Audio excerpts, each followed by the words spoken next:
Order, please. We'll begin with the daily routine, presenting and reading petitions. The Honourable Leader of the New Democratic Party. Thank you, Mr. Speaker. Before I introduce this petition, I beg leave to make an introduction. Please do. Thank you, Mr. Speaker. In the gallery opposite, I'd like to welcome a number of volunteers and associates of the Can't Buy My Silence campaign. Maybe you could rise when I say your name. Christina Fifield of the Avalon Sexual Assault Center, Liz LeClaire, volunteer with Can't Buy My Silence, Aaron Case, a volunteer with Can't Buy My Silence, and Adrian Power, a volunteer. Please give them a warm welcome to the House.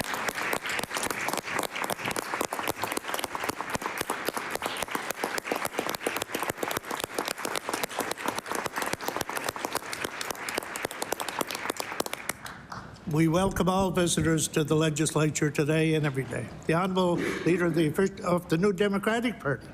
Thank you, Mr. Speaker. Mr. Speaker, I beg leave to introduce a petition, the operative clause of which reads, "This is a petition to urge the House of Assembly to pass Bill 144, the Non-Disclosure Agreements Act, banning the use of NDAs for non-intellectual property purposes. This bill seeks to end the abuse of NDAs as a tool to silence victims of harassment, assault, discrimination, and other human rights abuses. This tool has been used to silence victims and enables perpetrators of abuse. The Houston government delayed passing this bill in 2022 due to a jurisdictional review. Now that Prince Edward Island and the British government have passed similar legislation, we are calling on the Legislative Assembly of Nova Scotia to pass this bill in the spring sitting of the Legislature 2023. We, the undersigned, are concerned citizens who urge the Legislative Assembly of Nova Scotia to pass Bill 144 in the spring sitting of the Legislature. There are 400 signatures, and my signature is also included.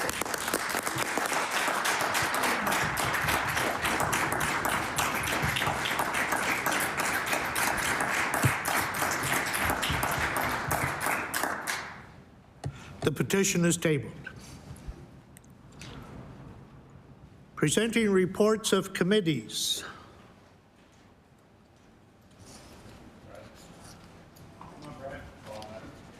Recognize the Honourable Minister of Justice and Attorney General.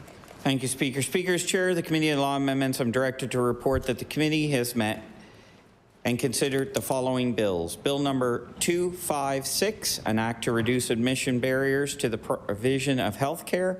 Bill number 263, an act to amend Chapter 380 of the revised statutes of 1989, the Public Utilities Act. Bill number 264, an act to amend Chapters 25 of the Acts of 2004, the Electricity Act. Bill number 269, an act to amend Chapter 18 of the Acts of 2016, the Construction Projects Labor Relations Act, respecting green hydrogen production facilities. The committee recommends these bills to be favorable consideration of the House without amendment.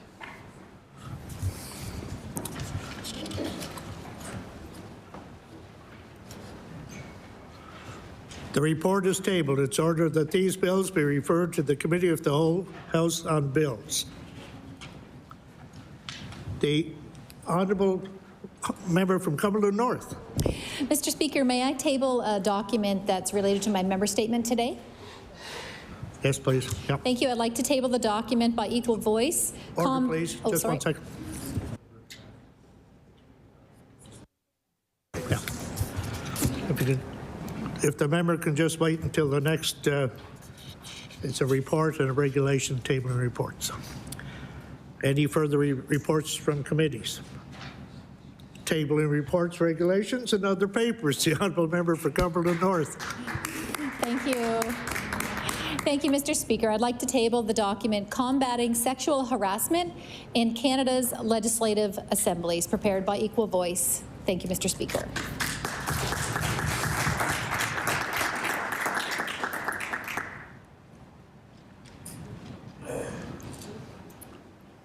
The report is tabled. The Honourable Member for Dartmouth North. Thank you very much, Mr. Speaker. Yesterday was World Theatre Day, and so I would like to table, for the benefit of my colleagues in the House, the International World Theatre Day message by Egyptian actress Samia Ayoub, and I will be quoting from it in my member statement later. Thank you. Happy World Theatre Day.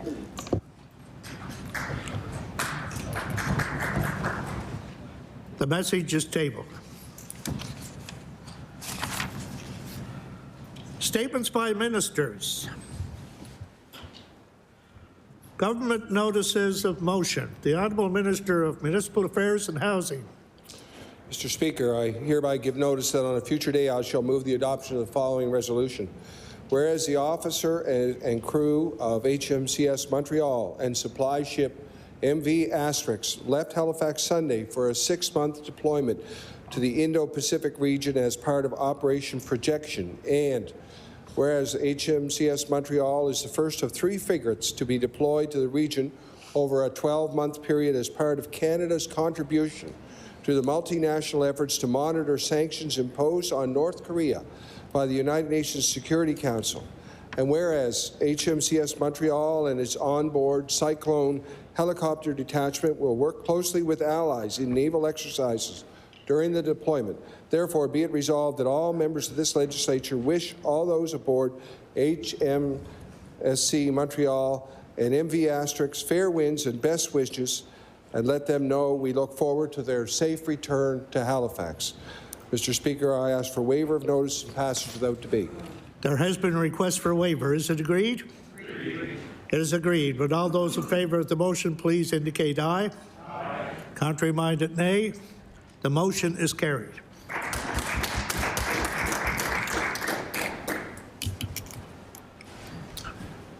Introduction of bills. The Honourable Leader of the Official Opposition.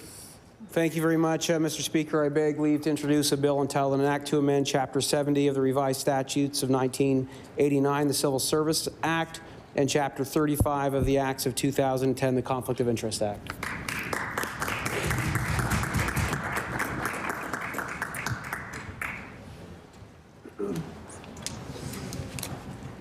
The Honourable Leader of the Official Opposition begs leave to introduce a bill entitled An Act to Amend Chapter 70 of the Revised Statutes 1989, the Civil Service Act, and Chapter 35 of the Acts of 2010, the Conflict of Interest Act.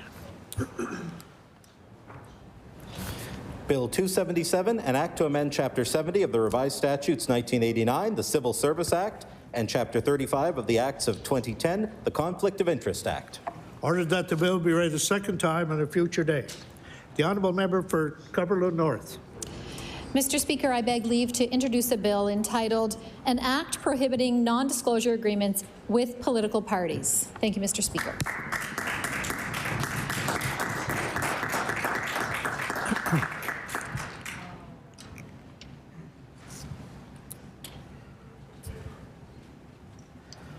The Honourable Member for Cumberland North begs leave to introduce a bill entitled An Act Prohibiting Non-Disclosure Agreements with Political Parties. Bill 278, an act prohibiting non-disclosure agreements with political parties. Ordered that the bill be read a second time on a future day. The Honourable Minister of Finance. Mr. Speaker, I beg leave to introduce a bill entitled An Act Respecting Certain Financial Measures.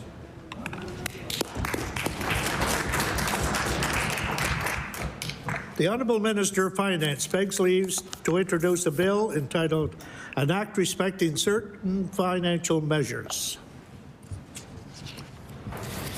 Bill 279, an act respecting certain financial measures. Ordered that the bill be read a second time on a future day. The Honourable Member for Northside Westmount. Thank you, Mr. Speaker. Mr. Speaker, I beg leave to introduce a bill entitled An Act to Amend Chapter 2 of the Acts of 2010, the Finance Act, respecting supplemental appropriations.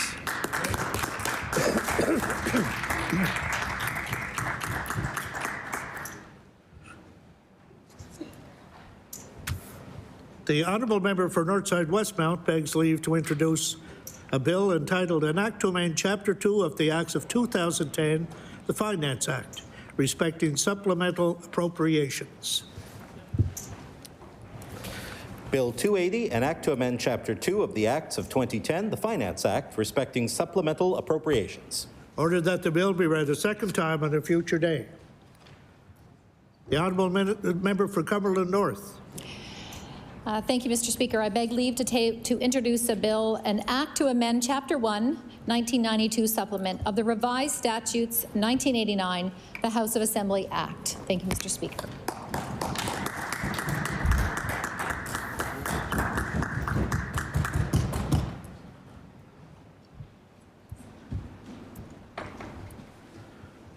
The Honourable Member for Cumberland North begs leave to introduce a bill entitled An Act to Amend Chapter 1, 1992 Supplement of the Revised Statutes 1989, the House of Assembly Act. Bill 281, an act to amend Chapter 1, 1992 Supplement of the Revised Statutes 1989, the House of Assembly Act. Ordered that the bill be read a second time on a future day. Notices of motion.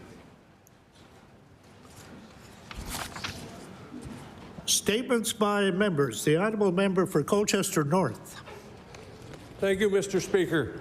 Mr. Speaker, before I read my member statement, I beg leave to make an introduction. Yes, please do. Thank you, Mr. Speaker. Visiting today in your gallery, the Speaker's Gallery, to recognize Bangladeshi Independence Day are members of the Bangladesh-Canada Friendship Society. And as I call your name, I ask that you might stand and so people can recognize you. The first is my good friend, President Hassan Chowdhury. Additionally, Director of Finance, Dr. Ashraf Al-Saman. Director of Cultural Affairs, Nagir Chatterjee. Director of Student Affairs, Sharman Saltera. Lily Sitigu, past President Sadida Nargis, Dr. Mahad M. Rahim, Tamina Qatar Dalia, Hansar Chowdhury, and Ali Khan.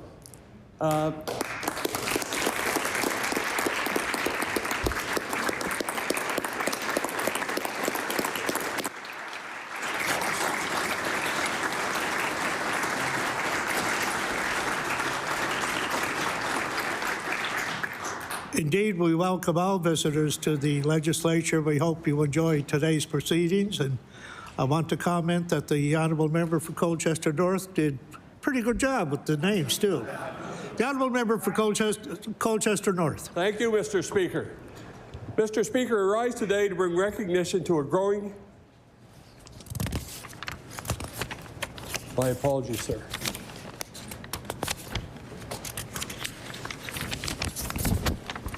Start again, sir. Mr. Speaker, on March 26th, Bangladeshis around the world and here in Nova Scotia celebrated the 52nd anniversary of Bangladesh's independence. There are more than 100,000 Bangladeshi people living in Canada, and nearly 500 Bangladeshis have immigrated to Nova Scotia since 2017. Today, we recognize the importance of having strong established communities such as Bangladeshi Nova Scotians who contribute to our province's social and economic fabric. We thank them for sharing their rich and diverse culture with us.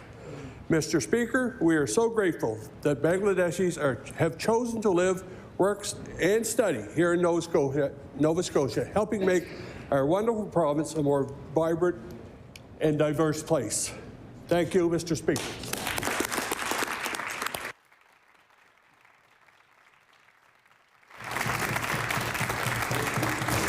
The Honourable Member for Yarmouth. Thank you very much, Mr. Speaker. I'd like to acknowledge that this past Sunday, March 26th, was the Independence Day of Bangladesh.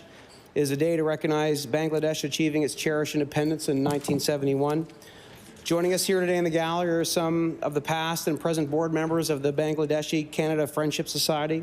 I'm so honored that they've all joined us here today. And I would like to acknowledge the current board comprised of Hassan Chowdhury, Rita Samsudeen, Jyoti Devnath, Dr. Ashraf Zaman, Niljiri Chatterjee, MD Shawarful Islam Rasal, Sharmeen Sultana, Mukti Mutsudi, and Mohammed Jassim. They work to provide a positive social space for all Bangladeshis through instilling a sense of community and culture here in the province, Mr. Speaker. They're also instrumental in supporting Bangladeshis who immigrate here, helping them from the moment they depart Bangladesh to the moment they arrive and settle here. The impact of the Bangladeshi community has been incredible for this province, from medicine to our economy to our finance sector, and I know that that incredible work is going to continue as we grow and diversify our province. I'd like to thank this group so much and wish everyone a happy Independence Day. Thank you. The honourable member for Dartmouth South. Thank you, Mr. Speaker. I rise to acknowledge the amazing work of the Can't Buy My Silence campaign. Dr. Julie McFarlane and Zelda Perkins, with aid from activists across Canada and in the US and Ireland and beyond, have built a formidable movement to ensure that the silence of victims cannot be bought via non-disclosure agreements. When they began in the wake of the awful truth of the predatory and criminal actions of Harvey Weinstein, Zelda Perkins risked everything to go public. Through their hard work and dedication, at least 17 U.S. states, several Canadian provinces, and 3 countries have passed or are considering legislation to ban the misuse of these agreements. In the wake of the Hockey Canada scandal and other well-known events, we know that this legislation cannot come too soon. Please join me in applauding these brilliant women, all members of the Can't Buy My Silence campaign.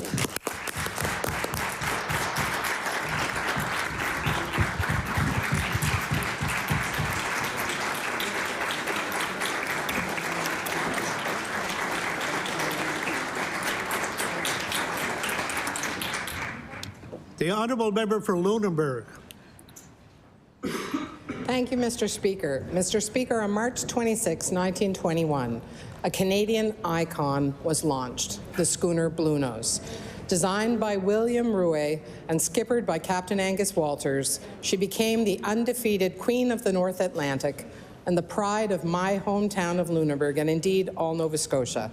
More than 100 years later, the legacy of the beloved Bluenose still inspires, while her replica, the Bluenose 2, is a crowd favorite wherever she docks. It is an honor to be able to acknowledge 102 years since the launch of the original Bluenose, and I ask members of the legislature to join me in celebrating her past, present, and bright future. Thank you, Mr. Speaker. The honourable member for Bedford Basin. Thank you, Mr. Speaker. I rise today to address and condemn sexual harassment and its occurrence in any environment, professional or otherwise. As the 2022 Equal Voice report that investigated sexual harassment in Canada's legislative assemblies makes clear, sexual harassment affects women and gender-diverse individuals at a disproportionate rate to their male-identifying counterparts. I encourage everyone to read the report as it outlines the precarious circumstances and facets of workplace culture that can be unique to politics and can heighten the risk for these events to occur. But the truth is, sexual harassment, no matter the person, place, job title, or circumstance, continues to happen everywhere, and it should not. Nor, Mr. Speaker, should we tolerate the use of non-disclosure agreements, NDAs, to silence its victims in this province. To those who have been affected by sexual harassment, I salute your bravery and apologize for the system that has failed you. And I hope for and will continue to work toward a future that is safe for all. Thank you, Mr. Speaker. The honourable member for Halifax Citadel, Sable Island. Mr. Speaker, this legislative session began during Epilepsy Awareness Month. Epilepsy is a neurological disorder that affects electrical activity in the brain. In 50% of patients, the cause is unknown. Unusual electrical activity triggers a wide range of seizures, which can have a profound impact on quality of life, lifestyle, and relationships. In 30% of cases, seizures cannot be controlled by medication. On living and working with epilepsy, my constituency assistant Marius says, "The thing about epilepsy is that we're much more numerous than you think, young and old. Lots of us are incredibly independent, but still need to manage a disability day to day." Mr. Speaker, I ask my colleagues in the House to join me in recognizing Epilepsy Awareness Month and resolve to provide all Nova Scotians living with epilepsy the support they need. The The honourable member for Cumberland North. The honourable member for Cumberland North. Mr. Speaker, I beg leave to make an introduction. Please do. Thank you, Mr. Speaker. Today in the gallery, I would like to introduce Catherine and Michael Saxton. I'll ask them to stand. Catherine and Michael Saxton are the parents of our dear Kate Saxton. Those of you here in the House have heard me speak about Kate. She was a page here in the Nova Scotia Legislature back in 2011. She went on to work with the Progressive Conservative Party as a researcher, and then I had the pleasure of having her work with me as an independent until she so tragically was taken from us last June, or this past June. So thank you both for coming today.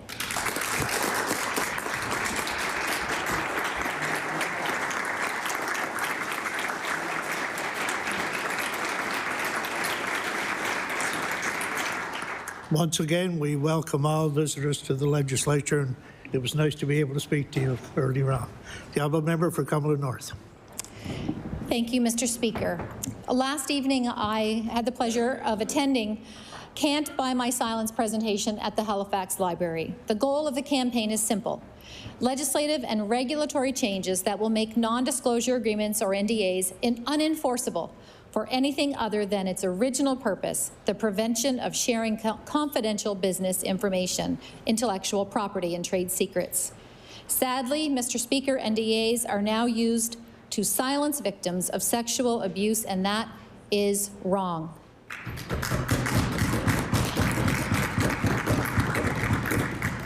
I understand that this is an uncomfortable topic for many, but it is important for us to talk about, especially here in the legislature, where we have the power to make legislative changes and lead by example. Mr. Speaker, I will speak about this again in my next member statement. Thank you very much. The honourable member for Kings West. Thank you. Thank you, Mr. Speaker. For my member statement, I beg leave to make an introduction. Please do. Thank you. I'd like to draw all members' attention to our gallery. Behind us here, I have the honor of recognizing another great volunteer from Kings West. I'd like to recognize Dawn Hislop, who's well known in education circles and physician recruitment in our area. And I'd just like to point out, Dawn, if you could stand up there. Dawn is he's a well-known Boston Red Sox fan in our community. So hopefully after all this, I can ask the Yankees and Blue Jays fans to still give him a warm welcome. But thank you, Don, for coming. He informed me beforehand that he was part of a group that brought the World Series trophy to the legislature on 3 different occasions previously. So, Don, thank you for coming, and I'd now like to make my statement, Mr. Speaker. I will welcome our guest as well and recognize once more the member for Kings West. Thank you, Mr. Speaker. Dawn Hislop is a Kings West resident who has been a dedicated volunteer in our community for many years. In 1997, as a public educator, Dawn created an extracurricular Gaelic program at a local school so interested students could learn the Gaelic language and culture.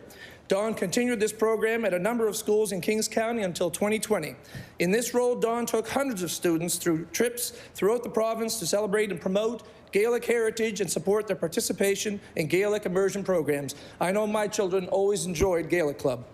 In January of 2021, the Soldiers Memorial Hospital Foundation formed the Mid-Valley Recruitment and Retention Committee for Physicians, and as a director on the foundation, Dawn became the community lead for the committee, always giving a warm welcome to doctors and organizing welcome events and activities.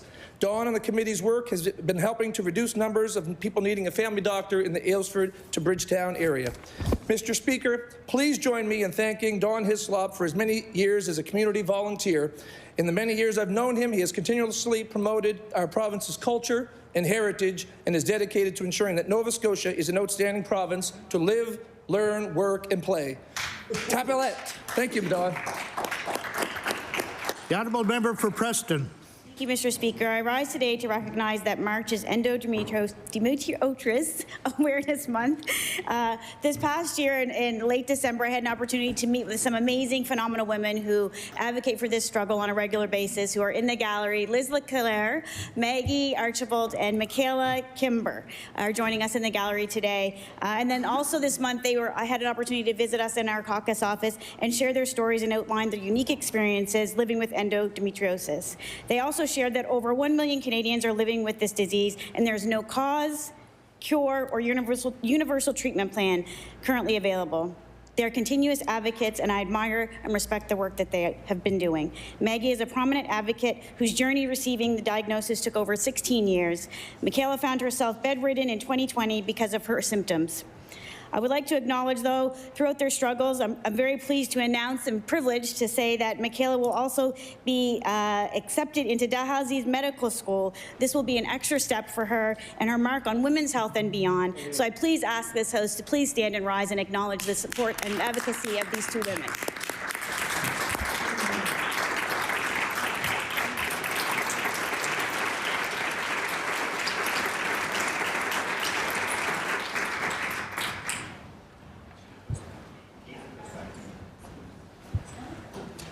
The honourable member for Dartmouth North. Mr. Speaker, as my honourable colleague has just said, March is Endometriosis Awareness Month, and I rise today to call on this House to prioritise funding for reproductive health care and endometriosis care in Nova Scotia.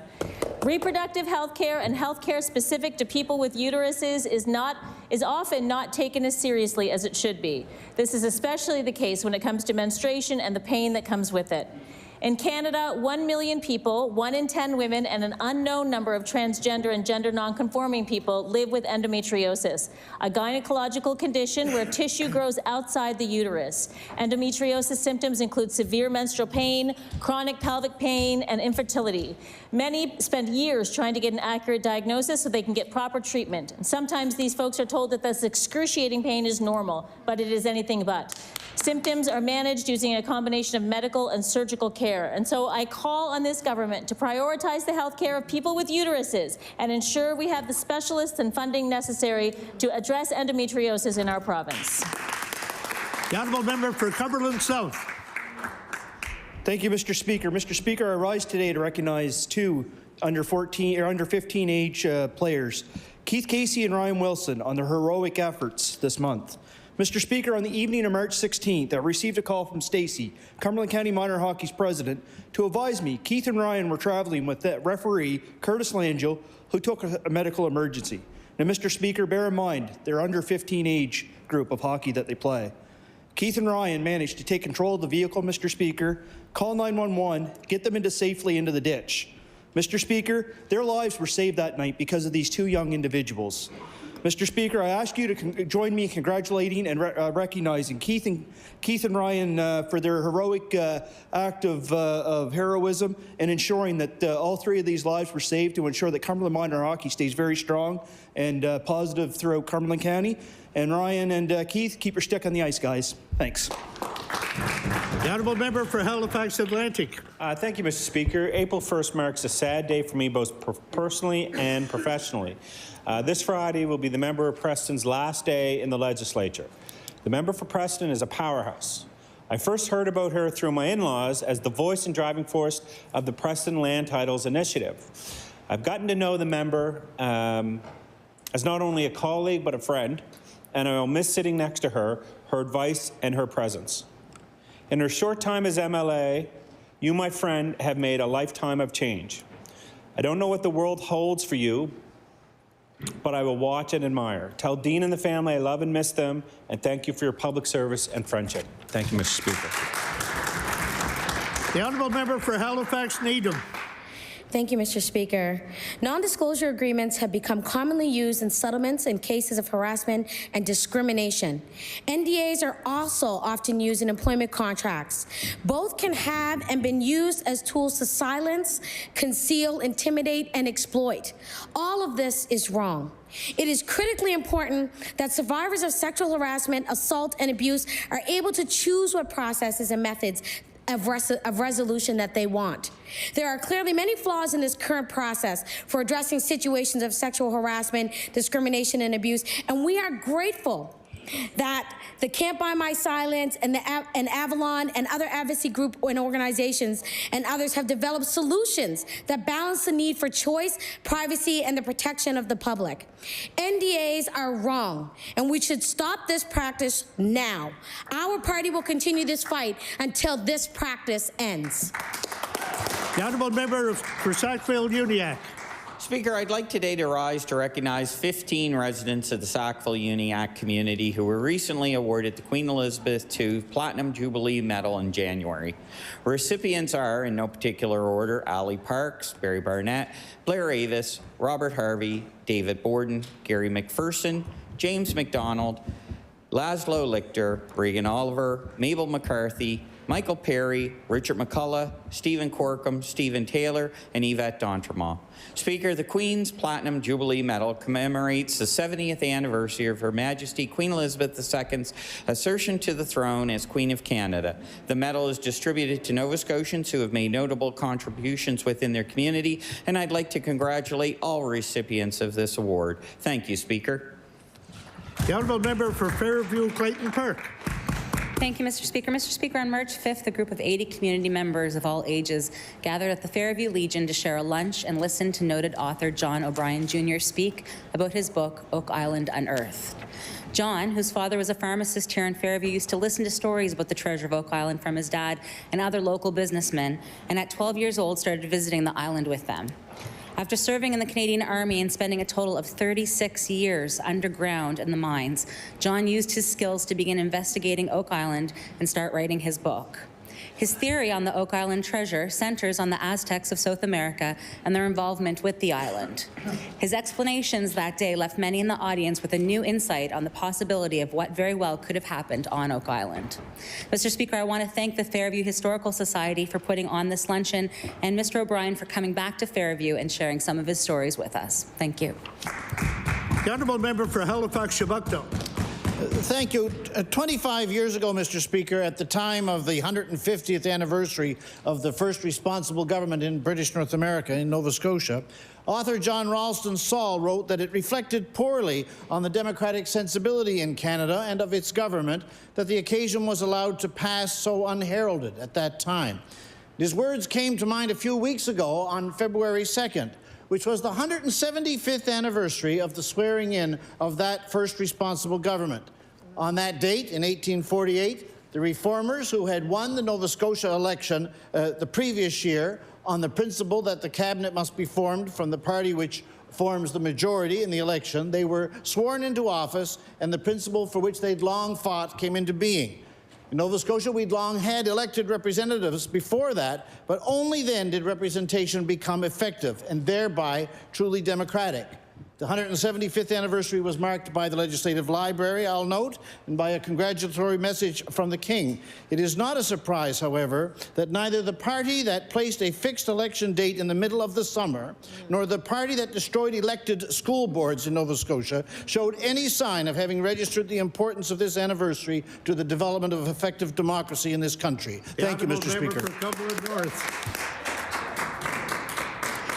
Mr. Speaker, in January 2022, a report by Equal Voice, Combating Sexual Violence in Canada's Legislatures, funded by the federal government, said, quote, sexual harassment is a real and persistent problem in Canada's provincial and territorial legislatures. There have been media reports of sexual harassment in multiple legislative assemblies. It is also well known that sexual harassment regularly goes underreported in political spaces and other employment contexts. Research shows this underreporting is linked to potential complainants' concerns for their mental health, re-traumatization, and anxieties about their career prospects. Unfortunately, in some cases, public officials help to hide truths, which only perpetuates the behaviors of sexual harassment, assault, and in some cases, violence. These are criminal activities that should be reported to law enforcement, and this hurt must be stopped. The report goes on to say that most anti-harassment policies that do not meaningfully support complainants and can inadvertently cause harm to those who have experienced sexual harassment and also protect harassers. Good policies can prevent this. I believe this legislature can lead the way by establishing stronger policies for government and including ensuring NDAs are eliminated. Thank you, Mr. Speaker. Member for Queens. Thank you, Mr. Speaker. I rise today to congratulate McPherson's of Liverpool on being named to 2022 Small Business of the Year at the Lunenburg Queens Business Excellence Awards Gala on March 6. The McPherson family began operating their business in the late 1930s, and for 3 generations, locals have watched it evolve and adapt with the times. Always community-minded, an employer of many family members and friends, over the decades, they have offered a broad range of goods and services, including groceries, gas, pizza, real estate, communication services, fishing supplies, clothing, furniture, and appliances, just to name a few, Mr. Speaker. Their friendly and knowledgeable staff are always eager to serve. Mr. Speaker, I ask all members to join me in congratulating Horace, his family, and incredible staff on receiving this well-merited award and wishing them much success in the future. Thank you, Mr. Speaker. The honourable member for King South. Mr. Speaker, after years of bringing beautiful sounds to the Valley, the Annapolis Valley Honor Choir is getting ready for their debut on April 1st at the famous Carnegie Hall in New York City. The choir is made up of students from grades 9 to 12 from every corner of the Valley. This performance is a significant milestone for the choir, and they've been working hard to ensure that everything is perfect for the big stage and the Big Apple. They will be performing alongside 5 other Canadian choirs, all of whom are practicing the same pieces. Among them is the Nova Scotia anthem, We Rise Again. It's a great accomplishment, and the choir should be proud of all the effort they have put in to make this happen. I ask all members of the Legislative Assembly to join me in wishing Director Heather Fraser and all the members of the Annapolis Valley Honor Choir an amazing performance at Carnegie Hall. We are all very proud of you. Thank you, Mr. Speaker. The honourable member for Cape Breton Centre, Whitney Peer. Thank you, Mr. Speaker. Last week I spoke about the Coal Classic tournament being more than basketball. It is about community and inclusion. Since 2019, the Coal Bowl has included a special Olympic unified basketball game. Breton Education Centre's unified team plays another local school team. This year, Beck took on the team from Glace Bay High. Unified teams across Cape Breton are student-guided initiatives. Some players have physical or mobility limitations, and some are in learning center programs, Mr. Speaker. It is truly the best game of the week. It is the game you do not want to miss and cannot wait to rewatch. Next year's Coal Bowl will highlight the importance of unified sports in Cape Breton when a former unified team player, Ian McIsaac, will serve as the tournament's division chair, marking the first time a unified player will hold that honor. Congratulations, Ian. Thank you. The honourable member for Kings North. Mr. Speaker, I rise today to recognize and congratulate Brian Bruce of Kentville, founder of the Donna Lemon Able Society, DLAS. Mr. Bruce was inspired to form DLAS in memory of his friend Donna Lemon to advocate for greater community accessibility. The Society's vision is to create an inclusive organization that will work with towns, villages, communities, and organizations to promote affordable solutions to mobility issues that citizens face. Its purpose is to advocate, educate, and reduce stigma and stereotypes for people who live with mobility challenges. The DLAS will also advocate for small businesses that may require financial assistance to make significant renovations to promote accessibility to their premises. Please join me today in congratulating Brian Bruce for the excellent work being done in our community by the Donna Lemon Able Society. Thank you, Mr. Speaker. The honourable member for Cole Harbour. The honourable member for Cole Harbour. Thank you, Mr. Speaker. Mr. Speaker, I'm so pleased to stand here and recognize one of my young community members who recently competed in the Canada Games in PEI, Abby Marshall, a grade 10 student in Auburn Drive High School. She went to Canada Games to compete in fencing. Abby discovered fencing when she watched the 2021 Tokyo Olympic Games. Her home club, the Enguardians Fencing Club in Halifax, is the club that she attends, and she has been there for a year. She recently started doing saber fencing 4 months ago, and that's what she competed in PEI. Abby has also gone to competitions in New Brunswick and Quebec. Congratulations on your hard work and accomplishments, Abby. Well deserved. The honourable member for Halifax Citadel, Sable Island. Mr. Speaker, March 25th was Cerebral Palsy Awareness Day. Cerebral palsy is a neurological condition that affects muscles, movements, and mobility. It is the most common motor disability of childhood and the most common physical disability amongst Canadians. The symptoms of cerebral palsy vary from person to person and do not get worse over time, though the exact symptoms can change over a person's lifetime. On living and working with cerebral palsy, my communications assistant, Jen, shared, meeting one person with cerebral palsy means just that. You've met one person with cerebral palsy. This disability is wide-ranging, and our experiences are as individual and unique as we are. Try not to put us in a box. We already spend lots of time thinking outside them. If you want to be an advocate and a friend to the CP community, get loud about places and spaces that are inaccessible. It's 2023, and we're tired. Mr. Speaker, let us all recommit to being accessibility advocates. Yeah. The honourable member for Hanks West. Mr. Speaker, as hockey season comes to an end, I rise today to recognize Raymond Croft for his 14 years of dedication to the Hants West Minor Hockey Association and more recently to the Valley Maple Leafs Junior B hockey team. Raymond began coaching in 2009 and didn't take long for him to become more involved. In 2016, he joined the board as director of hockey and has spent the last 5 years as president. Having been involved in minor hockey myself and serving as registrar beside Raymond, I can truly attest to his devotion, hard work, and the numerous volunteer hours he puts in to ensure kids get a chance to play the game they love. He recently announced that he is taking a step back from minor hockey to focus his Junior B involvement, but more importantly, so he can spend more time with his family and his wife, Jenna, who he just so happens to share with my office on a part-time basis. Mr. Speaker, I ask that all the members join me in congratulating Raymond and wish him all the best in his future endeavors with the Valley Maple Leafs Junior B hockey team. Thank you, Mr. Speaker. The honourable member for Clayton Park West. Mr. Speaker, I rise today to recognize March as Pharmacy Appreciation Month. This is a national effort to highlight pharmacists who do so much for us. They no longer just fill prescriptions, they deliver vaccinations, prescribe medicine, counsel patients, and answer all sorts of questions. Each March, we are encouraged to show our appreciation and gratitude for pharmacists in our community. This year, people are invited to enter their favorite pharmacist in a contest called My Fav Farm. The next time you're also in a pharmacy, I encourage you to thank your pharmacy team for their hard work.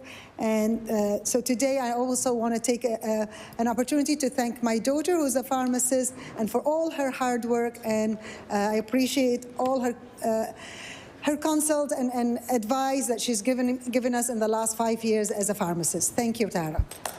The honourable member for Halifax Needham. Thank you, Mr. Speaker. I rise today to recognize and congratulate Mr. Walter Borden. Yeah. Mr. Borden received the 2023 Theatre Nova Scotia Legacy Award at the Robert Merritt Awards last evening. Mr. Borden recalled some recent memories during his acceptance speech that was an integral part of who I am as an artist. He recalled being the only Black artist at times on the theater stage, and throughout his life, he has wanted to change that. Mr. Borden recognized using the talent around him and introduced many of our folks in the Black community to theater. Bringing to life a theatrical musical play called God's Trombones, he opened up the thrill of being in the theatrical world to many. The play Gospel of Colonus is where I was introduced to the main stage, and I learned so much about the work and ethic it takes to be in a show. To put such a large production together, this piece of work, unbeknownst to me, was 15 years in the making. This production meant so much to Mr. Borden, as it was the first time on the big stage to have a Black musical director and not one Black artist, but 40 Black artists on stage, me being one of them. I would like all members to join me in congratulating Mr. Walter Borden on receiving the Theatre Nova Scotia Legacy Award for his trailblazing spirit and thank him for his hard work and dedication in the theatre world. Thank you. The honourable member for Eastern Shore. Thank you, Mr. Speaker. Mr. Speaker, I rise today to bring recognition to Andrea Van Hall, a registered nurse prescriber at Twin Oaks Memorial Hospital in Musquodoboit Harbour. Andrea, an RN for 20 years, first worked at the inpatient pediatric unit at the IWK, then moved to the IWK's emergency department. She now works at the emergency department at Twin Oaks Memorial Hospital. Andrea graduated from Dalhousie University in 2022 as part of the first cohort of RN prescribers practicing in Nova Scotia. Additionally, she was the first RN prescriber hired to work in the emergency department, specifically in this role. Through this innovative program, registered nurses in Nova Scotia who have completed advanced post-secondary education can now prescribe a limited number of medications and order relevant screening or diagnostic tests within their nursing practice. Andrea is still able to do all the RN duties with the added scope of being able to see patients and prescribe medication, thus helping to improve flow. Her expanded role allows physicians to better focus on higher acuity patients while she attends to lower acuity concerns, thereby helping to reduce long wait times. I ask all members of the Assembly to join me in thanking Andrea for her dedication to improving access to care in a rural emergency department. Her expertise and compassion are greatly appreciated. Thank you, Mr. Speaker. The honourable member for Halifax-Armdale. Mr. Speaker, today I would like to recognize the Bangladesh community who celebrated their Independence Day on March 26th. I would like to ask the House to join me in celebrating with the Bangladesh community here in Nova Scotia. Thank you, Mr. Speaker. The honourable member for Cape Breton Centre, Whitney Pear. Thank you, Mr. Speaker. In August 2022, Jennifer McDonald passed away following an ATV accident. Jennifer was a resident of Reserve Mines and was well known for living life with kindness and love. This way, Jennifer inspired a movement. Since her passing, there have been food drives, baskets for seniors, gift cards, and treat bags for individuals needing a holiday pickup. Family and friends sold #LiveLikeJen shirts to raise money to support the Cape Breton Regional Hospital Foundation and the Breton Ability. Jennifer was known for her small, significant acts of kindness. Her anonymous actions were unknown until her passing. Her family and friends stated that #LiveLikeJen movement is about putting more kindness into the world by doing small acts for others. I want to thank Jen's family and friends for sharing her life and philosophy. Thank you, Mr. Speaker. The honourable member for Waverley Fall River Beaverbank. Thank you, Mr. Speaker. Mr. Speaker, please join me in thanking Dan McNaughton for his hard work and service to our constituency of Waverley Fall River Beaverbank. Dan has boosted our community with his endless volunteer efforts, as well as his work with the RCMP Veterans Association. From being the local Santa Claus in support of charitable events to coaching sports and his work with the Lions Club, Dan's efforts are truly appreciated by the community. Dan was awarded the Queen's Platinum Jubilee Medal in January, and he could not be more deserving of this honor. Mr. Speaker, please join me in recognizing and thanking Dan for his dedicated service to the community. Thank you, Mr. Speaker. The honourable member for Northside Westmount. Thank you, Mr. Speaker. Mr. Speaker, today I rise to wish a very special happy birthday to my beautiful wife home in Cape Breton. I hope she has a great day, and I wish I was there to be with her, but we had a good celebration on the weekend. Mr. Speaker, a little over 30 years ago, it was love at first sight for me at Smooth Herman's. And over 30 years later, it gets better every year. So happy birthday. And I'd be remiss, Mr. Speaker, if I didn't wish a happy birthday to her womb mate, her twin sister, Janet Marshall from Glace Bay. So happy birthday, girls. Have a great day. Thank you. Just one comment. I heard just recently that the twin sisters don't even look like twins. Hair color and everything else. The honourable member for Guysborough-Tracadie. Thank you, Mr. Speaker. I rise today to recognize the Chedabucto Curling Club in Boylston. This year marks their 60th year in operation. The club has been a source of recreation for the young and young at heart since its beginnings. Day league and night league play, as well as weekend spiels, is something this community looks forward to every year. The club has twice been the recipient of the Nova Scotia Curling Organization of the Year Award and has turned out some top competitive players over the years. Their Little Rocks program has been inspiring young curlers to love the game and teach them the basics of this winter sport that can be played their entire lives. From a club that started in 1963 as a natural ice one-sheet rink housed under a plastic-covered frame to a now recently renovated building with 2 sheets and clubhouse, this organization would not be here today without the volunteers who work hard to keep the club going. From making ice, fundraising, volunteering at spiels, or sitting on the club committee, it truly is a community effort. Mr. Speaker, I ask that the House join me in congratulating the Shetibukto Curling Club on their 60th anniversary, and to all their members and volunteers, continue to hurry hard. Thank you, Mr. Speaker. The honourable member for Clare. Monsieur le Président, en octobre dernier, l'Association des alumni de l'Université Saint-Anne a honoré Michel Comeau comme leurs anciens de l'année. Cet honneur est décerné à un ancien étudiant qui a apporté une contribution importante à sa communauté, à son alma mater et sa profession. Avant de prendre sa retraite en 2021, Michel Comeau a passé sa carrière professionnelle dans le système scolaire en tant qu'enseignant, directeur d'école, administrateur scolaire et pendant les 5 dernières années avant sa retraite, directeur général du conseil scolaire acadien provincial. Je demande à tous les membres de se joindre à moi pour féliciter Michel Comeau de l'honneur qui lui est fait à l'Association des anciens de l'Université Saint-Anne et pour lui remercier de son service qu'il a rendu à sa communauté. Merci. Mr. Speaker, last October, University St. Anne's Association des alumni honored Michel Comeau as their Alumni of the Year. This honor is awarded to an alumnus who has made a significant contribution to their community, their alma mater, and their profession. Before retiring in 2021, Michel Comeau has spent his working career in the school system as a teacher, a principal, a school administrator, and for the last 5 years as the general manager of the Conseil scolaire acadien provincial.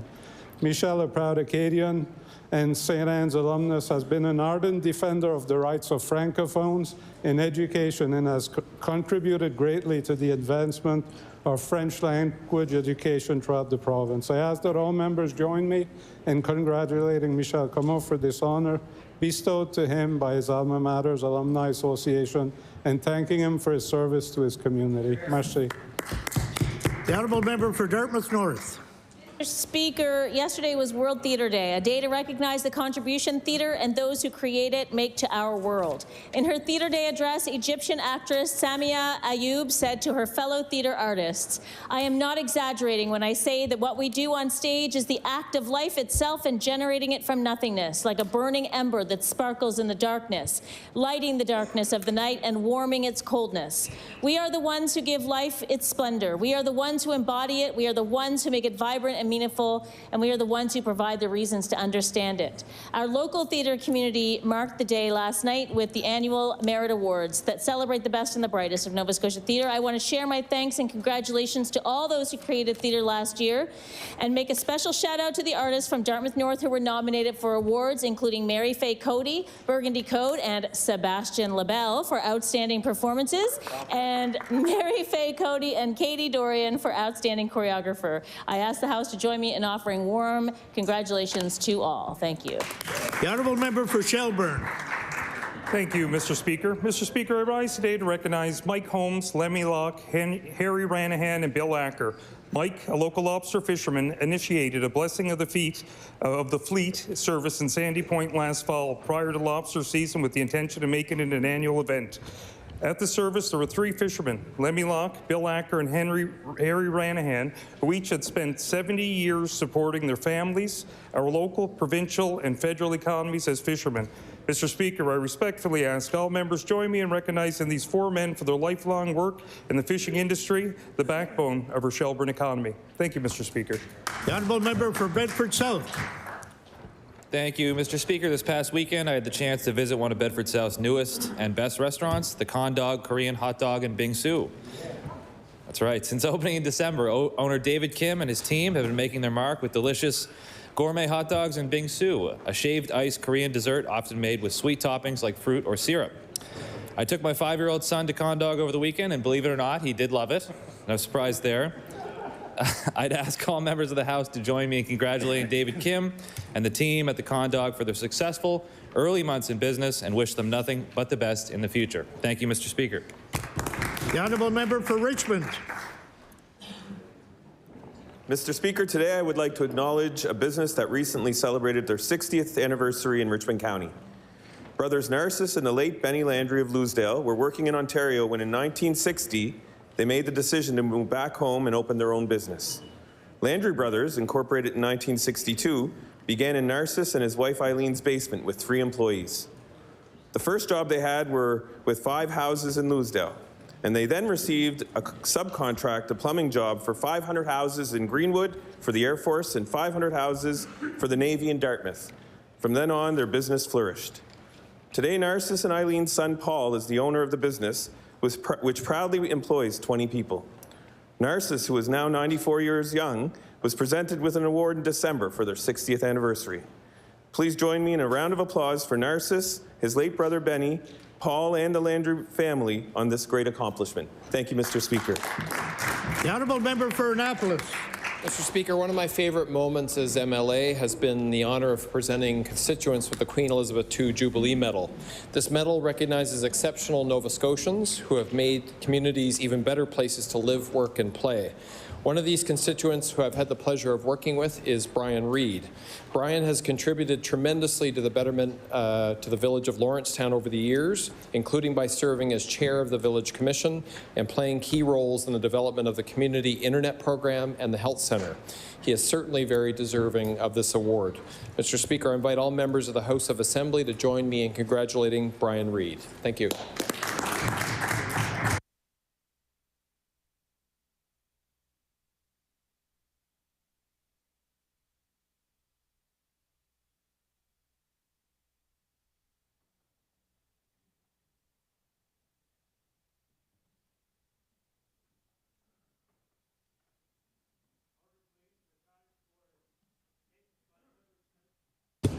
Order, please. The time for statements by members has expired. We now move to oral questions put by members to ministers. The time is 2 o'clock. We will go until 2:50. Recognize the Honourable Leader of the Official Opposition. Thank you, Mr. Speaker. Mr. Speaker, since being elected to office, this government has systematically disbanded independent boards, replaced professional hiring contracts with appointments of the Premier's friends and allies. We've seen this happen with the Municipal Finance Corporation, the Gaming Commission, Nova Scotia Business Inc., InnovaCorp, Perennia, the Art Gallery, museums, Tourism's Nova Scotia, and of course, Mr. Speaker, with the Health Authority. These independent boards are in place to make sure that operational decisions, policy decisions are being driven not by partisanship motivations, but by good policy, Mr. Speaker. My question to the Premier is, how can he ensure that partisanship is not driving major decisions when it comes to investment and everything from the economy to health care? The Honourable Premier. Thank you, Mr. Speaker, and thank the member for the question. And obviously, Mr. Speaker, when we were elected government, we had two goals, really. Fix healthcare and pay for the fixing of healthcare. And I'm proud to say that the work that's happening on those is absolutely incredible. And it was necessary because after, we all know what happened under the former government, Mr. Speaker. There's lots of opportunities for this province, and we are seizing those opportunities. Our population is growing. Nova Scotians are happy with where this province is going. There's more optimism around this province right now, Mr. Speaker, than I could possibly say in words in 45 seconds. The Honourable Leader of the Official Opposition on his first supplementary. Mr. Speaker, in fact, we've seen when the government has taken over these agencies, we've seen outcomes get worse for Nova Scotians. We've actually seen this with health care, where we have twice as many people without a family doctor, where we have twice the amount of closures in our ERs, where we have twice the amount of vacancies in a number of our hospitals, impacting service all over the place. We've seen it with the economic development agencies. We've had growth in this province in population and our economy for 10 years. We're now actually starting to see that contract. And we don't have professionals in place to oversee and make decisions on government investments. We now have partisans and the cabinet doing that, Mr. Speaker. If you look at the outcomes, it's very clear that this government does not know better than the experts. When will they actually start putting experts back in charge of making some of these decisions? The Honourable Premier. Mr. Speaker, I just disagree with so much of what the member is saying, and obviously I'm not alone. Nova Scotians do as well, Mr. Speaker. The member had 8 years to move this province forward. We are moving this province forward in 18 months, more than they could even dream in 8 years, Mr. Speaker. The Honourable Leader of the Official Opposition on his final supplementary. Mr. Speaker, in fact, we're not seeing the province move forward in very key areas. How many people have a family doctor? The state of our emergency rooms and the closures that we have there. We're not seeing our economy actually grow at the same rate it has over the last few years. Our population growth is actually starting to slow, Mr. Speaker, and we do think on this side of the House that part of that has to do with the government not listening to experts. The government has a consistent track record of not taking expert advice or discrediting it. We've seen that when it comes to treatment and protocols of vulnerable people, Mr. Speaker, and I'll table that. We've seen it actually dismiss expert advice regarding the finances of the province, and I can table that. It has circumvented expert advice on climate planning, Mr. Speaker, and I'll table that. It has ignored expert advice on basic matters of democracy, and I'll table that, Mr. Speaker. When will this Premier assure this House that his partisan agenda is not superseding good policy decision-making for this province? Mr. Speaker, the population of this province has traditionally grown by about 5,000 people a year, or roughly 5,000 people a year. In the year just ended, we grew by 37,000 people, Mr. Speaker. And I will assure the member that we listen to all Nova Scotians, Mr. Speaker. I toured this province extensively. I listened to Nova Scotians in all manners of legions and streets and on the street, Mr. Speaker. And you know what they're telling me, Mr. Speaker? Thank goodness we saw the last of that Liberal government. The Honourable Leader of the New Democratic Party. Thank you, Mr. Speaker. Mr. Speaker. Order, please. We've only had the first round of questioning, and here I have to call order, so please respect everybody on both sides of the floor. The Honourable Leader of the New Democratic Party. Thank you, Mr. Speaker. Mr. Speaker, Nova Scotians remain concerned about this government's unwillingness to restrict the misuse of non-disclosure agreements, to stop them from being used to silence the survivors of abuse. Documents obtained through Freedom of Information show that the development of NDA legislation was labeled a priority for the Justice Department as recently as last summer, and I'll table that. But by the fall, the Minister of Justice was quoted telling the media that it was not a priority for government, and I'll table that. Mr. Speaker, Nova Scotians are wondering why the government has changed their tune and whether that shifting of priorities came from the Premier's office. The Honourable Premier. Mr. Speaker, a couple things. We of course agree that non-disclosure agreements should not be used as a means to silence victims of sexual abuse. Of course, we agree with that, Mr. Speaker. I think the minister at the time was referring to the slate of legislation that was before the House. I myself know sometimes you say something, a little wrong, but I will assure the member that it is a priority. There is a jurisdictional scan happening. There's research happening. We want to get this right. We know, Mr. Speaker, we know that these should not be used as a means to silence victims of sexual assault. The Honourable Leader of the New Democratic Party on her first supplementary. Mr. Speaker, the Minister of Justice did in fact say that legislating the misuse of non-disclosure agreements was not a priority for his government, and you can go ahead and look at the document I tabled, and also cited the same need for a jurisdictional scan, but the same Freedom of Information request showed that the Department of Justice has been engaging in this scan since February of last year and has been conducting ongoing updates and work throughout the year, and I'll table that. The Law Society of Manitoba, the Government of British Columbia, and the Irish Parliament have all done scans. They are publicly available and free. In the meantime, more provinces are coming forward with their own legislation. Every day that this government fails to act is a day that it fails to protect women and survivors. My question is simple. When will the Premier act? The Honourable Premier. Thank you. Thank you, Mr. Speaker, and we'll act when we're complete our research. There's a jurisdictional scan happening. That's happening at the departmental level. I trust the departmental folks to get that right, and when we get the information, we'll move forward accordingly at that time. Thank you, Mr. Speaker. The Honourable Leader of the New Democratic Party on her final supplementary. Thank you, Mr. Speaker. What makes this government's inaction truly surprising is the broad range of those supporting swift action. It was the Premier's own minister responsible for the status of women who brought this forward to the Justice Department. Last month, 94% of Canadian Bar Association members voted in favour of a resolution to prevent non-disclosure misuse. Ireland, the United States, PEI, and many other jurisdictions nationally and internationally have acted. If it's not professional or public support, if it's not jurisdictional scans, which are widely available, that are preventing this government from taking action, what is it? Why is this government refusing to protect the survivors of abuse? The Honourable Premier.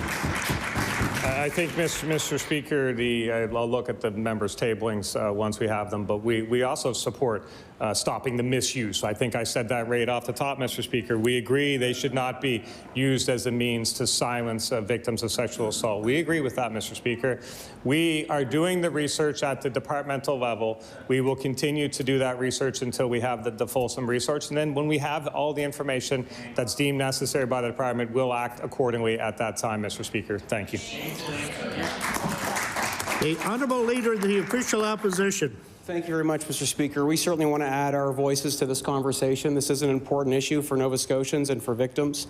And I certainly think the House can agree that reviewing this issue for over the 2 years that this government has been in place is not needed. We know that we don't need a jurisdictional scan to know that NDAs are used to silence victims and they're used to protect the perpetrators, Mr. Speaker. Will the Premier please do what's right and pass this legislation in this sitting of the legislature? The Honourable Minister of Justice. Thank you very much, Speaker. Speaker, through you to the member. As the Premier said, we'll continue to do our jurisdictional scan. We have widened that since last time I was before the House to look at North America and a number of other places, and we'll continue to review. Thank you. The Honourable Leader of the Official Opposition. So now, Mr. Speaker, the government is widening the scope of the scan. Is that just to drag their feet even longer on this issue? Come on. Other jurisdictions are moving on this. We've had good pieces of legislation come from the NDP and the independent member on this. They're well thought out, and we really think that the government should be moving forward on these with all due haste to make sure no more victims of sexual assault have to deal with this sort of situation. Will the Premier please confirm to this House today that the government will stop dragging their feet and actually get this done immediately? Thank you. The Honourable Minister of Justice.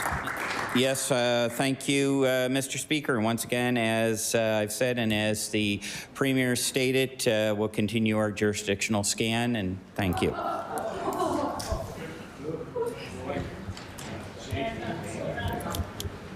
The Honourable Leader of the Official Opposition on a new question. Thank you very much, Mr. Speaker. Those of us in rural Nova Scotia, we know how important our road work is. I talked in a previous question about how we believe partisanship is directing decision-making in this government. And I think we've seen this in the new 5-year road plan from this government, where, I'll have to say, almost exclusively the new work is being done in government-held ridings, Mr. Speaker. In fact, many opposition ridings, road work has been absolutely cut out of the 5-year plan, Mr. Speaker. This is not just a matter of convenience for rural travelers in this province. It's also a matter of safety for our roads, and lives are at stake, Mr. Speaker. I must ask the Premier, has there been any communication between his office and the officials at the Department of Public Works about specific work being done to the roads, bridges, and other infrastructure projects in his own riding? The Honourable Minister of Public Works. Thank you, Mr. Speaker, and I thank the member for the question. The way our 5-year highway plan is developed involves a lot of work from the folks that work at Public Works in our field, the area managers, the district managers, the district directors. I hope that the member across the aisle is not suggesting that those amazing people that work for Public Works don't know what they're doing. The Honourable Leader of the Official Opposition. Mr. Speaker, you'll see this happen every time the government gets a criticism. They try to deflect and say we're criticizing somewhere else. Guess what I know about every one of those people? They're hardworking, they're good, they also do what they're told from the department. That's the reality. And in fact, Mr. Speaker, if you look at the gravel road program, a very important program that was brought in by a previous government. It's been doubled under this government, the budget for it. Very good. However, Mr. Speaker, it's been doubled. It's Order, please. The Honourable Leader of the Official Opposition. However, Mr. Speaker, it's only been doubled in Conservative-held ridings, not ridings of the opposition, Mr. Speaker. In fact, under this program, the constituency of Pictou East is getting more gravel roads than every single non-government riding combined, Mr. Speaker, and I'll table that. You can't tell me something's not up, Mr. Speaker. Question, again, please. Politics are driving decision, not public safety. Will the Minister please give us an answer? Thank you, Mr. Speaker, and I thank the honourable member for pointing out the incredible investment we have made to our roads. Let's talk about it again. The first investment I made as Minister of Public Works was doubling the gravel road. Yeah. That's right. It went from 20 to 40. Wait for it, Mr. Speaker. $55 million. Doubling our rim went from 11 to 22. Yeah. Where are we now, Mr. Speaker? 36. You know what that means in rim? Another $1 million in every district into this province. Every one of these MLAs will benefit from that. Yeah. Do you want me to continue? We doubled the bridge rehabilitation. I can keep going, Mr. Speaker. The Honourable Member for Annapolis. Mr. Speaker, we found out in the latest capital budget there's a new strategic investment fund for land purchases. At upwards of $50 million, it's a massive budget. This fund is not earmarked for any specific investment, and the Minister of Finance was unable to clarify what purpose this fund was for. To the Minister of Public Works, what accountability mechanisms do Nova Scotians have to ensure that this money is spent fairly and equitably? Thank you. The Honourable Minister of Finance. Thank you, Mr. Speaker. I appreciate the member's question. It is a good one. There is a significant amount being outlaid for the purchase of properties, and I can tell the member in the House the primary motivation for this, Mr. Speaker, is planning, to look ahead, to see where the needs of the province are. I'll give an example, and it's not a specific example, but something that could relate, and that's in the case of schools in the capital region here, Mr. Speaker. We have schools that are bursting at the seams. You have to plan ahead. And if you need to buy a piece of property at the last minute, the price goes up. We're trying to plan ahead. We're trying to be good stewards with the public purse. The Honourable Member for Annapolis. Thank you, Mr. Speaker. We know that when government needs to quickly authorize funding, it can and it has. The unfortunate downside to this new method of funding is that there's no order in council when the funding's allocated. So the public receives zero transparency. Why has the government chosen to create a $50 million fund with no set criteria for distribution and no public notice for expenditures? Thank you. The Honourable Minister of Finance. Mr. Speaker, in terms of transparency, Mr. Speaker, there's when the government purchases a property, it's especially if it's a significant one at a significant cost, there is a lot of public scrutiny, and it's certainly made public, Mr. Speaker. We would have no reason to conceal that, and certainly, Mr. Speaker, in the case of a school, if we buy a piece of property, we're going to put a school on it. It's pretty hard to hide that. The Honourable Member for Halifax Citadel, Sable Island. Mr. Speaker, my question is for the Minister of Addictions and Mental Health. This is a government that ran on a promise of universal mental health care, but Nova Scotians are still waiting. Instead, we're seeing a patchwork of pilot projects and private companies in place of a truly universal system. The new single-session program offered through for-profit TELUS Health is no replacement for this, and many have expressed concern about the program, especially in lieu of other accessible mental health care. The Nova Scotia College of Social Workers noted recently that the majority of people who need free mental health care have complex needs that require more than one session, and I'll table that. When will Nova Scotians see a truly universal mental health care program, as promised by this government? The Honourable Minister of Mental Health and Addictions. Thank you, Mr. Speaker. I thank the member for the question. So, we've had historic increases in the budget this year for addictions and mental health care. The Access Wellness Service specifically is another new first-of-its-kind service in the province, along with mental health acute day hospitals. A number of significant pilots in the budget, which I'm sure I'll have the opportunity to discuss at estimates today, so I'm looking forward to discussing those. So we continue to make significant investments, Mr. Speaker, and we will keep that promise. Thank you. The Honourable Member for Halifax Citadel, Sable Island. Mr. Speaker, while extending any kind of mental health support is a welcome task, many have called into question this government's decision to outsource this program to a for-profit company like TELUS Health in a 5-year contract totaling $11.5 million.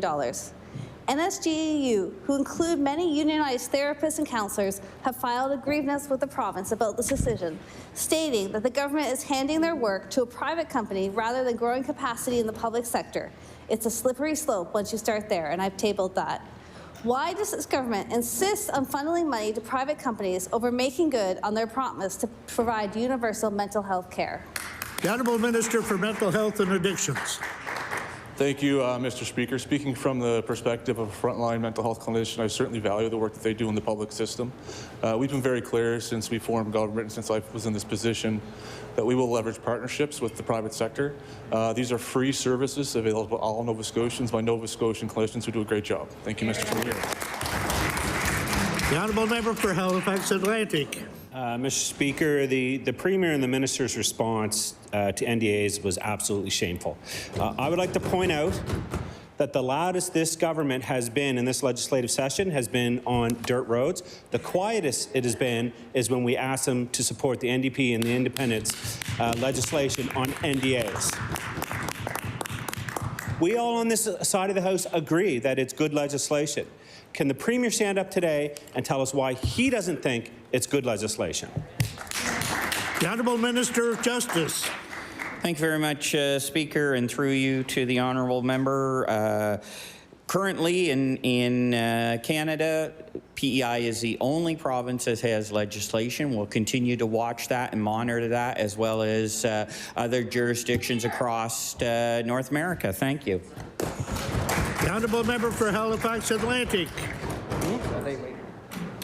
Thank you, Mr. Speaker. And again, we asked the Premier question after question. It's important that he show leadership on this file, and instead he just sits there, refuses to stand up, and refuses to answer questions, and an insult to all Nova Scotians. So my question to the Minister, because the Premier is shaking his head and refusing to answer questions. Order, please. When a question is asked, it can be designated to someone else to speak to it at any time. So the Honourable Minister, or the Member for Halifax Atlantic. Speaker, I was just pointing out that the Premier is refusing to answer questions that we're placing toward him. So my question to the Minister is this. Order, why please. Then? Order, please. The fact that the Premier passed it on to a minister is providing the answer to the member who asked the question.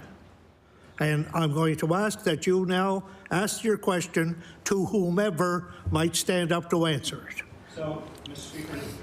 Member for Halifax Atlantic. Mr. Speaker, my question is to whomever might want to stand up. So what in particular is wrong with this piece of legislation? What is it that the Minister sees in this legislation that makes him think it's not the right legislation to pass here and today with all party consent in the Nova Scotia House of Legislature? The Honourable Minister of Justice.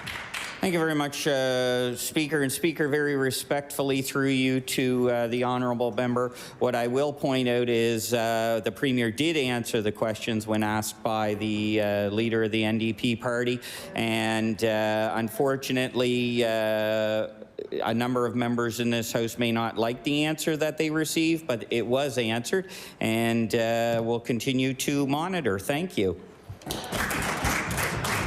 The Honourable Member for Fairview Clayton Park. Mr. Speaker, we learned only weeks ago that the Housing Minister has a conflict of interest with the Annapolis Group Development Company.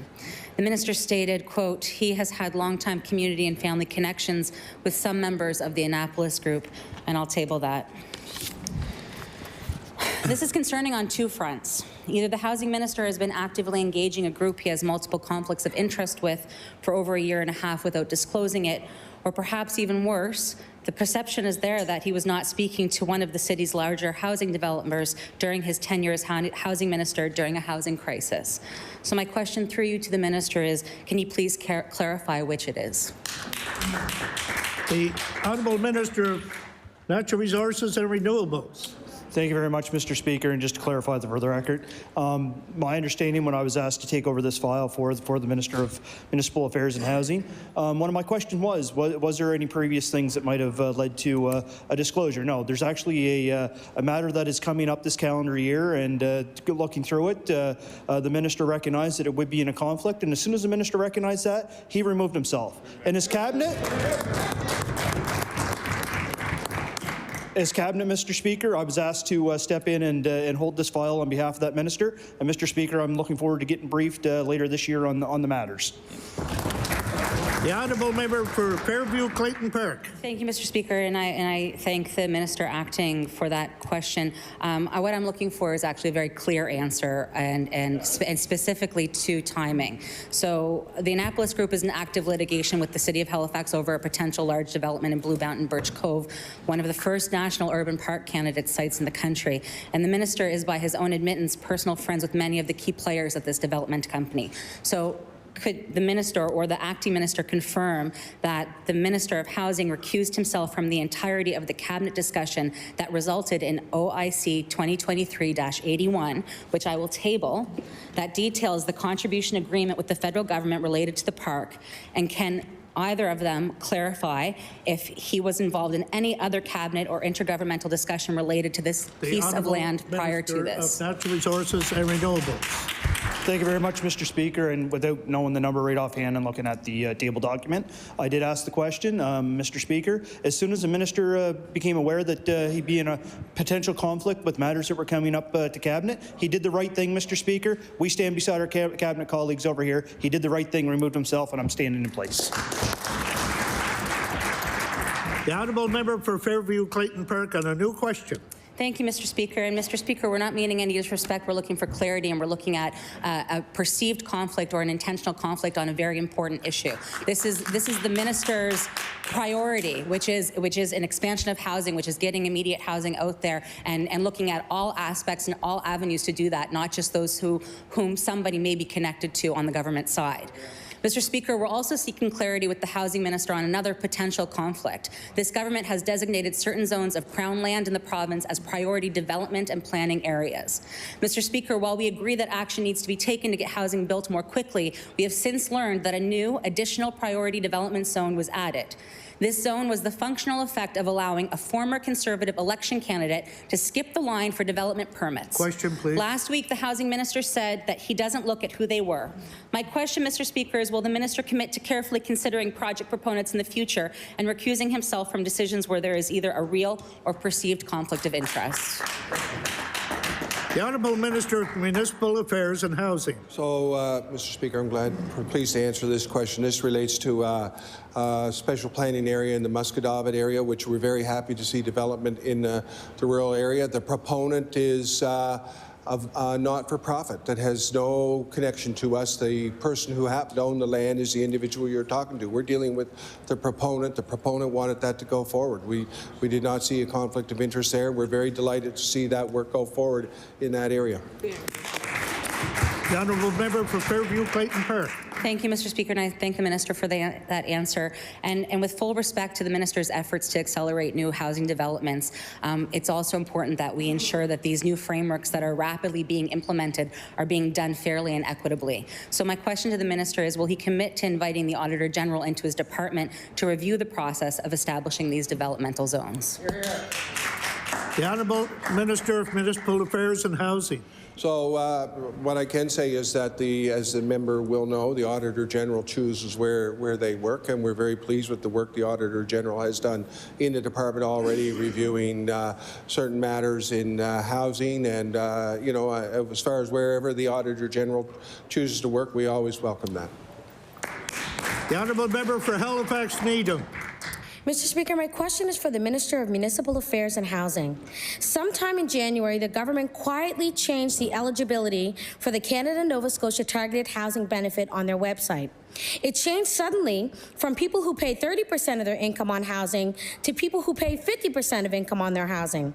There was radio silence when the minister's office was repeatedly asked about the change. Now there are a lot of extremely frustrated people spending very high costs for housing who have been waiting for months to access this benefit, and it's possible they won't even qualify. Mr. Speaker, this government is not investing in affordable housing and has even gutted the rent supplement program. Why? The Honourable Minister of Municipal Affairs and Housing. Mr. Speaker, I don't think this government has anything to be ashamed of in terms of our investment in housing. It's been almost $200 million in the last 18 months.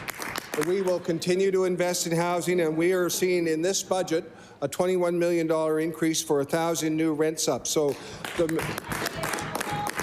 the member is correct. The eligibility requirements were changed. It wasn't done in darkness or radio silence. It was done on the website where everyone could see it. And we did that because there's tremendous pressure and demand on the program. That's the reality. But I'm pleased to say since then we've increased the number of eligible people. We've increased the budget for that program. So we're continuing to work with that. That's only one part of the things that we are doing for affordability in this province. Halifax Needham. Thank you, Mr. Speaker. And more rent supplements for more people who can't qualify doesn't help. So it's not affordable. Mr. Speaker, this new calculation of the supplement is so stingy that it will eliminate the working poor and seniors on GIS from qualifying for the benefit. Not only that, for no apparent reason, for those over 65, this benefit is calculated at 95% of market rates versus 100% for everybody else. A difference that could add up to hundreds of dollars each year for low-income seniors. People would not be wrong if they felt that this arbitrary difference amounts to ageist discrimination. Mr. Speaker, only the very lowest income people qualify for the rent supplement, but many more people are struggling. Why does this government refuse to help them? The Honourable Minister of Municipal Affairs and Housing. Mr. Speaker, I want to say that we have an enormous number of different programs to help seniors. As the member may know, 70% of residents in public housing are seniors. Across the province, we're investing more money than ever before to keep seniors in their own home. We're doing a lot for seniors.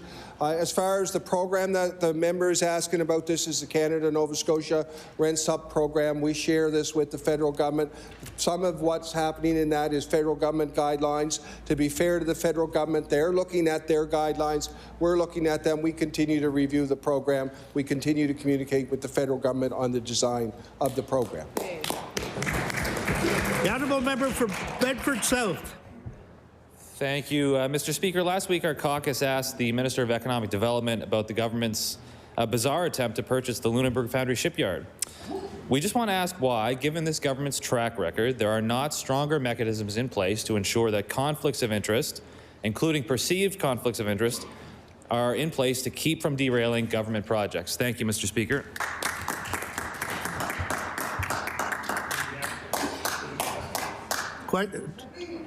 Where's the question directed? Order, please. That's right. I'm asking the member who he'd like the question directed to. The Honourable Member for Bedford South.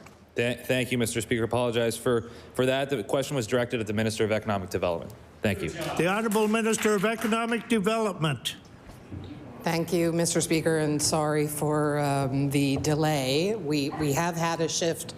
If questions in around the shipyard should be directed to the minister responsible for build, but nonetheless, I am going to address this in this way. That this narrative that everything is being done to help the friends of this government is getting very, very tiresome.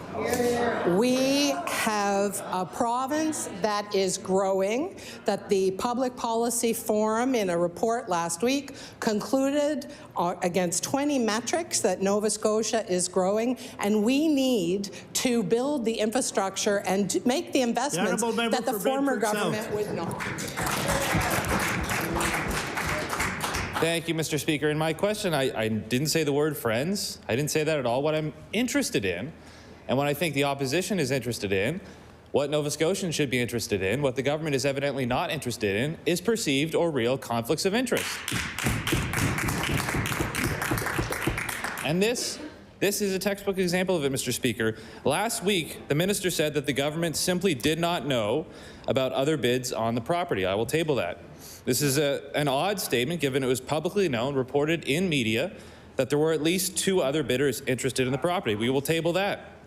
Mr. Speaker, in the interest of transparency and better process, especially that this is under a new entity of Build Nova Scotia, will the minister commit to inviting the Auditor General into her department to take a look at what happened during this process and put the questions to bed? Thank you. The Honourable Minister of Economic Development. Thank you, Mr. Speaker. First of all, every MLA, we receive upon being sworn in information about conflict of interest, and we have a conflict of interest commissioner that is involved in this process. This was, and you have referenced knowledge about the other bidders that came out after the fact. But in any case, this interest reflected an asset for a growing sector of our economy. We had a process and we did the due diligence, and the due diligence revealed that it was something that we felt we could not proceed with. Why would we ask the Auditor General to waste her precious time? The Honourable Member for Fairview Clayton Park. Clayton Park West, I'm sorry. Thank you. Thank you, Mr. Speaker. One of the first actions this government took upon entering office was to fire development gurus like Lauren Breton and Jennifer Angel, 2 very strong women who were making a real difference to Nova Scotia. These women were replaced with interim CEOs, personal friends of the Premier, and both are men.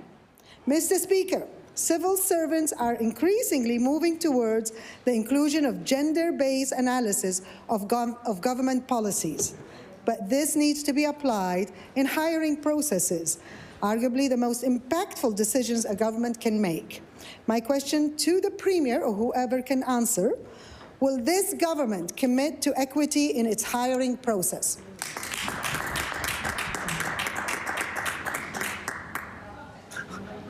The Honourable Minister of Economic Development. Thank you, Mr. Speaker. I am so glad for this question because it gives me the opportunity to say that today we announced the appointment of the new CEO of Invest Nova Scotia, Mr. Peter McCaskill.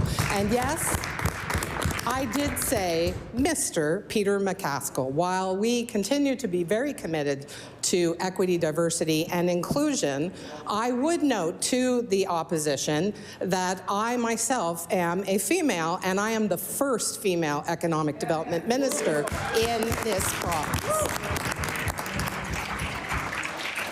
The Honourable Member for Clayton Park West. Mr. Speaker, we're firing many, and it's still continuing, many women. And here is another one. Just a few months ago, a very competent and capable CEO, the CEO of Nova Scotia Apprenticeship Agency, was relieved of her duties.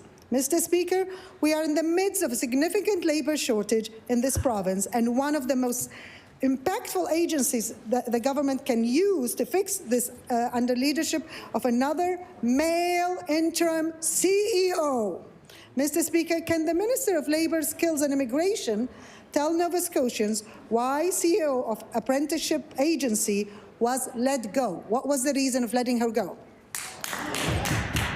The Honourable Minister of Economic Development. So, Mr. Speaker, with respect, I consider that true equity and equality comes from women CEOs being treated the same as male CEOs. And sometimes organizations have changing needs. But this empathy for female CEOs is so ironic when it comes to the CEO for Nova Scotia Health, Karen Oldfield, who is one of the most respected CEOs in this country, is recognized as a change maker, and yet is constantly under fire.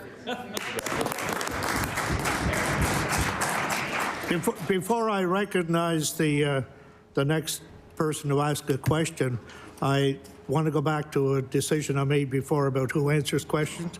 They were so involved that time, 2 of them wanted to answer. So there you go. The honourable member for King South. Thank you, Mr. Speaker. We've asked this government before about March Madness spending. For example, additional appropriations making up over 400% of the entire Department of Environment. In the December update. This government spent $222 million in September, $768 million in December, and over $500 million in the last 2 weeks of March, for a grand total of over $1.5 billion in taxpayer money being spent without legislative oversight or approval. Last week, the Minister of Finance dismissed the Auditor General's strong opposition to this practice, a practice that would not be legal in any other jurisdiction, saying this is a decision for elected members to make. And I'll table that. Mr. Speaker, why did the Minister dismiss this expert advice from our Auditor General, an officer of this legislature, and insist on budgeting in a way that is incongruent with the rest of the country? Mr. Speaker, remember, maybe the member could answer a question for me. Why has it suddenly become such a concern for him?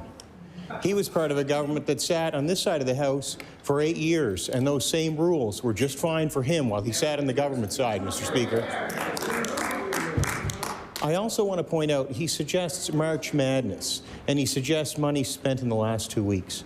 Mr. Speaker, the reality is we're responding to people all the time. We started spending money 3 weeks in after being sworn in, Mr. Speaker. And we're spending it on priorities. He calls it madness. We're talking about housing. We're talking about health care. We're talking about Hurricane Fiona, Mr. Speaker, and so on. Member for King South. Thank you, Mr. Speaker. Let's do some history. This is different. The number is huge magnitude different than any previous government of any stripe. Even a few years ago, and we want to talk about history, an additional appropriation of $13 million was considered, quote, pretty shocking and an example of, quote, ultimate March Madness spending. Both terms, direct quotes from the now Premier. That was $13 million the Premier was concerned about. He is now spending $1.5 billion. Mr. Speaker, did the Minister of Finance shock the Premier with his $1.5 billion March Madness spending? The Honourable Minister of Finance. Mr. Speaker, we have the revenues. There's no question about that, and we're responding. And, Mr. Speaker, many of the things we're responding to are the very things the opposition is suggesting we should be responding to, Mr. Speaker.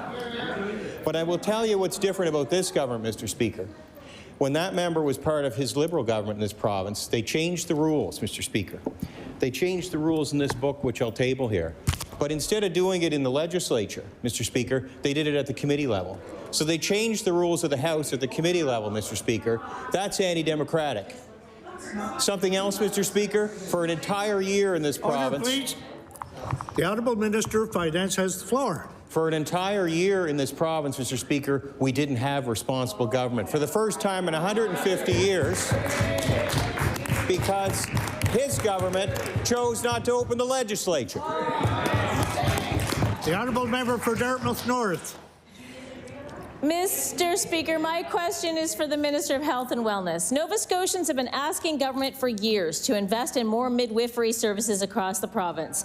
There is still zero service in Cape Breton and the Valley. Midwives in the region have been working on establishing an education program, which is a key piece of the puzzle, and they have asked for a study on how to make it happen. FOIPOP documents from the Minister's Department show the process was moving along nicely until it was squashed at the last minute from the very top decision makers, and I can table that. Mr. Speaker, can the Minister explain why her government is so resistant to supporting midwives and new parents that they won't even undertake a simple study asked for by midwives across the region? The Honourable Minister of Health and Wellness. Thank you, Mr. Speaker, and thank the member for the question. So just to let the member know that we're currently focusing on stabilizing our current midwifery services across the province. There is some issues around recruitment and retention. And I also want to make note that we do have an unattached baby clinic, and certainly the midwives in this province have been instrumental in supporting that. So we are using midwives to the best of our scope, but currently the focus is on stabilizing current midwifery services. The honourable member for Dartmouth North. Well, perhaps we'll have a chance to talk about retention in estimates, Mr. Speaker, but after this government tabled its budget last week, speaking of estimates, our caucus heard from midwives and health advocates who were heartbroken that another budget has been tabled with no new investment in midwifery, including no new midwifery services in Cape Breton, where there was the highest rate of C-sections in low-risk pregnancies in the province between 2017 and 2020. C-sections are the most common kind of surgery, and midwives can help lower these rates and free up hospital resources, but we have to invest in them. So, Mr. Speaker, if this government will spend whatever it takes to fix health care, why does it continue to refuse to implement the sensible and affordable suggestion to invest in primary care that will benefit pregnant people and free up other primary care providers in the system? The Honourable Minister of Health and Wellness. Thank you, Mr. Speaker. So certainly this has been a historic budget in terms of our investment in health care, more faster. We certainly are committed to improving primary care access. And again, we go back to the fact that we need to stabilize our current services before we spread ourselves too thin and make the program not available to anyone. So thank you, Mr. Speaker. The honourable member for Halifax Atlantic. Thank you, Mr. Speaker. The government commissioned a group of experts to give advice on the purchase of a $34 million unfinished shell of a hotel building for the potential conversion of a health facility, and I've actually gone out and visited that facility. The report that was returned recommended against it, and I'll table that. The government acted against the experts' advice. As a result, Nova Scotians have no idea how much more money needs to be, how much more work needs to be done, how many more millions of dollars it will cost, how long is it going to take to adequately adapt this building for healthcare usage. If the government truly believes that this deal was the right decision, will it please release the full details on how much more this will cost, how long it will take to get the work done, so that Nova Scotians can judge for themselves? The Honourable Minister of Service, Nova Scotia. Thank you very much, Mr. Speaker. And as we continue to move forward with this strategic health infrastructure asset, Mr. Speaker, that we acquired as a province, we'll certainly make that information available. Mr. Speaker, this is a first of its kind in our province. Mr. Speaker, this is adding more capacity to our healthcare system for far too long, Mr. Speaker. I think it was 2,870 some odd days while the party opposite was in power. They sat on their hands, Mr. Speaker. We're not in the business of sitting on our hands and spinning our tires in the mud. We're in the business of moving things forward. Thank you very much. The honourable member for Halifax Atlantic. Say that minister is becoming very adept at non-answers, Mr. Speaker, because I asked 5 different questions. Nova Scotians want to know the answers, especially when it comes to finances, and that minister either doesn't know the true answer or is refusing to answer that question, Mr. Speaker. Mr. Speaker, we now know that not only did independent experts advise against the purchase of this property, the civil service was skeptic about it as well, pointed to the government the errors in their evaluation. And I can table that. If the government is acting against the recommendations of both independent experts and the civil service, it needs to be straight with Nova Scotians about why. Will the minister commit to releasing the full details of this acquisition? The Honourable Minister of Service, Nova Scotia. Mr. Speaker, one difference between our government and the former government is that we're acting for patients, Mr. Speaker. Every single day, Mr. Speaker. Through the process of acquiring that asset, Mr. Speaker, due diligence was followed, Mr. Speaker. Certainly, a project, the first of its kind, is perhaps going to have some questions along the way, Mr. Speaker. But we certainly paid within the range of that asset, Mr. Speaker. Again, to deliver on our faster plan that we delivered on December 15th, and I assured hope to God, Mr. Speaker, that the members opposite support increasing capacity in our healthcare system that they sat on their hands and did not want to do in their 8 years. The honourable member for Cumberland North. Mr. Speaker, the members, the organizers, the founders of Can't Buy Me Silence, they are suggesting, Mr. Speaker, that the power that has belonged for too long to perpetrators because they have money, they're suggesting, Mr. Speaker, that that power belongs with the victim. They're saying, Mr. Speaker, no longer should people be able to buy silence. The time is now. The time is now. It's happening all over the world. Can the Minister of Justice tell us what will it take to make the changes needed here in Nova Scotia against NDAs and sexual assault? The Honourable Minister of Justice. Thank you very much, Mr. Speaker, and thank you very much to my colleague across the way for the question. As I said before, currently the only jurisdiction in Canada that has actually implemented this is Prince Edward Island, and we'll continue to monitor. Thank you. The Honourable Member for Cumberland North. Mr. Speaker, this is an opportunity. This is an opportunity for the government to absolutely do the right thing. Whether it's the Canadian Barristers Association, the Law Association, whether it's the Canadian military, whether it's Hollywood, whether it's universities or governments, people and victims that have signed NDAs are breaking them because they know that they were taken advantage of because their perpetrators simply had money. And we're saying, Mr. Speaker, that no more. The power should not belong with peoples that are breaking the law and sexually assaulting our children and grandchildren. Mr. Speaker, can the Minister of Justice once again give us an answer? What will it take for Nova Scotia to pass legislation? The Honourable Minister of Justice. Thank you very much, Mr. Speaker. And again, through you to the member, what it'll take is that we continue doing our review. Thank you. The Honourable Member for Cumberland North on a new question. Mr. Speaker, I think I can speak for every member of the Legislative Assembly here in that people come to us when they are going through very difficult times. And I don't know if every MLA in this House has had a victim of sexual assault come to them, but I can tell you that I have.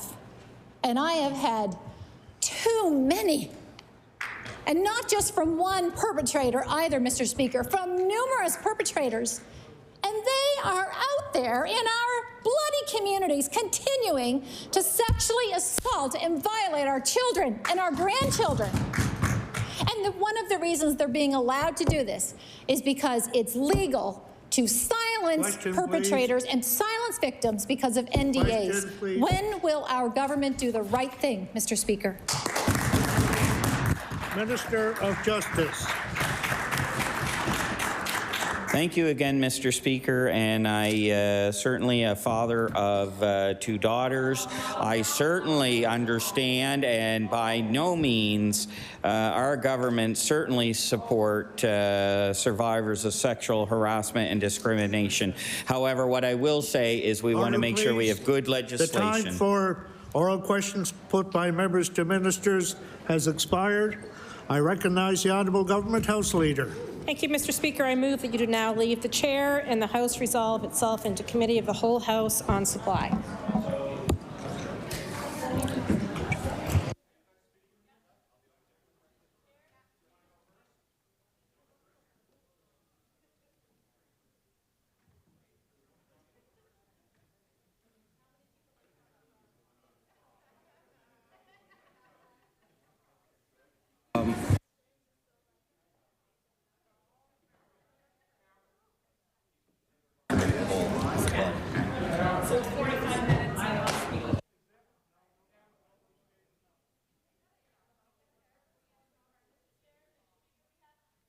I recognize the Honourable Member for Caperton Centre, Whitney Pier.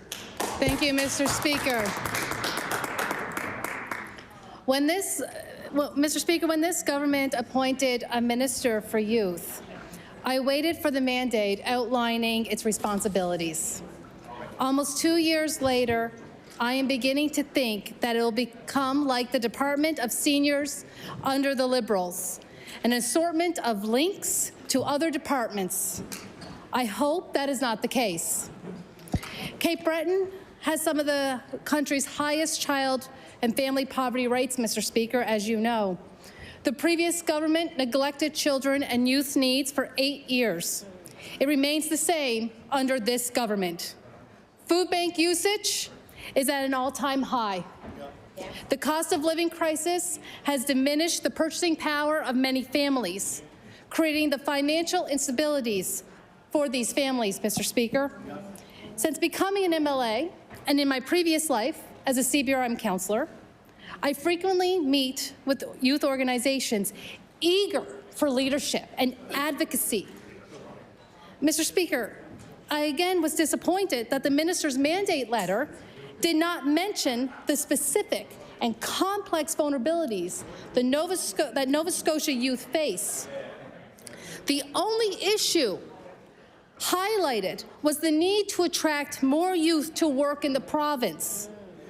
There was no mention of youth centers and youth organizations and preventative measures for youth to keep them out of the criminal justice system or breaking the cycle of poverty.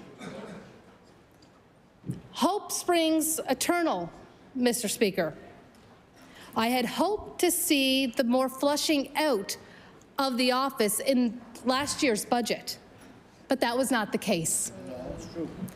I expected to see more about youth and youth organizations in this year's budget. When I went through the budget, one of the items I was looking for, of course, was the Office for Youth. To my surprise, this government only mentioned youth in the budget in relation to youth in the criminal justice system and youth in the workforce.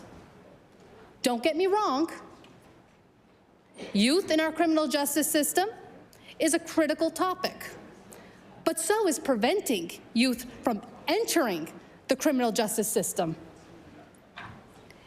It is also vital to support youth entering the workforce. However, the programs and organizations that nurture and foster youth should have been mentioned. After-school programs and organizations play a crucial role in youth development. If we want to support youth in the workforce, we must first help the programs and organizations that foster the skills youth will need to succeed. Regarding the youth in the criminal justice system, the goal should be, as I said, prevention. We must utilize every tool to prevent as many youth as possible from entering the system, Mr. Speaker. The government spends more money on the criminal justice system than funding after-school programs and youth centers. Imagine, Mr. Speaker, just imagine if we invested more in proactive cycle breakers, such as youth after-school programs and centers, the cost to our criminal justice system would decrease. Studies have shown that when government invests in youth programs and centers, it has the potential to transform the lives of youth, reduce crimes committed by youth, improve well-being, and significantly reduce costs to the taxpayer. Supporting young people improves their confidence and physical and mental health. Mr. Speaker, young people are struggling with many issues. It's a litany: poverty, isolation, disengagement from school and community, unemployment, family violence, and family and youth substance abuse and addiction.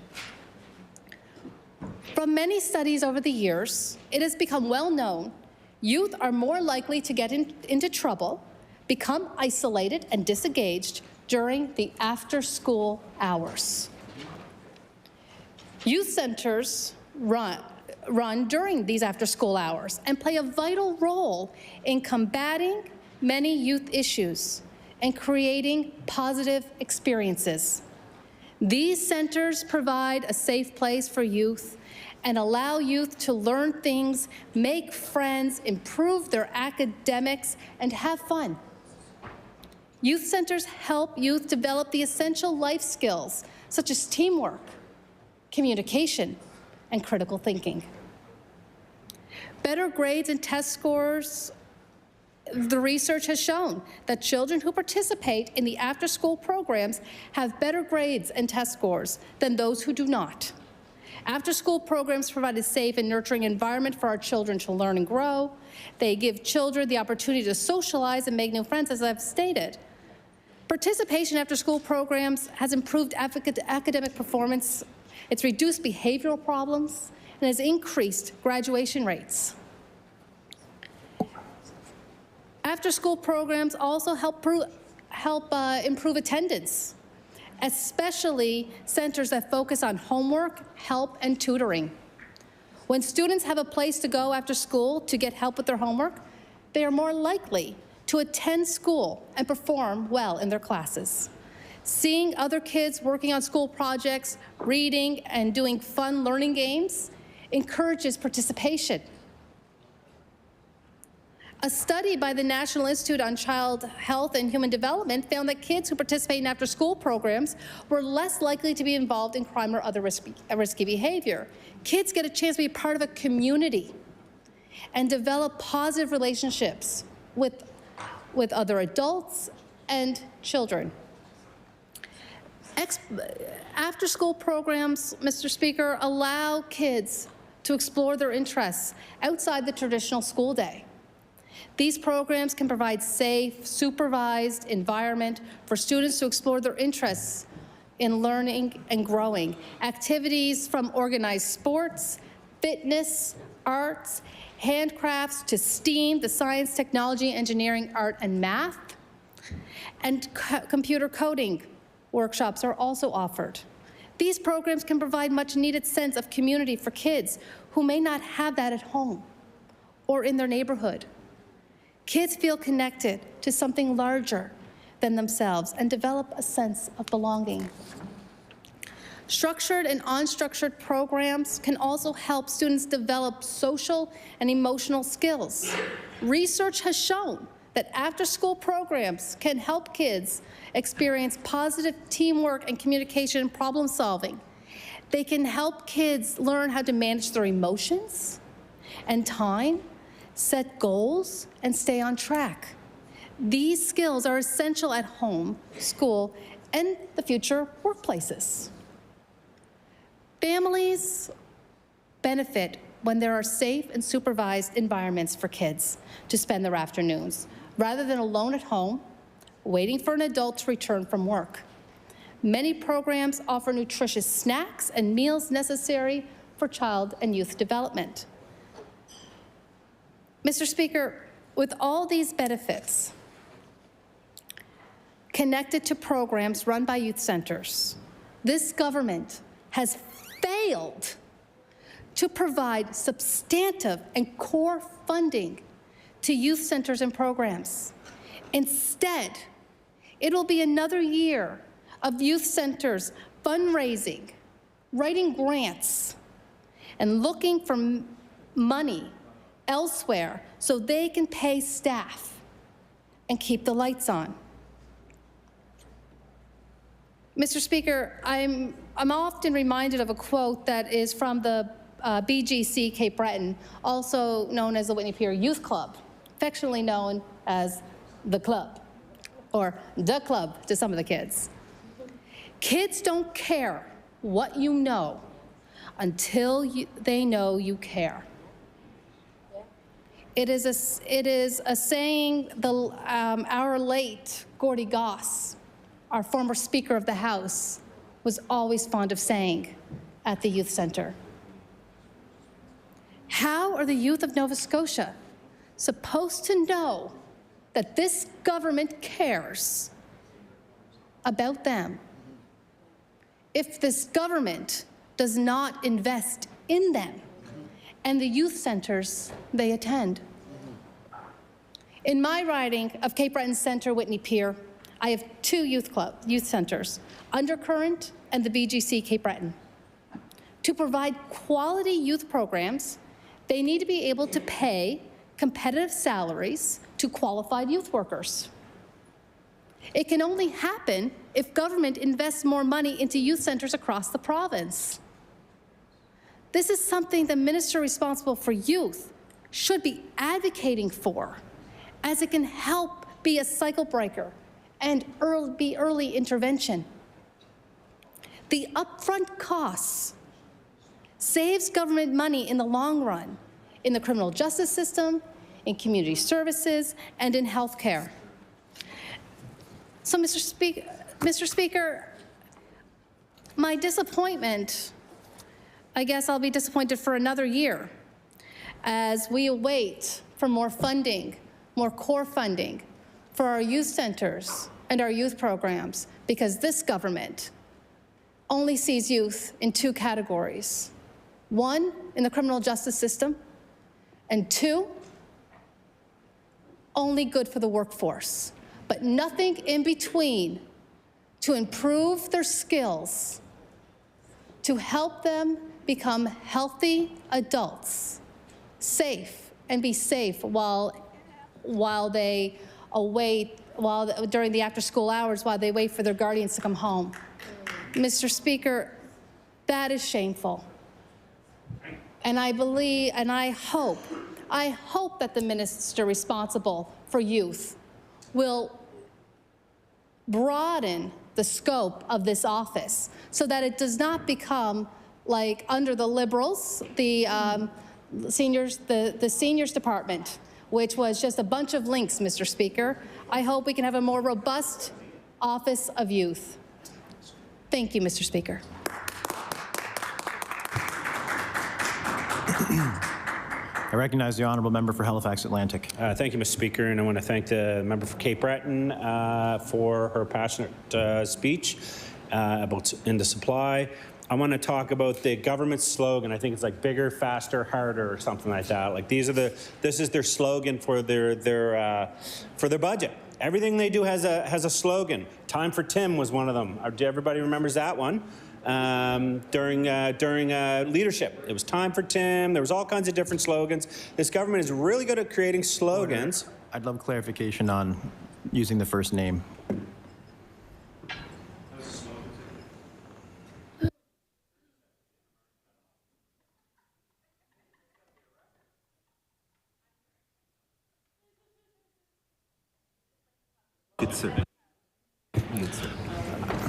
I'd prefer if you refrain from first name usage.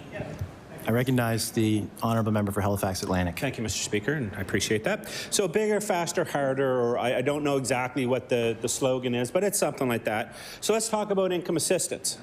We have a Minister for Income Assistance and Community Services that during question period has stood here in this House and said and advocated her responsibility when it comes to income assistance. When we asked her about 2 years in a row, under this government, people in income assistance, the people in some of the lowest poverty situations in this province, why they haven't gotten any type of raise after getting a historical raise under the last Liberal government, she says, and I quote, "It's the responsibility of all the departments, health and labor, education," and I will table that, all the departments. It's the first time I've ever heard this. It's everybody's responsibility when it comes to poverty and income assistance. Yet the direct responsibility is the Minister of Community Services. And it's shameful. It is absolutely shameful, and quite frankly, my perception is that it's an elitist budget. That's my perception, and I think that's the perception of a lot of Nova Scotians. The perception of a lot of Nova Scotians and myself is that this is a budget that doesn't care. A government that doesn't care about the people that are making the lowest amount of money and have the least amount of resources. We can't get a straight answer in this legislature from the Minister of Community Services when it comes to the most vulnerable Nova Scotians in this province. And to use their own slogan, their bills are getting bigger. The burden on them are getting bigger. They're going into poverty faster, and life is getting harder. And what does this government do? And I will table it. They stand in the legislature. There's a picture in the Herald which I think sums up this government perfectly. It's the Minister of Community Services standing beside the Minister of Finance, standing by the Minister of, the Premier, with big smiles on their face and arms wide stretched as if to say, what's wrong with this bill? What's wrong with this budget? Vote for it. This is the best thing ever. You've left a large portion of Nova Scotians behind, and you've done it with a smile. I want to talk about the working class and middle class of this province who are struggling day to day. We put forward a bill that would help each and every one of them. And the response from the Minister of Finance is, we can spend their money better than they can. We need their money. They don't need it. The perception is it's a big brother thing, right? We're going to spend your money bigger, badder, faster. Or sorry, bigger, faster, harder than you will. They don't have the right to have their money back in the most taxed province. And Mr. Speaker, I've stood in this legislature for 10 years now, and I'm certain I've heard the Minister of Finance stand on his feet in opposition and talk about lowering taxes. I'm certain of it. I know a year ago, he was on the Todd Vino show, and I will continue to repeat this, where the minister said they were in the process of creating the better paycheck guarantee, and come the next budget, which is this budget, you will see movement, and you wait and see what happens. They called me afterwards. What did I say? It's not going to happen. Nothing's happening. And the minister stood in here in this legislature and said, it's not a priority. Healthcare is their priority. And I've got lots of documents to table, and I'll table them all. The perception is, from Nova Scotians, is this is a government that doesn't care. And that's my perception too. There's nothing in here for the working class. There's nothing in here for the middle class. All you're doing is taking. And it would be okay, I think, a little bit if there was results. But everything's gotten worse in healthcare, their top priority. And again, the Minister of Health stands on her feet day after day after day and answers questions and says it's getting better. But when we ask them to prove it and show the numbers, they don't. They can't. They just go, Justin Trudeau, the Premier government, the Liberal government before us, the NDP government, maybe, like I said before, John A. MacDonald, Joseph Howe, I don't know. So we got, who? Somebody. Let's point to somebody quick. Right? People deserve a better government. And I think maybe in 18 months they've lost a little touch with Nova Scotians driving their Lexuses and their Beamers and their $100,000 vehicles and their all these great things that they have now, their Mercedes and all these other things. Maybe they've lost touch a little bit, Mr. Speaker. Maybe they've lost touch. Because I can tell you, I can look at those vehicles out there. Some of the vehicles in that parking lot is 10 times more than people on income assistance get.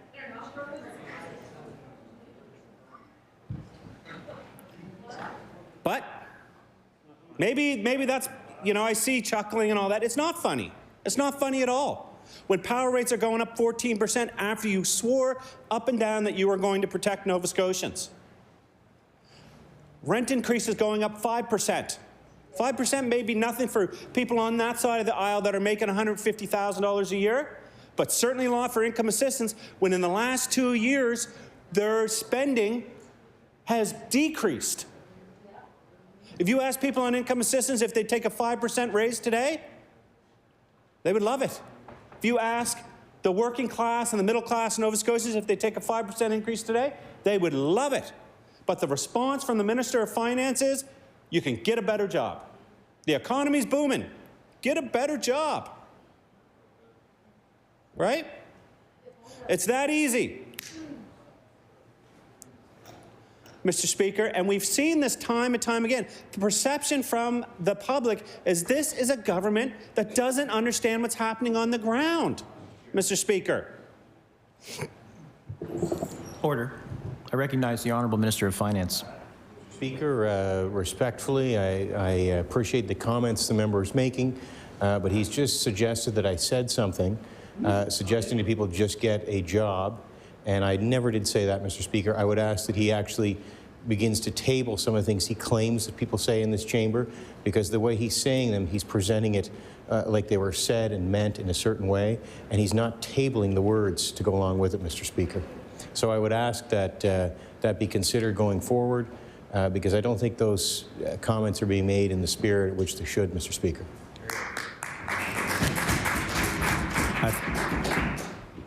I thank the Minister for the comments, and I will ask the clerks to ensure that everything the Honourable Member is discussing and says that he will table is tabled in a timely fashion.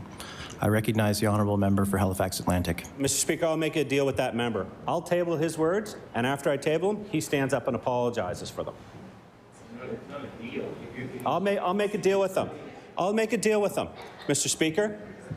So here's the thing, Mr. Speaker. Order. I recognize the Honourable Minister of Finance. Mr. Speaker, this is not about deals. The rules of the legislature, if a member is trying to say that another member said something, he can't just try to put words in their mouth and suggest they've said something and not back it up. Order. And thank you. This is not the time for debate. I would reiterate that I'd love for the member for Halifax Atlantic to timely table documents to ensure that facts are being shared in this chamber, and we will carry on with this debate into supply. I recognize the Honourable Member for Halifax Atlantic. Thank you, Mr. Speaker. And like I said, I will table these words, and then I would ask that maybe the member can own up to his words after I table them. So, Mr. Speaker, you know, it's sad that we get these type of reactions anytime members on this side of the House stand up and speak. We hear the clapping and the laughing and stuff like that. But again, we saw in question period when it came to NDAs, silence. Silence. They showed any type of passion for things outside of their own priorities. Maybe Nova Scotians would believe that this was a government that had a conscience, because the perception is they don't. That's the perception, and that's what I'm hearing from the public. And I think there's an issue there when the perception that is out there is that this is a government that's tabling budgets without a conscience. That when this government, the perception is that this government is tabling budgets that don't look after the most vulnerable. When the perception is that this government is tabling budgets that don't care about low-income, middle-class, and working-class individuals. The perception is that this government's making announcements without even telling people. I was at an announcement at St. Mary's where they said 40 million or 50 million or 100 bajillion dollars, and the VP of St. Mary's came out and said they had no idea what was happening, and that they would create something around this announcement. We hear about this over and over when we ask them to deal with the highest taxes in all of Canada. They won't. They won't. They want more from Nova Scotians because they are might not be part of the 1%, maybe some people in this chamber are, but they're definitely part of the 10% in this province when it comes to salary and benefits. So they don't feel the pain. They forget what it's like to struggle. You know, they say that this budget is all about health care. Really? Really? Because healthcare professionals and associations are saying, certainly doesn't feel like it, doesn't look like it. We have a minister in charge of health infrastructure who refuses to give any type of details on one of the biggest and largest purchases in Nova Scotia history, after getting caught with their hands in the cookie jar at the Lunenburg shipyard. Right? And we don't get an explanation on that either. The only reason why that deal was pulled back, Mr. Speaker, the perception is because I actually called for an Auditor General's investigation into it. And the Auditor General was ready. She was ready. And she's still going to do it. We know the people that were associated with the Premier's campaign stood to profit off it. That was reported. So I see members shaking their head. No. Mr. Speaker, if that's not true, then I guess the media's lying. I guess the media lied. Because the media reported that, Mr. Speaker. And so what I would say is this is not a budget that helps Nova Scotians. This is not a budget that helps healthcare work or healthcare in Nova Scotia. It's not a budget that gives us access to healthcare. What it does is create bigger deficits. It draws Nova Scotians into poverty faster, and it makes life harder. So when they say bigger, faster, harder, that's what they're talking about. I apologize, I can't keep up with the slogans. You know, one of the easiest things they could have done, Mr. Speaker, is create a lunch program, a universal lunch program. I haven't heard a single member over there, including former teachers, stand up and advocate for that. Not a single member has stood up and advocated for a lunch program. And we know what poverty and hunger does to our students. Not a single member. I haven't heard a single member stand up and advocate for seniors who got nothing from this budget. Nothing. Our mums, our dads, our grandparents who took care of us. There's nothing in this budget. But we remember the slogan. It was like super seniors now, or I don't know what it was, but at one point there was a slogan around seniors from the progressive conservative government. I saw it on the buses. I saw it when they went to the nursing homes. It was like, oh, dignity for seniors, Mr. Speaker. That's what it was. There's nothing in this budget that gives dignity to seniors. There's nothing in this budget that helps youth. There's nothing in this budget, and it's shameful that helps people on income assistance. It actually drives them into poverty faster. This is a bigger, faster, harder joke of a budget. Thank you, Mr. Speaker.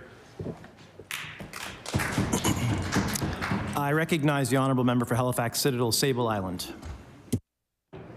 Thank you, Mr. Speaker. It's my pleasure to rise today and speak into supply, particularly looking at the realization of children's rights through this budget that's been tabled. Nelson Mandela said, "There can be no keener revelation of a society's soul than the way in which it treats its children." And so I think with that inspiration, with that lens, I wanted to talk about what's happening for young people in Nova Scotia and in Canada, what's happening for young people through this budget, and what could have happened to make lives better. And before I start, actually, I just really want to thank that this work doesn't emerge it emerges from a global network of child rights advocates, and in particular, my remarks draw from the work of Lisa Wolfe at UNICEF, Sarah Austin at Children First Canada, Dr. Andrew Link, Dr. Laura Stymus, and Dr. Sarah Kirk at the IWK and Dalhousie University. I'd like to dedicate to the memory of the former Senator Landon Pearson, Canada's first children's senator, who passed away earlier this year at the age of 93, and as well to honor the power and justice making of all young people who activate in Canada. So here's the deal. I think that in Canada we have this perception that actually our kids are doing well, that we're doing well for our kids. And unfortunately, by all measures, that's actually not true. So UNICEF, for instance, conducts regular reporting around how children are doing by specific standards in different countries. And we used to rank 10th amongst affluent countries. However, we now rank 30 out of 39th. And it's been a sharp downward trend. We really are reaching a tipping point where young people are really, the future of our country are in jeopardy, and we're going to really start seeing the long-term outcomes that come with ignoring this important section of our community.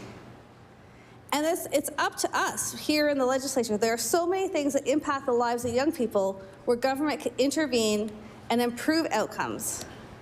So I'll just want to paint a picture of the situation of children and youth in Canada at this point. So I'm wondering if folks would be able to guess at the most common reason for death for young people under the age of 18 in Canada. Suicide. It's actually unintended injuries and violence. So it's actually things like driving, emergencies, and so unintentional injuries. And the second greatest cause is suicide.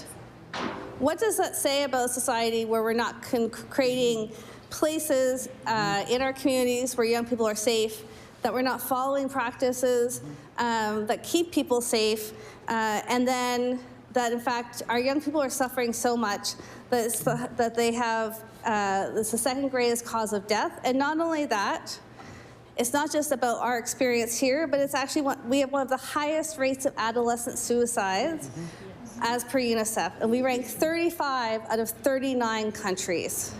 And so that means that 35 countries are doing a much better job at keeping their young people alive. And I think it's been particularly important to consider mental health because the actual onset of most major health issues, mental health issues, happens at the sort of the transition from under 18 into early adulthood. So 70% of mental health issues onset during that period.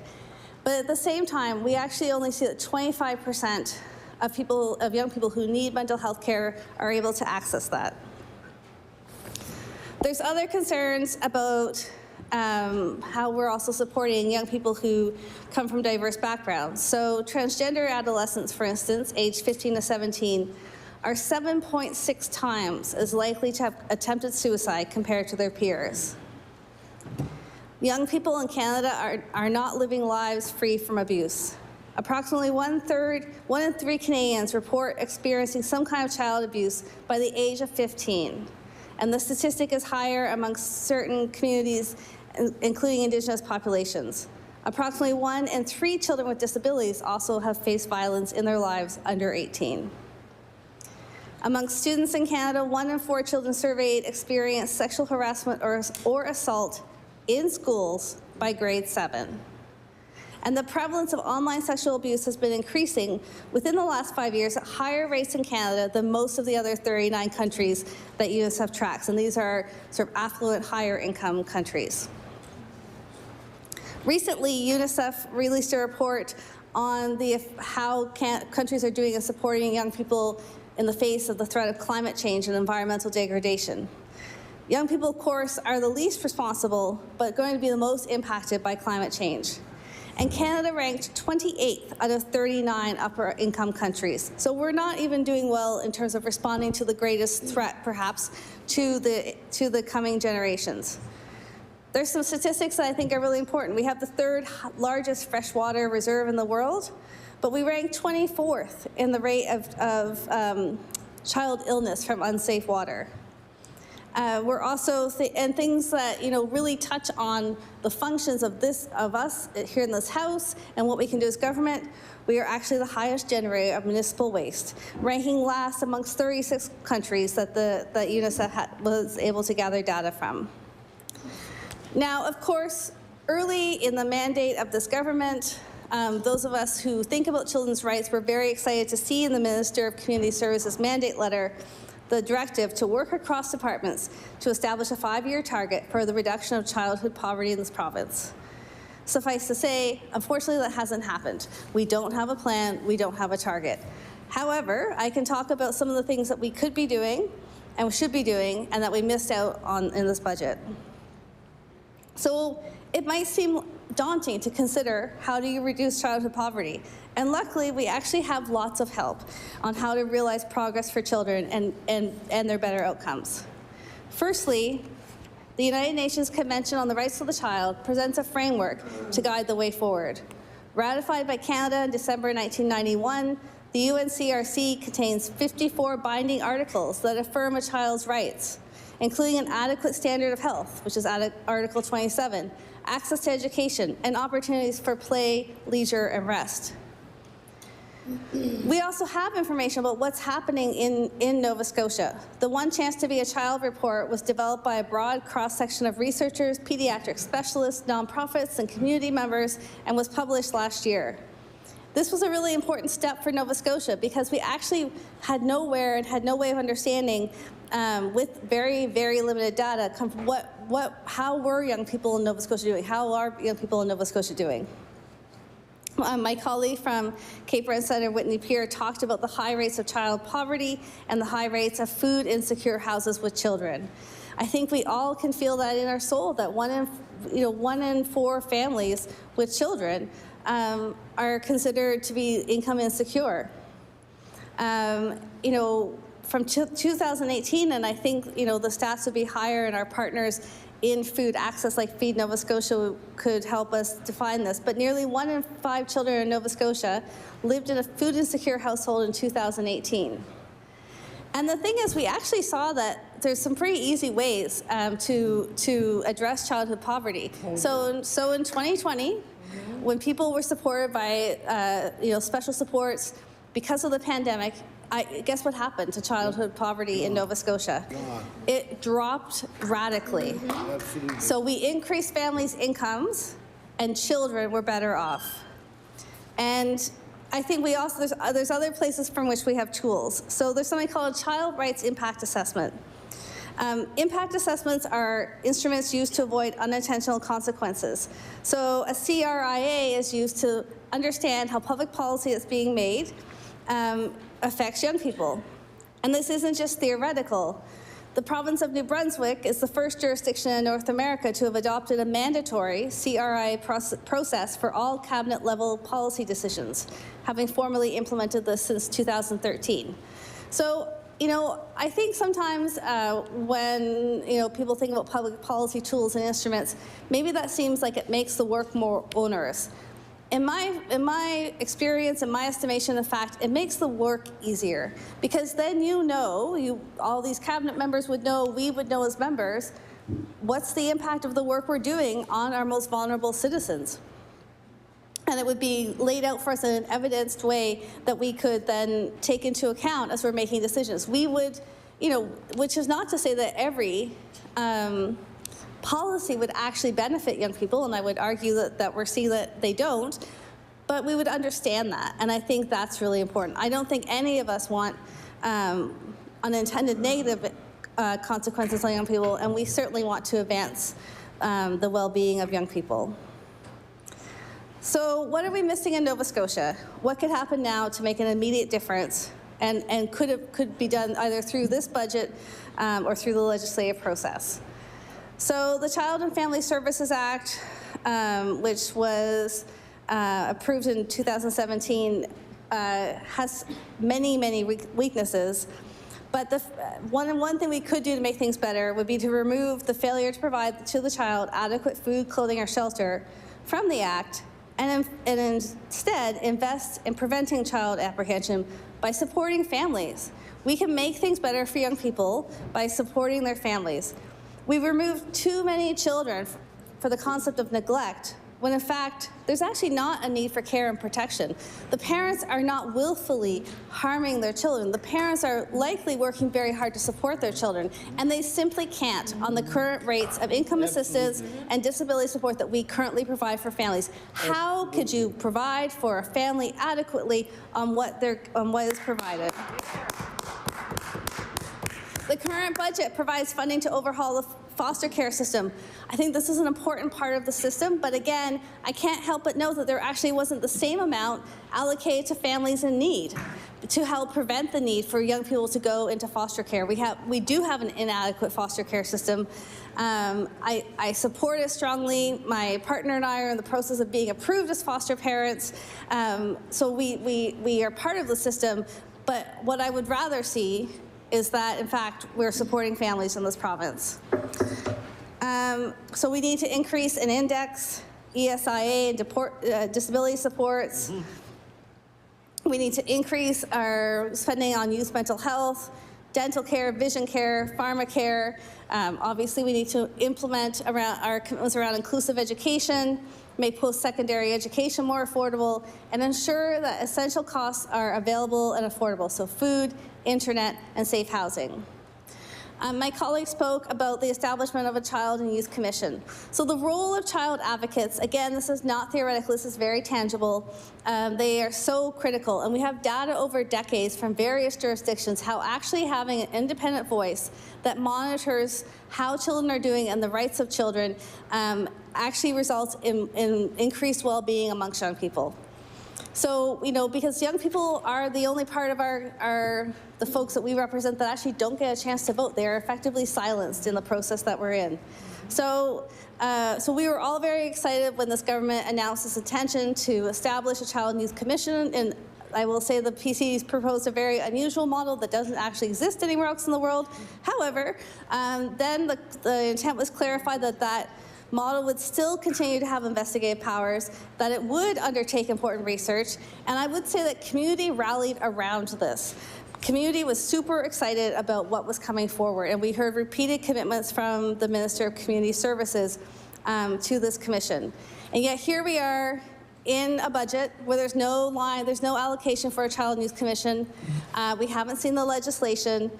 Over the fall, there was a great deal of public engagement and engagement of youth.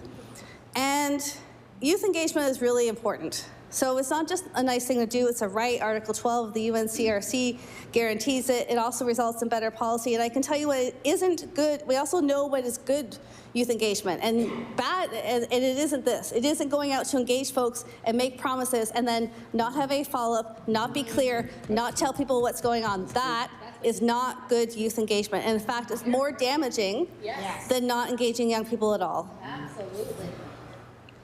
There's other things that we need to be doing to support young people, and I think I'll just turn to talking about the investment in places of safety. So places of safety, so it's in the budget as supporting young people with complex needs. Places of safety are actually a rights violation for young people, and we need to get them out of our system. So in 2020, 151 children were in places of safety, which means they're in hotels, they're in apartments, they're in cabins in the woods. With unqualified people, they're not safe. And this really is, so to call it investments in helping children with complex needs is inappropriate. These are our most vulnerable children without a family advocate, without a provincial advocate, without a right to vote, and we're leaving them alone with unqualified folks. Okay. The motion to resolve the House into the Committee on Supply is carried. We will now take a brief recess to set up for the committee.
Order.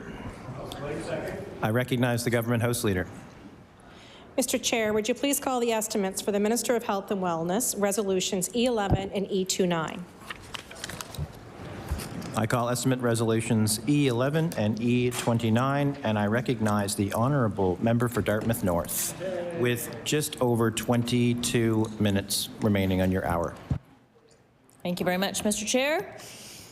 Welcome back, everyone. Exciting second day. As a theater practitioner, I like to, keep my questions thematic and whatnot, dramaturgically tight. So I'm going to actually move to the nursing bonus and ask a bunch of questions on that, but I have other questions, obviously unrelated as well. So we've heard a lot about, or we've had a lot of questions come into our caucus office and constituency offices about the nurses and their eligibility for the retention bonuses. And when I say nurses, I also should say other the healthcare workers that are qualifying for that bonus. So my first question is, are casual nurses eligible for the bonus?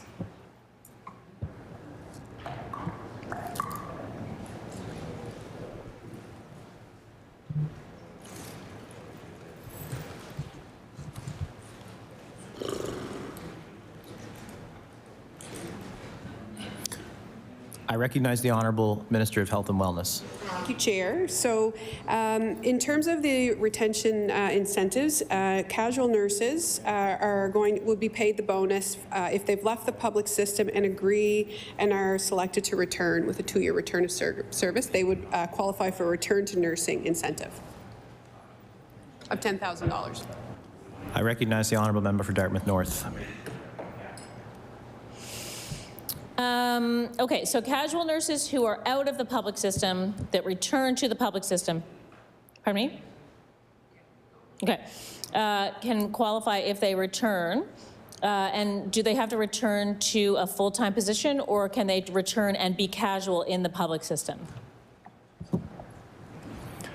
I recognize the Honourable Minister of Health and Wellness. So casual nurses would be working in a facility but would not have a permanent, whether that FTE equivalent, whether that's 0.4, 0.5, full-time, whatever. So in order to qualify for the return to practice, return to nursing incentive, they would have to take a position that was permanent.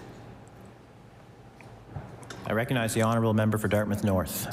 So recently on a town hall, the Premier suggested that nurses under a return for service agreement would be eligible, but we have also heard from nurses who were told differently. So what about the nurses who are under return for service bonus agreements?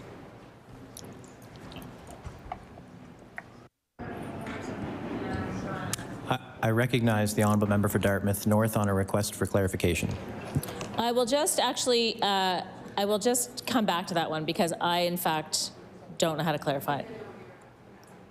Okay, let's pause, yeah. So my next one then, are nurses who are on parental leave eligible for the bonus?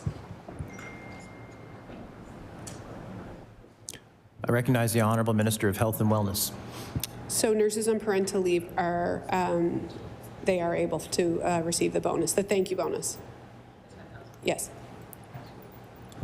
I recognize the Honourable Member for Dartmouth North. Okay, can the department provide a detailed list of how the eligibility is being determined? Like what are the thought processes going into that? I recognize the Honourable Minister of Health and Wellness. So thank the member for the question. So the department would not be able to give you that. What we've asked, there's a bit of a war room set up to support a variety of different questions. So there is an ability for people in Nova Scotia Health to reach out to HR and have their individual questions. There's a lot of variability answered if they have any questions. And I believe in seniors in long-term care that those questions are being directed to the Health Association of Nova Scotia. I recognize the Honourable Member for Dartmouth North. So just to clarify that, if we are contacted, so we've been contacted many times, do I qualify for this or not? And of course, that's really tricky for someone like me to be able to answer. So people should go to the Health Association of Nova Scotia for their answer? Okay, sorry. I recognize the Honourable Minister of Health and Wellness.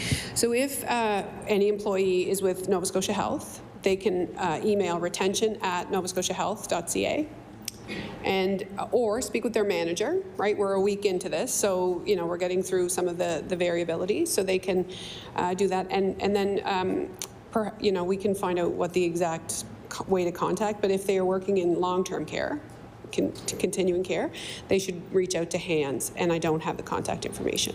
Does that clarify? I recognize the Honourable Member for Dartmouth North. So here's an example of one of the letters that was sent to us from a nurse working outside of Halifax. This is a quote. "The different amounts of monies has caused quite the rift between classifications. The paramedics, lab, RTs, etc. are, I'm not going to say this word, but PO'd, that they are getting less than LPNs. They see themselves at the same level as RNs and are finding it very insulting. There are many casuals working full-time hours in the lab because the work there is there, but there were not any postings over the last few years to apply to, and they will not be eligible." So can the minister respond to this concern?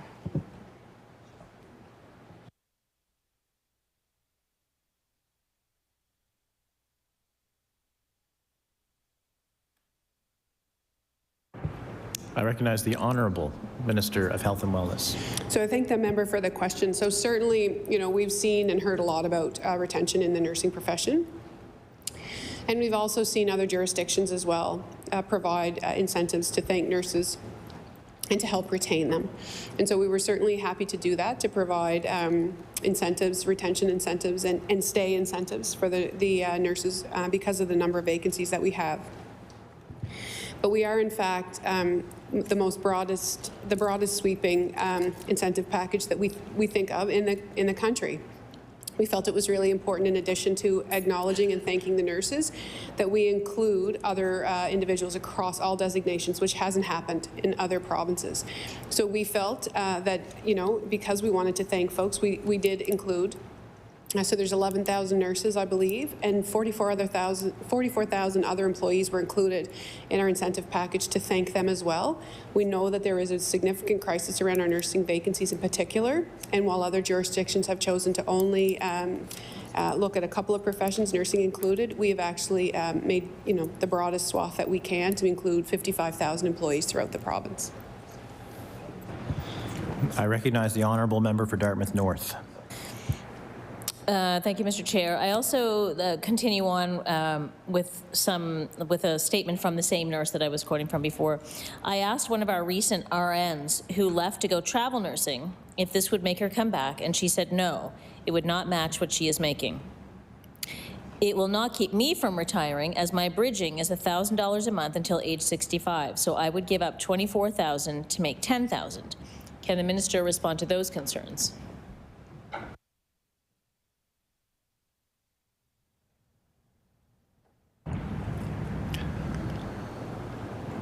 I'll ask the member for Dartmouth North to table the document that was just cited.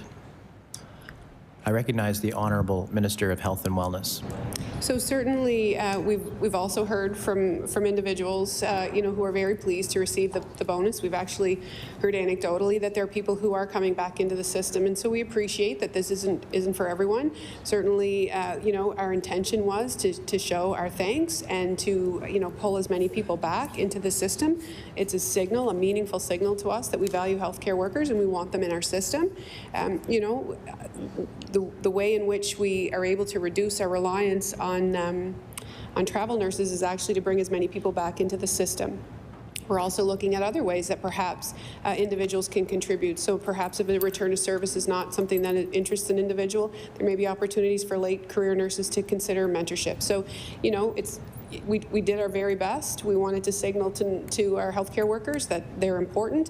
We know that it's not going to capture everyone, but certainly it was a very important and meaningful gesture in order for us to signal to healthcare workers that we understand that they've been working under strain and we're grateful for the work that they do. I recognize the Honourable Member for Dartmouth North. What was the amount budgeted in last year's budget for spending on travel nurses, and can the minister say what is the final amount that was spent on travel nurses for the year about to end?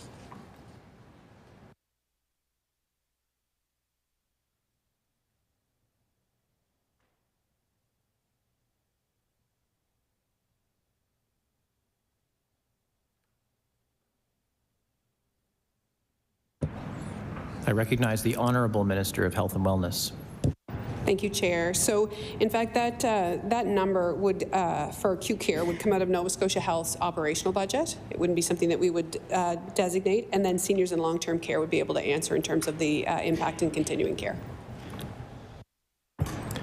I recognize the Honourable Member for Dartmouth North. Aha.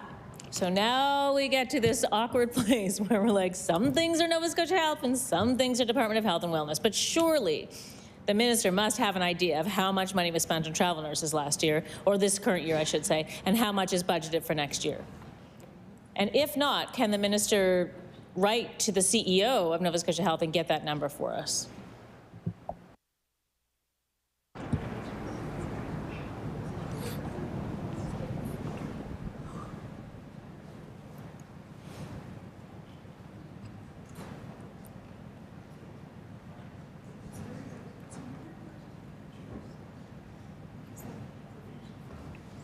I recognize the Honourable Minister of Health and Wellness. Thank you. So we can reach out to Nova Scotia Health to get the number. We don't actually budget for a particular, we don't have a budget line or budget for travel nurses. So in the operations of an organization, you would have a number of funded FTEs. That would be your budget. You would have their benefits on top of those FTEs, and so you would work within that.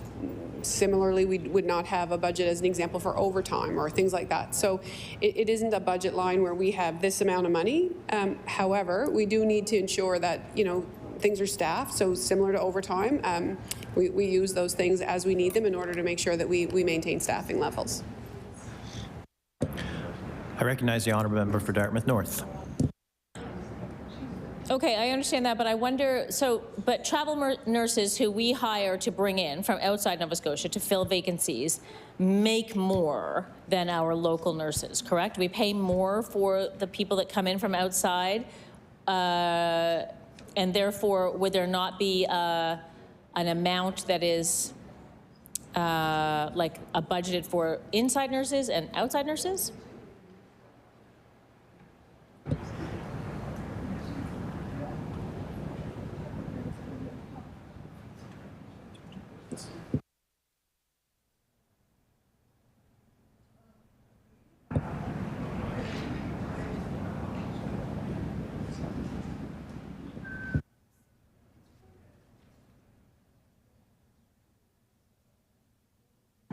I recognize the Honourable Minister of Health and Wellness. I'm very sorry. I'm wondering if you can repeat that question.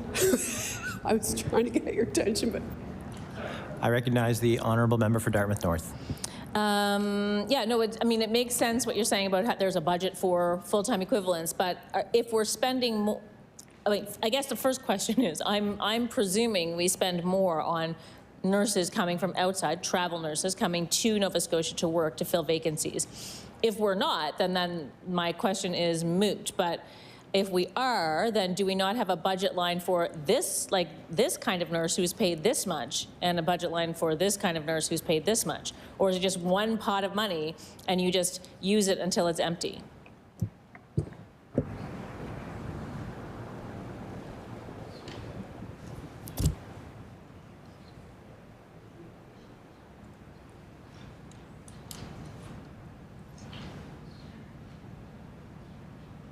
I recognize the Honourable Minister of Health and Wellness. Thank you. So from April 1st to December 31st of last year, $16.3 million was spent on travel nurses in acute care, 16.3. So there would be a contract with the company that those who employ the travel nurses, and you know, the contracts could vary on a variety of different things, so we don't have a line of sight to that. We would sit with the contract, and what the nurses get or receive or what have you, based on where they go or what they do, really is not, it would be part of their contract with that company. I recognize the honourable member for Dartmouth North. Thank you for that. So there's a contract with the company pays the nurses, whatever, we don't know about that. So that is different than the answer you just gave, the minister just gave previously, which is that there's a pot of money that's full-time equivalents, and you just use that to pay whoever is working when. I recognize the Honourable Minister of Health and Wellness. So what I say when I talk about FTEs is every organization, facility would have a staffing model, and you would have so many FTEs. That's how we know how many vacancies there are in the acute care system or in your long-term care facility. You're funded for an X number of FTEs. So that's the money that you use to pay employees. You know, it is their salary, and then it would include their benefits and things like that. We don't actually, we're not funded for overtime. So you have to take that out of existing vacancies, or you actually go over your operational funding. So that is, you know, how we fund publicly funded organizations. You're given an equivalency and you hire to that, which is how we know what the vacancies are. And so in order to fill these spots, we actually would need a contract, which would be very separate. So, you know, there may be a reallocation of funds. If you have a lot of vacancy, you may be able to reallocate funds, and, you know, so it is a bit complicated, but there's not, we don't have a budget line for that. We would have to have a contract, yeah. I recognize the Honourable Member for Dartmouth North. And does each facility have its own contract with a travel nursing company, or does the department or Nova Scotia Health have the contract, and then there's someone that sort of doles out nurses from the contract to the different facilities?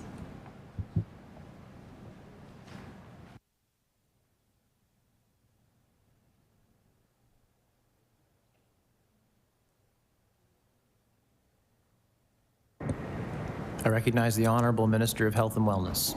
Thank you. So I can only speak to Nova Scotia Health. I don't know what's happening in terms of seniors and long-term care. So Nova Scotia Health would have a company that they have a contract with, and then through the workings of it all would identify areas in which they need to be used through the site managers, through the VP operations, all of those types of things. But we would have a singular contract, and the supply would come from a company, and then seniors and long-term care, I'm not really sure how they allocate resources. I recognize the Honourable Member for Dartmouth North. Okay, I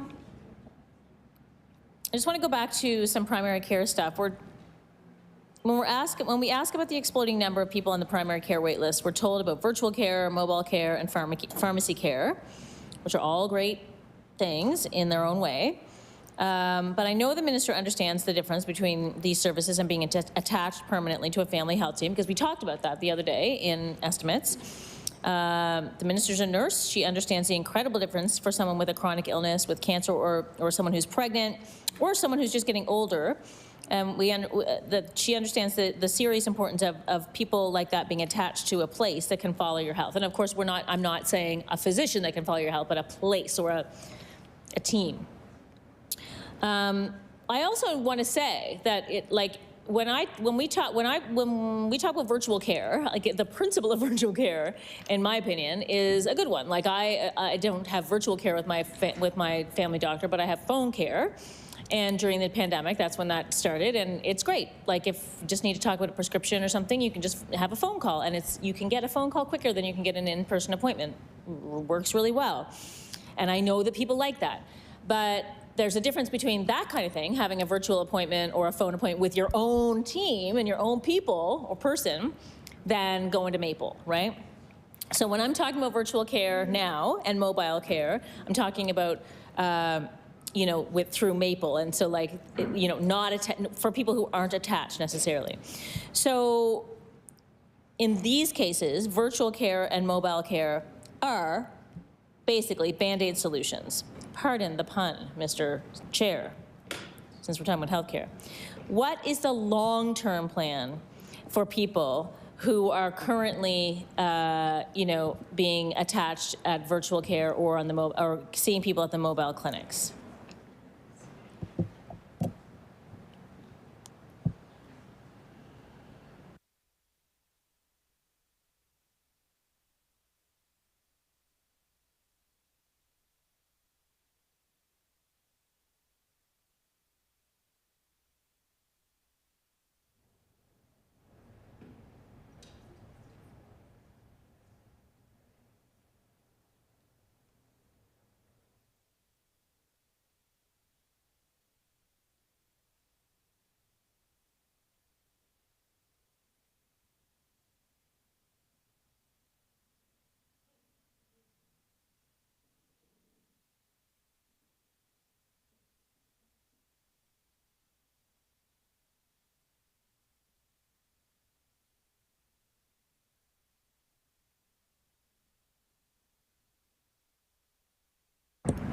I recognize the Honourable Minister of Health and Wellness.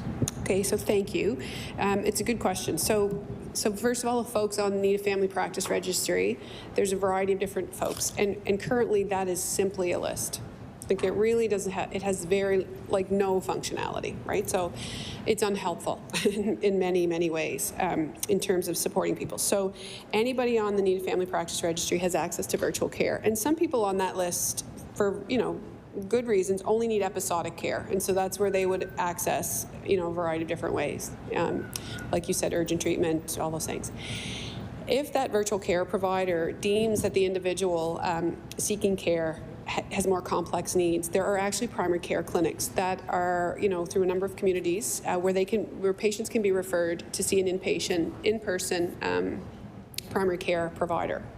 And that primary care provider, based on their needs, that person may be followed by that primary care clinic during the course of their, you know, healthcare journey until such time that a primary care provider is found for them. So there are people with more complex needs who are seen at this primary care clinic. That is the function of these clinics. And then which is really important, because the other piece is that when somebody sets up a family practice, they're then drawing from the people in that primary care clinic because their needs would be higher than someone who just needed episodic care on the list. So there's currently 95 collaborative practices across the province. And we're investing, you know, increasing by 11 across the province to support that care. And then we're also strengthening, you know, a number as well. So to your point, it is around collaborative care. We do want to move people into teams, but in the interim, there is episodic care that can be reached, and there are primary care clinics who are supporting and really stabilizing people with chronic disease issues and following them. And then they can take those folks at primary care and off the list and move them to a new practice as they are established, or as access improves when we strengthen. So as we increase the number of providers in these collaborative centres, it's always to increase access and to use people to the fullness of their scope so that more people can come off of that list. I recognize the Honourable Member for Dartmouth North. So speaking of that list, when you say that, you know, say I'm on the list and I need to be followed for something, maybe it's a pregnancy, say, and I need to be followed, and so, you know, I get attached to like a mobile clinic or like one of these family practice clinics that you're talking about for the duration of my pregnancy, say, and then, oh, lo and behold. Order. The time for NDB questions this round has elapsed. We will now move to the Liberal caucus, and I recognize the Honourable Member for Halifax Atlantic. Thank you, Mr. Chair, and I'll start out with some easy ones. How many family doctors and specialist openings are there in the system as of today?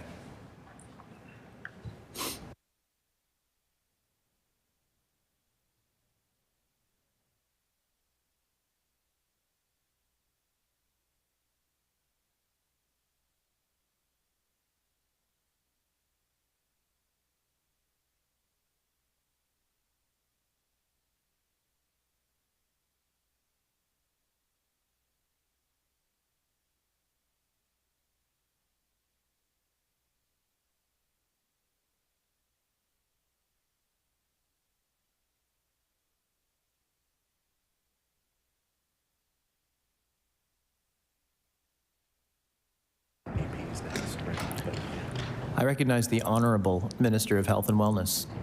So there are still 200 physician vacancies according to NSH data, 123 family physicians and 123.3 family physicians and 76.4 specialists.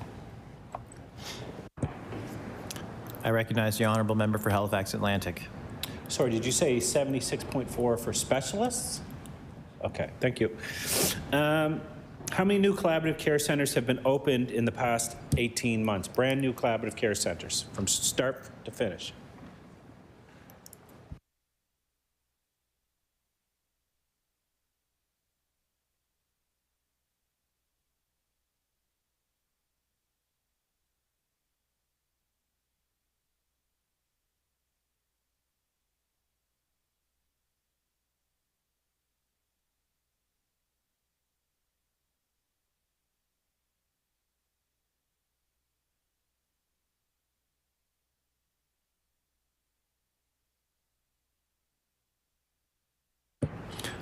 I recognize the Honourable Minister of Health and Wellness.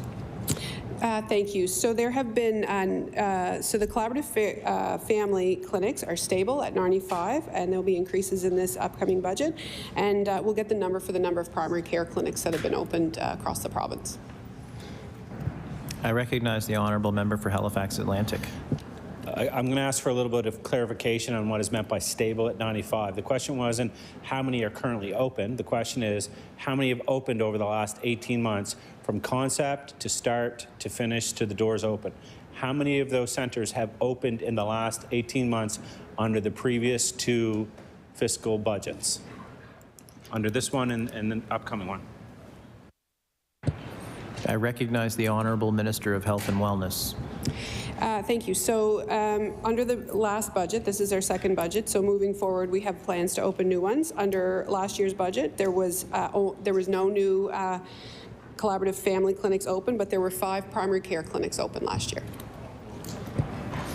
I recognize the Honourable Member for Halifax Atlantic. So we went from year after year of new collaborative care centres being open. We've heard that this is what young healthcare professionals want to work in. They want to work in the collaborative care centre.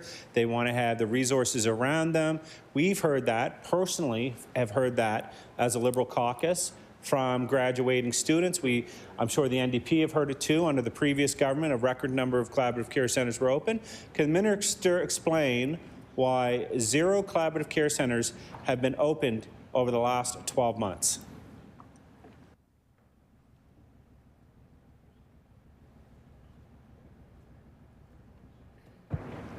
I recognize the Honourable Minister of Health and Wellness. Yeah, so thank you. Thank the member for the question. So certainly we've been working with the collaborative family practices across the province to understand what their needs are, and the primary care clinics have actually been there to support folks on the Need of Family Practice Registry.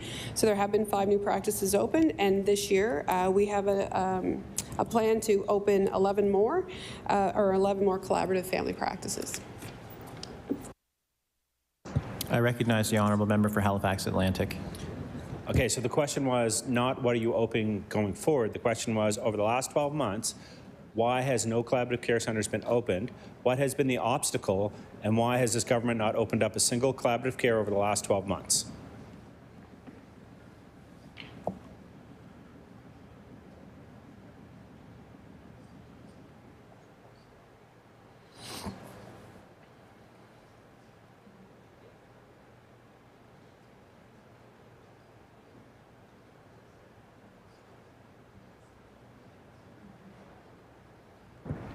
I recognize the Honourable Minister of Health and Wellness.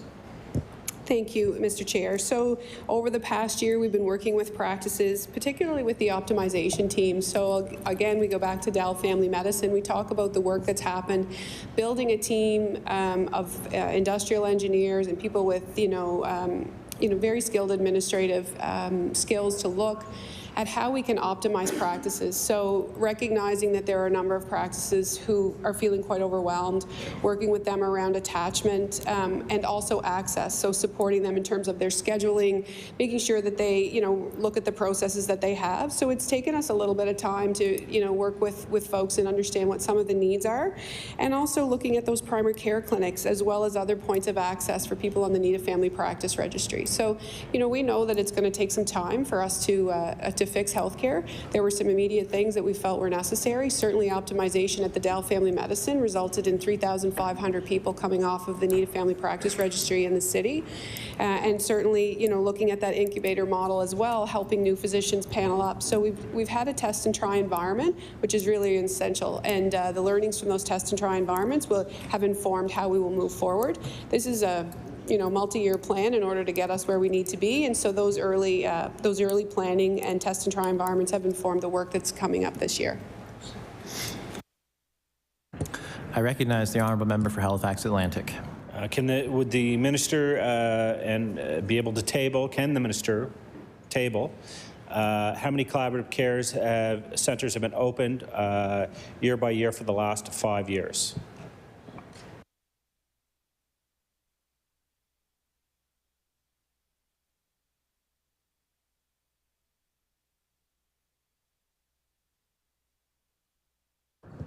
I recognize the Honourable Minister of Health and Wellness.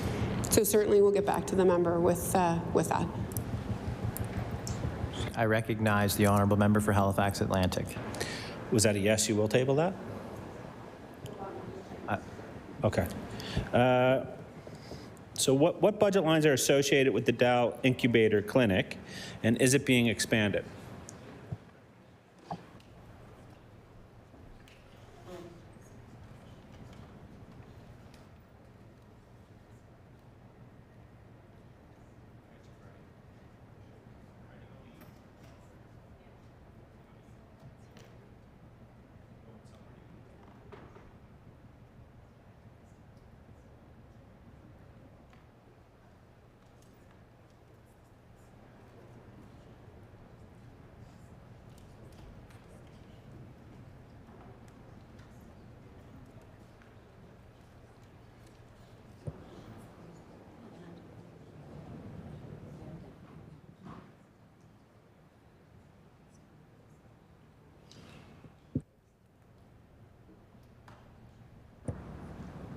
I recognize the Honourable Minister of Health and Wellness.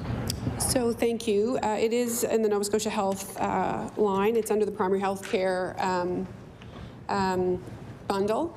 And it will be, the proof of concept will be, there's a $3 million investment to increase to 4 practices over the coming year, 4 communities. I recognize the Honourable Member for Halifax Atlantic. Thank you, Mr. Chair. I would like to ask, I'd like to kind of skip ahead a little bit and talk about the bonus that this government has given to some people, and some people not. Some people get this amount, some people get that amount. There's a lot of confusion around that. I've been contacted by a lot of people who are off on short and long-term injury or long-term leave because of workplace injury, an injury they received while working as a nurse or a healthcare professional, and they've been told they're not eligible for the bonus. Can the minister clear this up? And if they are not eligible for the bonus, can the minister explain why these individuals who were injured on the job are not eligible for that bonus?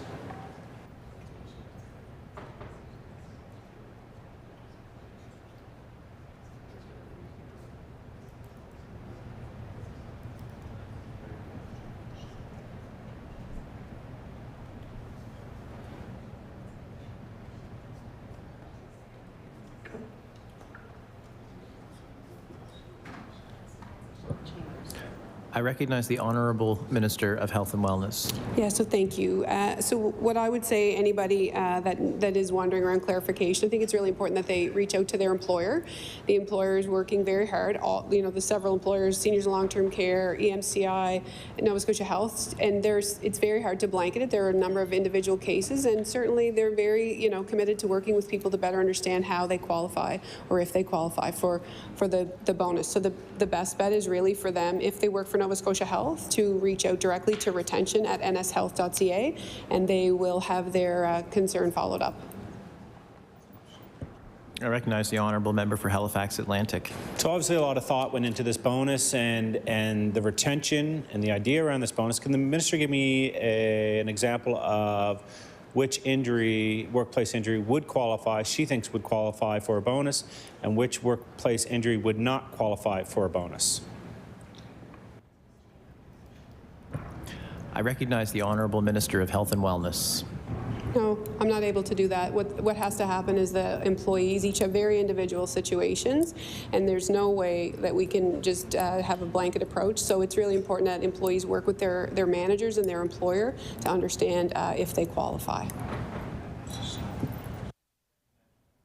I recognize the Honourable Honourable Member for Halifax Atlantic. So is it my understanding that some people who were injured on the job as a healthcare professional may not and will not receive the bonus, depending on the circumstances? Is that what the minister's saying? Like, the circumstances will vary and some people will receive it and some people won't? I recognize the Honourable Minister of Health and Wellness. What I would say is that similar to the COVID bonus that was given to healthcare workers a number of years ago, there's just so many particularities that it's very difficult to give a blanket statement. So again, it has to go back to the employer. They're in the best position. There's a variety of different intricacies around that work, and HR really is in the best position to be able to answer those questions. I recognize the honourable member for Halifax Atlantic. Last week, I think the minister agreed with us when we talked about women on maternity leave within the healthcare system who have been told they're not eligible for that bonus. You know, this is kind of a similar situation, but last week the minister said that she would look into it and make sure that those individuals would be eligible for a bonus. Can we get an update on that? And I guess the question for me is why, first of all, can we get an update on it? And second of all, why is it that that is not a human resource issue, but this is?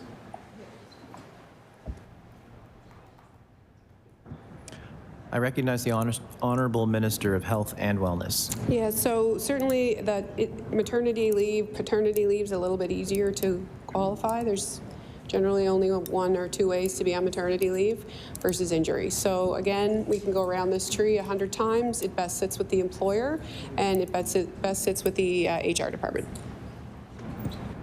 I recognize the Honourable Member for Halifax Atlantic. So certainly, there must be some kind of process. If they go to, so we'll tell the thousands of people that they're not eligible to go to HR.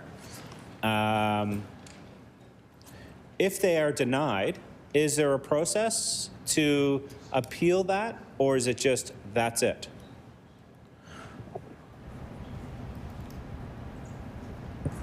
I recognize the Honourable Minister of Health and Wellness. Thank you. So there will be an opportunity. Everybody has the opportunity to go to HR. There's nobody that does not. If they are employed, their employer would have the details.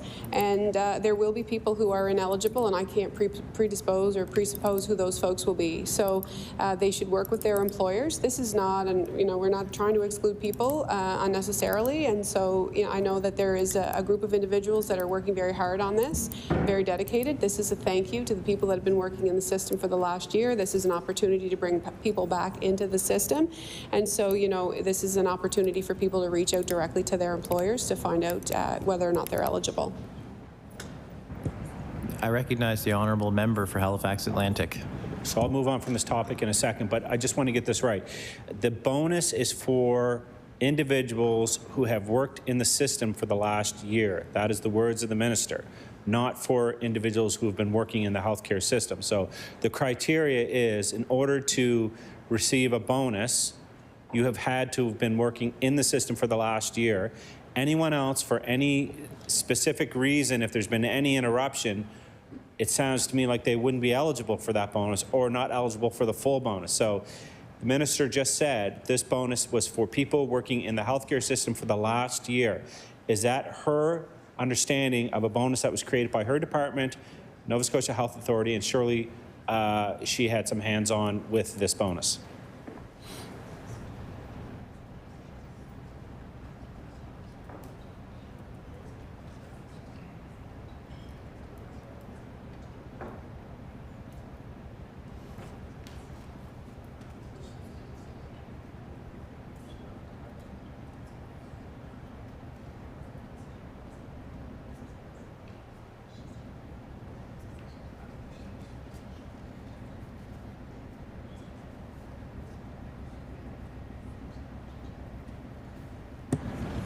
I recognize the Honourable Minister of Health and Wellness. So thank you. We'll get back to the member with the exact dates.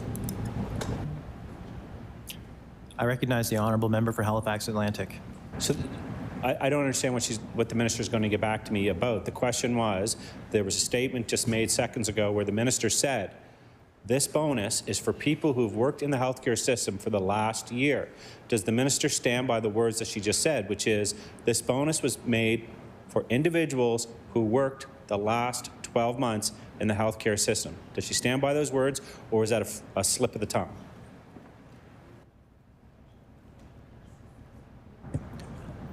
I recognize the Honourable Minister of Health and Wellness. Thank you, Mr. Speaker. I want to thank the member for his question. So certainly, there are complexities around this, and I want to make sure that I have all the details related to that bonus in order to offer them to the House as well as the member. And certainly, you know, it's a good opportunity for me to talk about how innovative we have been trying to be over the last number of years, the last 19 months, like, you know, very focused on moving healthcare forward. And this thank you bonus is really an opportunity for us to do that. I mean, healthcare, I mean, is steadily improving, and I know it's you know, it's going to take it some time. But certainly this is one of the ways that we can show our appreciation to the healthcare workers in the system. And you know, we heard directly from healthcare workers across the province that not only doctors and nurses, but all of our healthcare workers, that they really do feel that things are improving, but it is time for us to show our appreciation, which is why we implemented the bonus and why I want to make sure that I have all of the details right.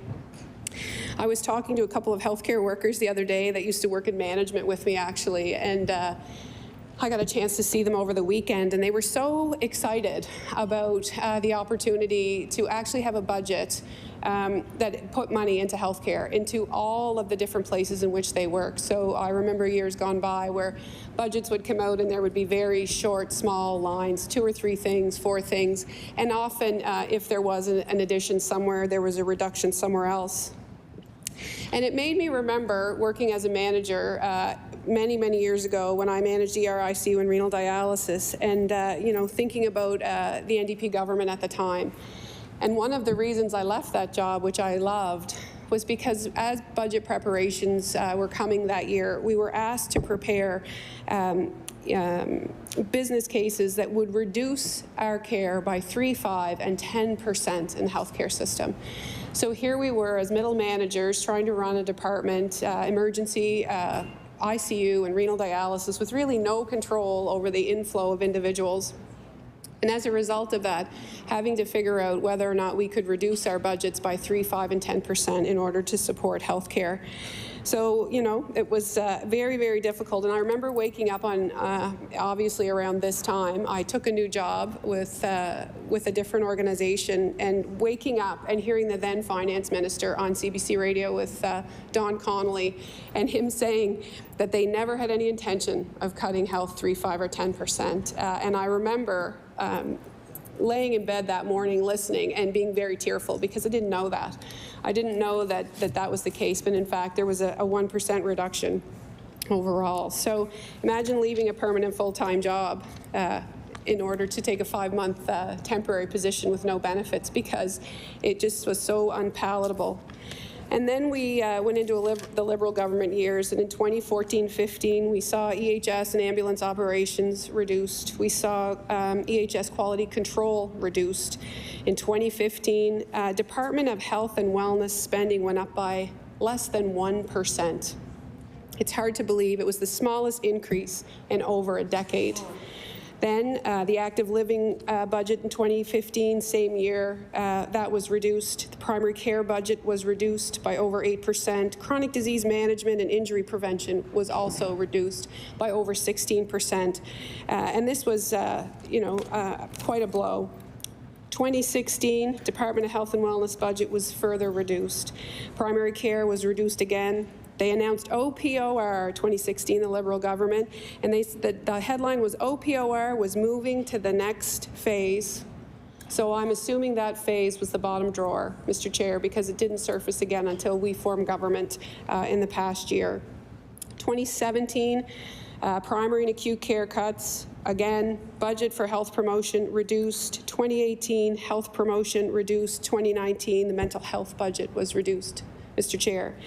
So there was no plan and really waning hope amongst healthcare professionals throughout the system. It was really, it was a really hard time in healthcare. Decisions became centralized, and local hospitals and staff had less and less agency over what was happening in their communities and in their hospitals. The policy as well in primary care was one doctor out, one doctor in. So I remember my own GP. His daughter is a physician, was in residency, and he had hoped that perhaps, you know, she would be able to join his practice, and of course, wouldn't that have been great? But unfortunately, due to the one out, one in policy at the time, in order for his daughter to join his practice, he would have had to give his practice up. And so as a result, for a period of time, we didn't have those physicians in our community. But when we were finally able to look at transfer into practice and transfer out of practice, that one physician brought 6 physicians to our community in total, 5 other physicians, her partner, and two other couples in order to provide care in our community. So it really does make a difference in terms of how we recruit. So again, you know, at this time, throughout this was the acute care issue, and all the while, our baby boomers were aging. All the while, you know, our innovation was changing. Things pharmacology is getting more complex. Certainly our investigative procedures are getting more complex. And here we were, cutting back all throughout healthcare. There was no vision, there was no plan, and there was no investment. So here we have an aging population, high rates of chronic disease. We were underbedded and understaffed, and there was no strategic investment, none. So I'll just share my own experience. I became an administrator of a long-term care facility in January of 2016. It was the first time the small equipment budget in long-term care had been halved, completely halved, unheard of. And as a result of that, we weren't able to invest in some of the things that are really important. So looking at commode chairs, looking at lifts, looking at wheelchair, all of these things that are so essential to the quality of life of long-term care residents, and none of that only half of that was able to be invested in. In 2016, there was no capital plan investments. Usually we would submit a number of pressing issues that we would have in order to plan. Those were not accepted in 2016. We were not able to submit any of the things that the facility needed. And then in 16-17, 3 weeks into the budget year, long-term care with absolutely no consultation with the sector. Here we were with 1% of our budget reduced in long-term care. And what that meant to us, you know, in long-term care, when we 1% of a global budget, which was $120,000 in the facility that I worked in. And so, you know, here we were. We weren't able to do a number of things and only realized through operations. So even though 70% of a budget is people, the people that work in your facility, only 1%, that could only be realized at a 30%. So that 30% chair is actually food, it's heat, it's lights, it's incontinence products. It's the things that contribute daily to the quality of life of long-term care. And what happened when long-term care raised the roof was very interesting. First of all, we were essentially ignored at the time by the Liberal government. Nobody wanted to hear about it, except for a couple of, you know, bigger facilities really trying to advocate on behalf of the sector. And as a result of their advocacy, auditors were sent in to look at the books of those facilities because they felt, you know, the former government must have felt that they weren't believable, that the money that was taken out of their the money that was taken out of their budget obviously would not have a direct impact on residents, and as a result, auditors were sent in to review the books of several nursing homes. So that was a very strong signal to those of us in the industry at the time that we certainly needed not try and regain that 1%. So this year, there's no vision, none. Couldn't get anybody to talk to us about long-term care. There's no plan. And there was obviously no investment. At that time, they took the money from long-term care and they actually put it in community, which is obviously a great investment, but why would we ever take from one to pay for the other? But this year, we have $6.5 billion in our healthcare system. That's a 22% increase over the last 2 years in order to support healthcare in this province. It is generational. There is a vision. We have action for health. It's built on the voices of our healthcare workers in this province. And, you know, if I tell the folks across the way all the time, people were willing to help. Like, nobody wanted to be in the healthcare system we were in. And people wanted to help. They wanted to have their say, but when you spoke up or when you tried to reach out, things like auditors showed up at your door. You know, and there really was no opportunity for us to have some meaningful dialogue about the impact that these reductions had. So now we have significant investment. We have political will. We have a government and a premier that's very committed to improving health care. We have $6.5 billion. And this isn't about cobbling together or nibbling around the edges of a system that has been ignored for generations. This is about transformation. And transformation is going to take some time. It is going to take some investment in order for us to move all of these various initiatives forward.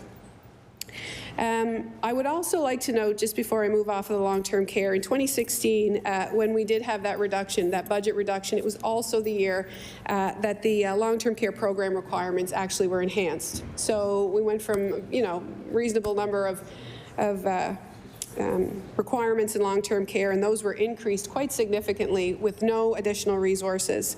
So to think that some of our most vulnerable Nova Scotians were housed and cared for in these facilities when their budgets continued to shrink, and when we tried to advocate on their behalf in order to ensure that they had adequate care, our voices were silenced. So then, Chair, after all of these years of constriction, restriction, losing money out of our budget, then we hear in 2020 about the pandemic. And I'll tell you, for those of us that have worked in public health, we had been talking about pandemic preparedness for years and years.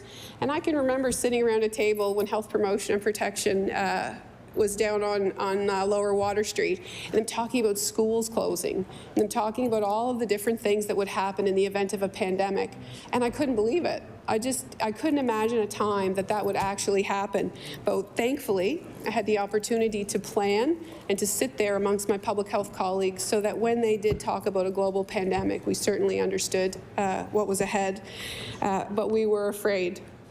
So then came the pandemic on the shoulders of a very worried, undervalued workforce, which is why it's so essential that we give those bonuses to those healthcare workers so that they know that we value their efforts.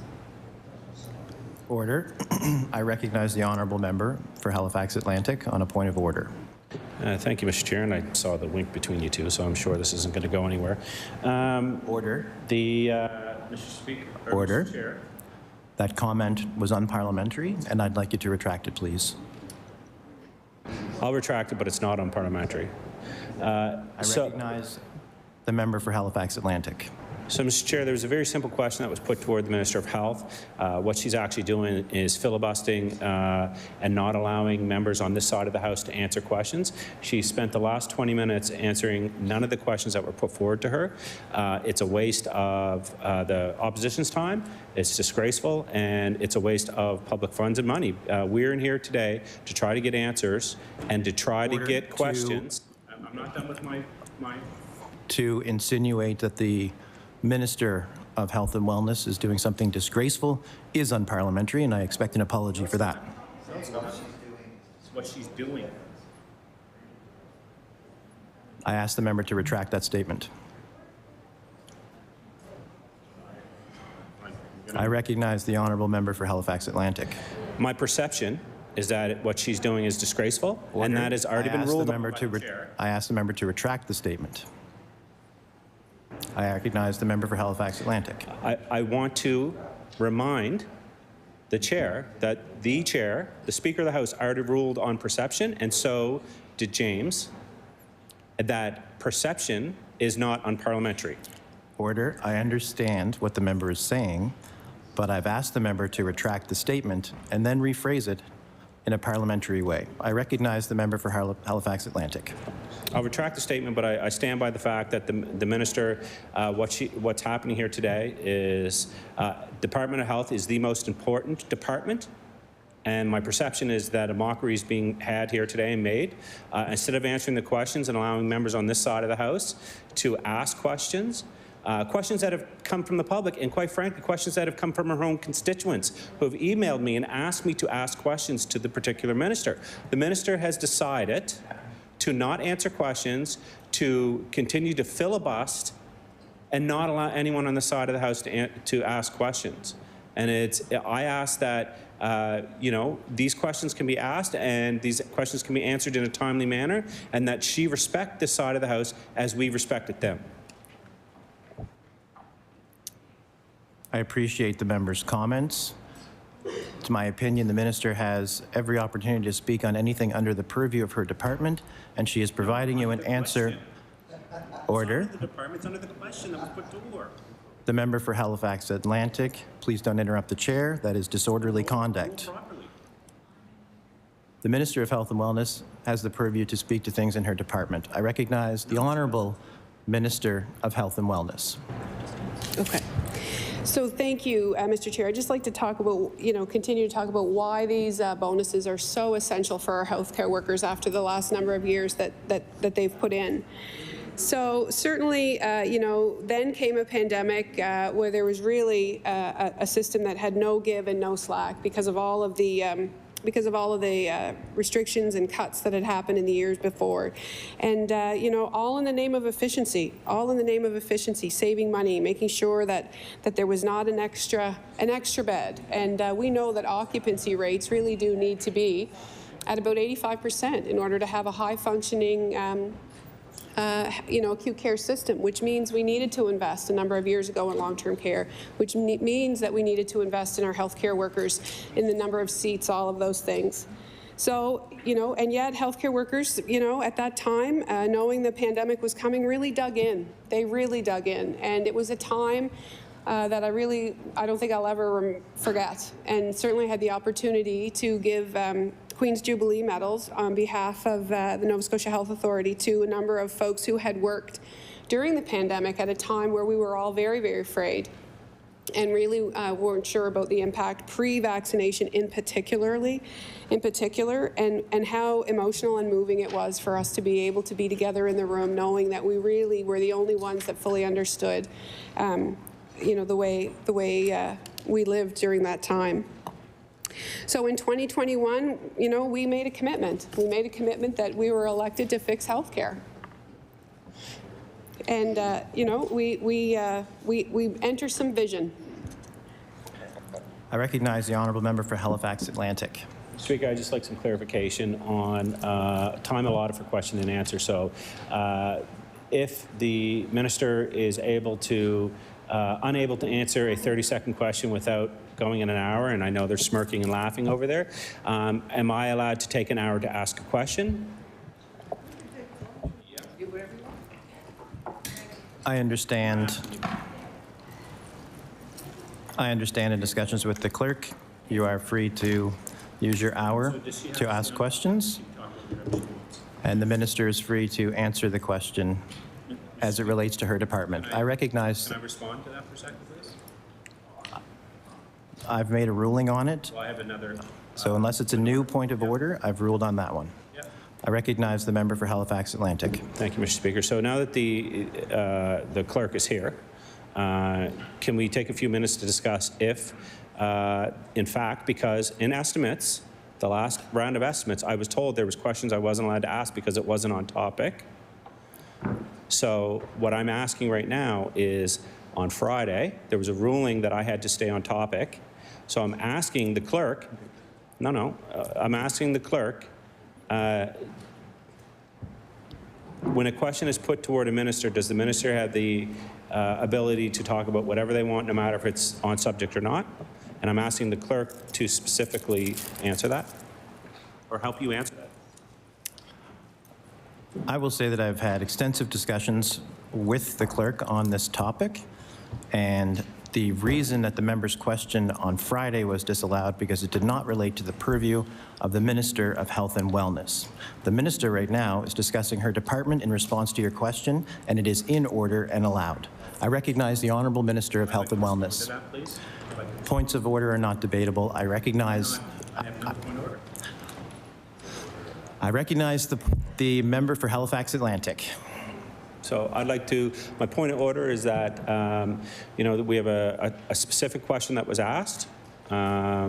We've seen in the past where the minister has answered those questions specifically. I ask that the minister stay on topic, and at least, if she's not going to stay on topic, at least have the decency to answer the question which she hasn't answered in the last 30 minutes. I would like to advise the member that insinuating that the Minister of Health and Wellness is not decently answering this. I'd like the member to retract that statement, please, and thank you. I'd like to give the member a moment to reflect on that.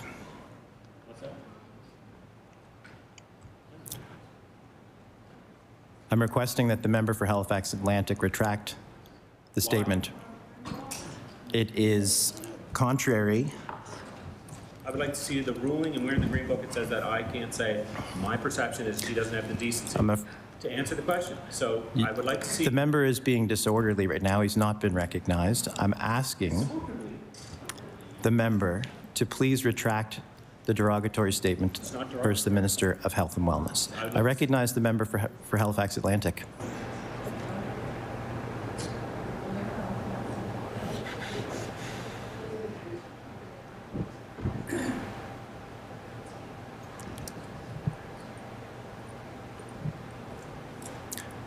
I recognize the member for Halifax Atlantic to retract the statement. I respectfully decline.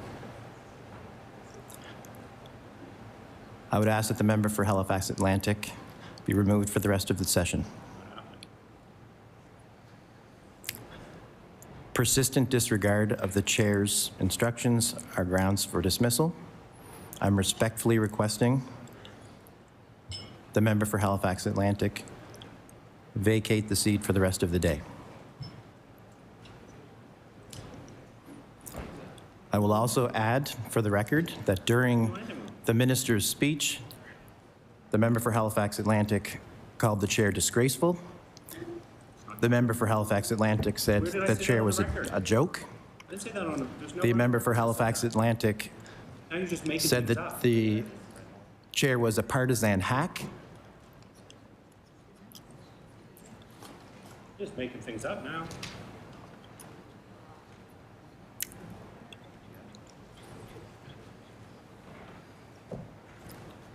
I would like to request assistance and have the member for Halifax Atlantic removed for the remainder of the day. Under Rule 28.1, disorderly conduct by member, the Speaker may order any member who disregards the authority of the chair or whose conduct is otherwise disorder to be withdrawn immediately from the House. I recognize the Honourable Minister of Health and Wellness. I'd like to respond. Thank you, Mr. Chair. And so, again, you know, when we formed government, we did go around and we spoke to healthcare workers across this province, and we wanted to talk to them directly about the things that we felt would improve healthcare. And over again, healthcare workers showed up and told us about the things that they felt were really relevant in order for us to improve healthcare. So we traveled the province. It was the first time in my career that I heard emergency room physicians talking about the importance of how we addressed and supported those folks living and working in long-term care. So from the voices of those healthcare workers, we built Action for Health, Chair, and the voices of healthcare workers informed our 6-pillar strategic plan. And this plan is to address current strain and transform our healthcare system. So our healthcare system was built in a very, very different time, a time when many of us sought care primarily from physicians. Nurses only worked in hospitals. There was no team-based care. And, you know, we talked about a time when there would be mass retirements, which is why it's so important that those return to service bonuses are included, because we want to keep our late career physicians or nurses in the system to mentor our junior nurses. We want to make sure that we are, you know, thanking those nurses that stayed in the acute care setting and long-term care, because we want to become a magnet for healthcare, Mr. Chair, which is the very first pillar of our Action for Health plan. So, you know, we are very committed in terms of supporting the 6 core solutions for healthcare. And these are the foundation for Action for Health. So becoming a magnet for healthcare workers, you know, opening the Office of Healthcare Professional Recruitment solely focused on recruiting a workforce and sustaining individuals. You know, last year we were able to recruit 163 doctors to this province. We had 261 registered nurses, a net gain for the first time in a very long time. We had a net gain of 264 LPNs. in this province, Mr. Chair, and a net gain of 47 nurse practitioners, which is a significant investment. We invested, in order to become a magnet for healthcare workers, we invested in more nursing seats. We committed to a medical campus at CBU. We created 10 new residency seats, which were recently filled, actually, through the CARMS matching system in the past week or so. And really pleased to say that we had over 100 applicants for those 10 positions. We have an MOU with Michener Institute to train allied healthcare professionals and support not only our nursing staff and physician workforce, but also to look at a variety of different allied healthcare professionals that can work in our system. We expanded the scope of practice for nurse practitioners, and we passed regulations that were long dormant for pharmacists. So we, in fact, actually are the most progressive work environment for nurse practitioners and pharmacists in the country. We've worked collaboratively with regulating bodies to address red tape and shorten registration time. And we've created this really great model, test and try, proof of concept incubator clinic for new medical graduates. You know, we've covered tuition and books for continuing care assistants, and we've introduced an $11,500 tuition rebate for paramedics, recognizing that we have to do things, you know, across the board to support our healthcare workers, as we did with that incentive, but also to look at, you know, what are the profession-specific things that we can do to make Nova Scotia an attractive place for people to come and live and work? So we've also provided $2 million in support to work with communities across the province, making sure that they have grants, because we know that it's one thing to bring people here as we become a magnet for healthcare workers. It's one thing to bring people here, but it's really essential that we ensure that folks are settled well into their communities. And so really appreciating the work that municipalities and navigators and communities do, we have this grant application. And again, these are all signals throughout the system that we really are committed. And again, back to the incentive program, we really are interested in making sure that healthcare workers know that this is a place where they can come and live and work. So certainly under Pillar 2, provide care that Nova Scotians need and deserve. In order to care for people, we need people. And so we developed innovative primary health care models over the past year, expanded virtual care, introduced primary care mobile units. We have a virtual care emergency room with 3 test and try sites across the province. We have pop-up primary care and respiratory clinics, all in an effort to make sure that healthcare workers have not only a diverse opportunity to work in a variety of settings, but also opportunities for people to access care. And I know that the Minister of Seniors and Long-Term Care will be more than happy to talk about how she and her department are supporting seniors and community through long-term care expansion, making sure that there's remodeling of existing spaces and strengthening community supports. You know, further to this initiative and some of the other things that we're doing to support our healthcare workers, we're expanding that successful Inspired program to support folks living beyond the boundaries of Halifax and HRM. And we're addressing surgical wait times through the use of technology, long overdue e-referral and single entry programs for surgery, and eventually expanded to diagnostic imaging.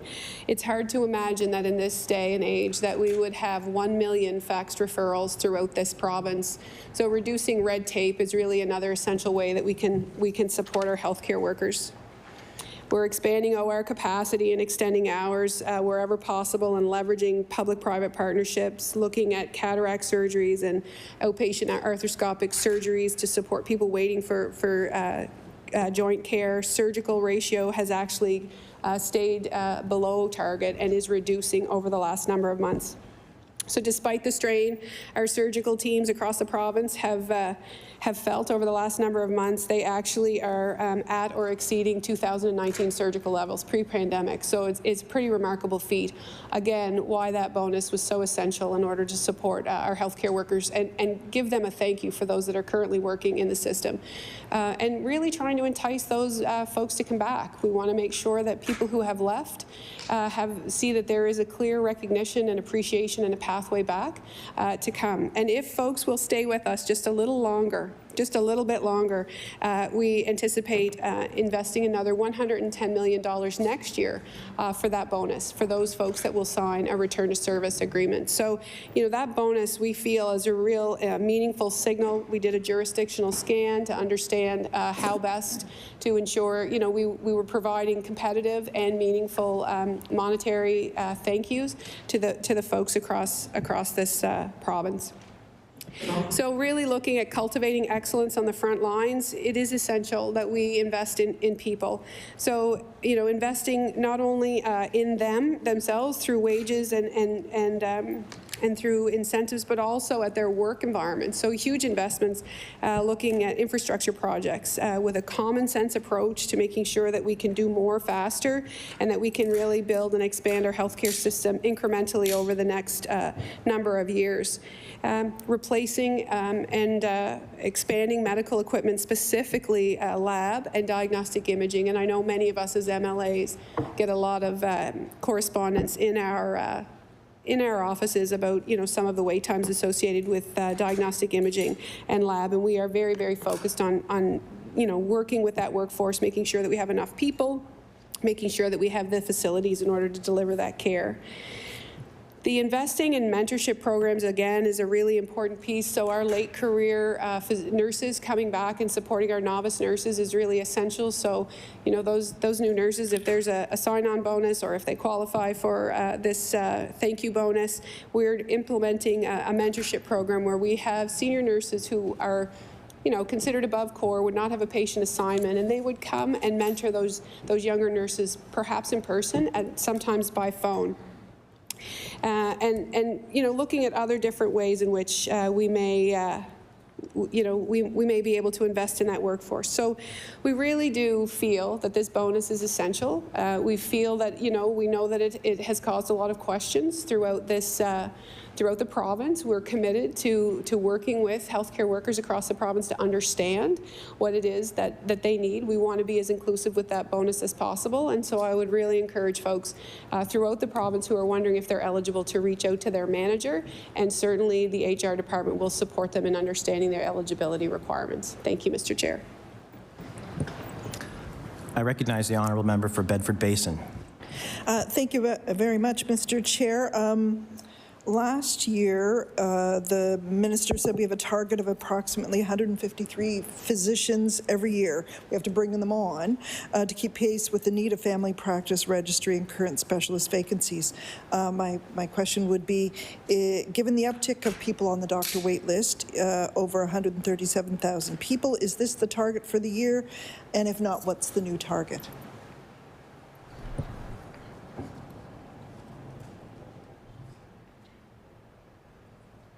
I recognize the Honourable Minister of Health and Wellness.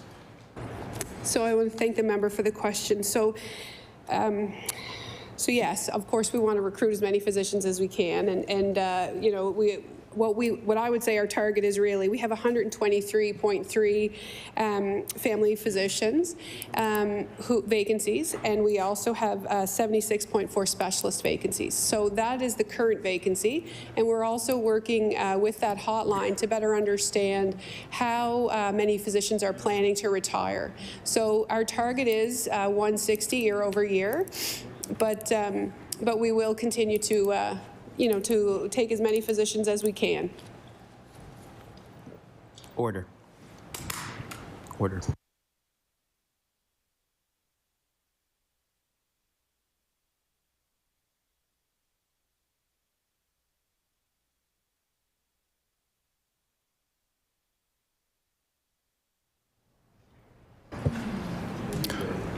The proceedings on this committee are suspended momentarily while we report back to the House.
Call to order.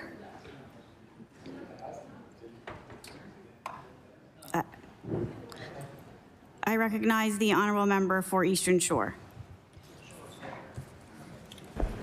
Thank you, Madam Chair. I rise to report an incident in the Committee on the Whole House on Supply. The member for Halifax Atlantic persisted in violation of Rules 25 and 28.1. I took steps to ask the member to leave based on persistent violation of the rules. And pursuant to Rule 40.3, I don't have the authority as chair to ask him to leave. We had to suspend and report to you and ask you to complete the suspension for the day. Yeah.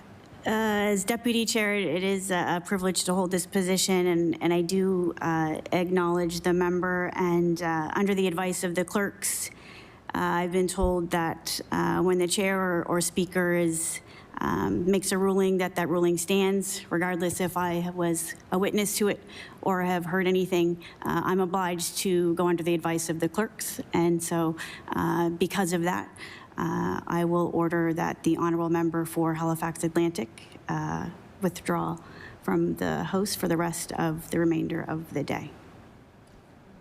And I will recognize the Government House Leader.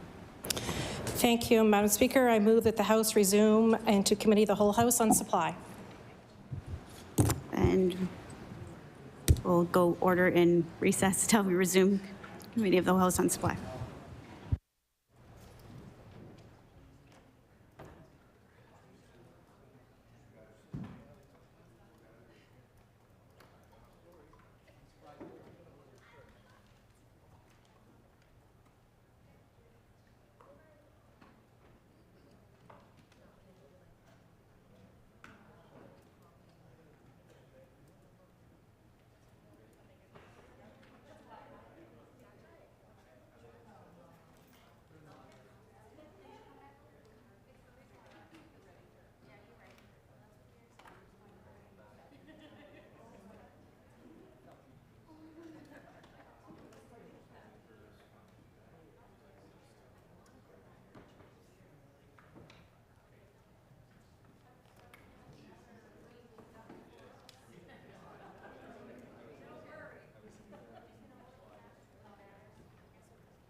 Order.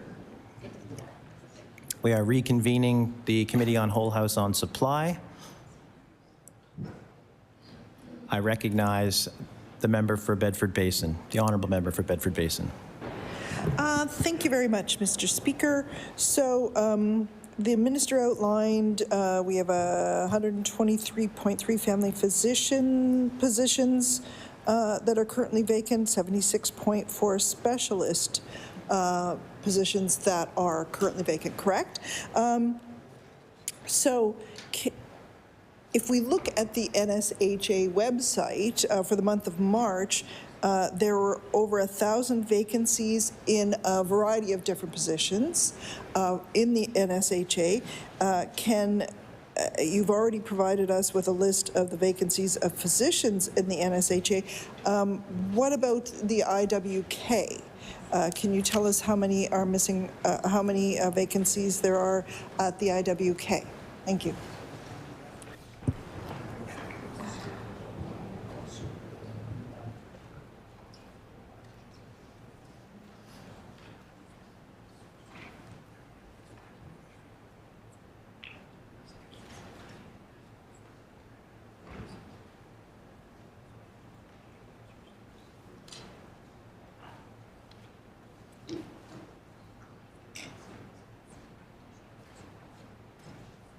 I recognize the Honourable Minister of Health and Wellness. So I thank the member for the question, and we'll get back to you about that. It may be in here, but if not, we'll get it for you. Yeah. I recognize the honourable member for Bedford Basin. So how many new doctors have been recruited during this past fiscal year? So the year that's just about to end. How many physicians have been recruited?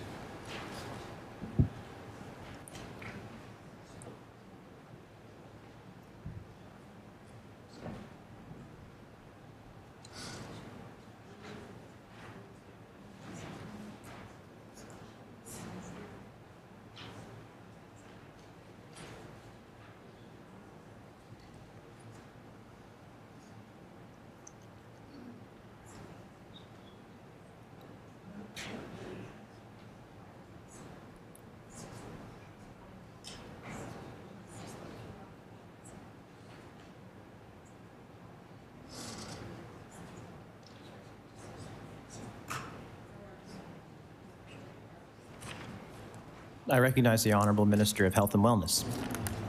So thank you. Thank the member for the question. So NSH has recruited 113 physicians so far. After considering departures, we have a gain of 41 physicians, 10 family doctors, and 31 specialists. Well, I'll have to find the exact dates, like the range of it, but that's the information that we have.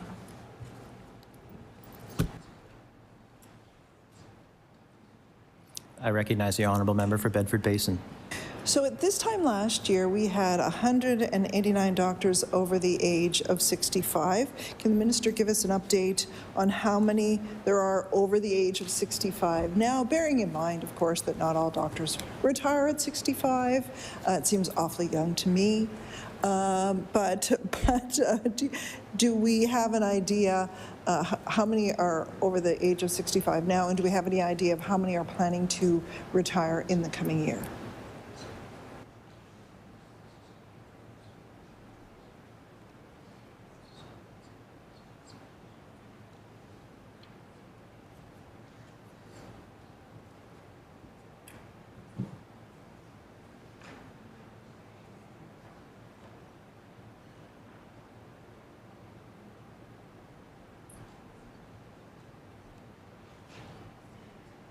I recognize the Honourable Minister of Health and Wellness. Okay, so the number that I just gave the member opposite was to December 31st, 2022, those recruitment numbers that I just gave you. Remember I said I needed the date range? Yep, so that was to December 31st, 2022, and there is 219 physicians over the age of 65. Yeah. I recognize the Honourable Member for Bedford Basin. So we know that COVID is still with us. We know it's in the chamber, right? But our concern is that it's still harming some of our most vulnerable populations. For example, of the 27 deaths that were reported in January, 26 of those were people 70 or older. 11, or 41%, were people living in long-term care homes. So I'm just wondering how many residents of long-term care homes have passed away from COVID in the last 18 months?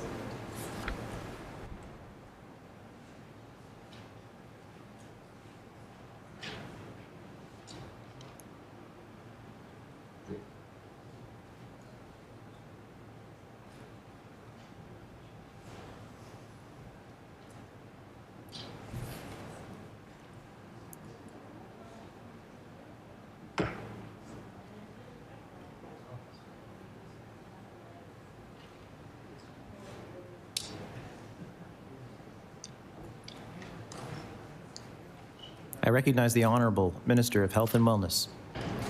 So thank you. Thank the member for the question. So the information that I have is by month. I don't have it broken down between acute care, and it's a cumulative number, not between acute care and long-term care.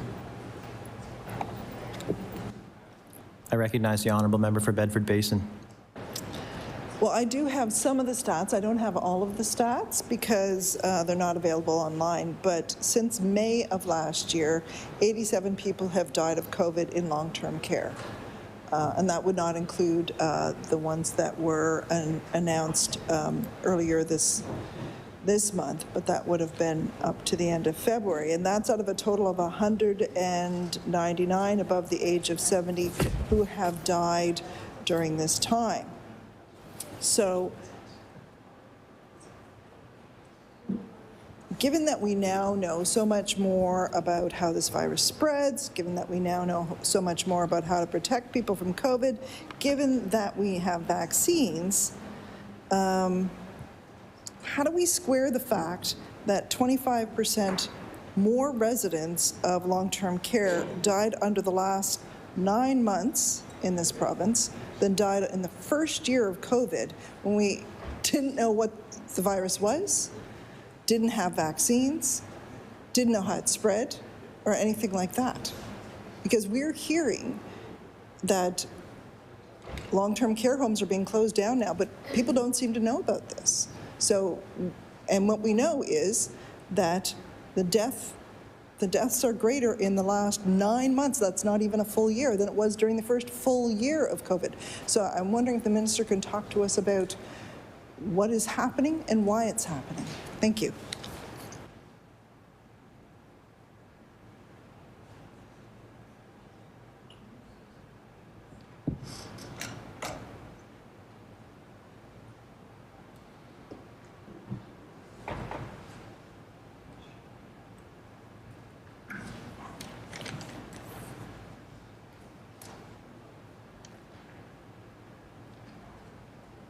I recognize the Honourable Minister of Health and Wellness. So thank the member for the question, and I'll answer some of it. I think some of it may be best answered by the Minister of Seniors and Long-Term Care, but I know public health sits under me, so there's a bit of a crossover.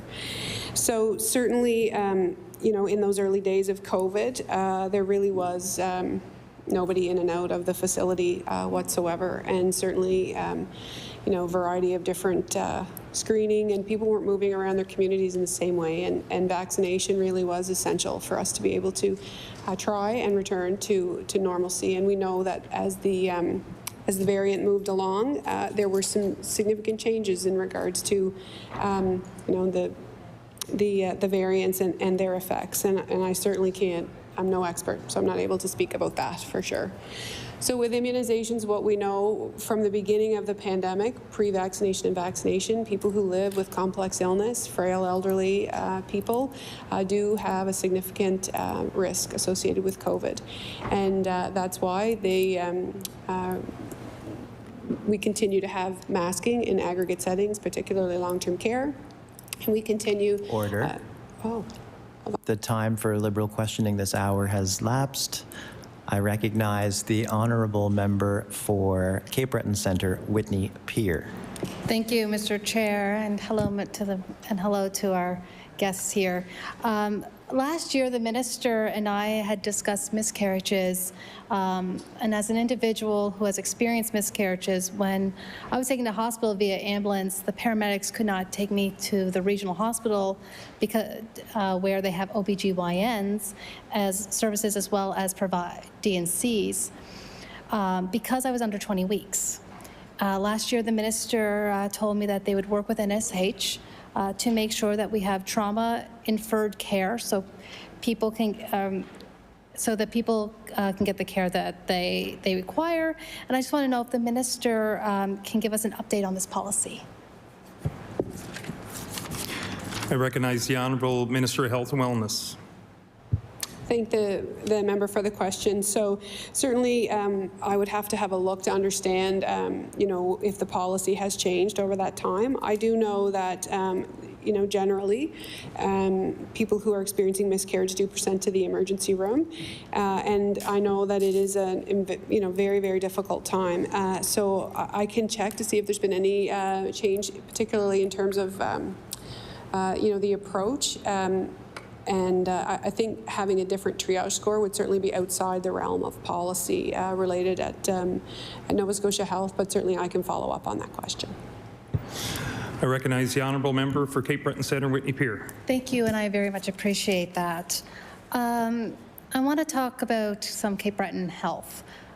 So I'm just wondering, what amount of new funding in the budget will be spent on health care in Cape Breton, if the minister is able to provide me with those numbers?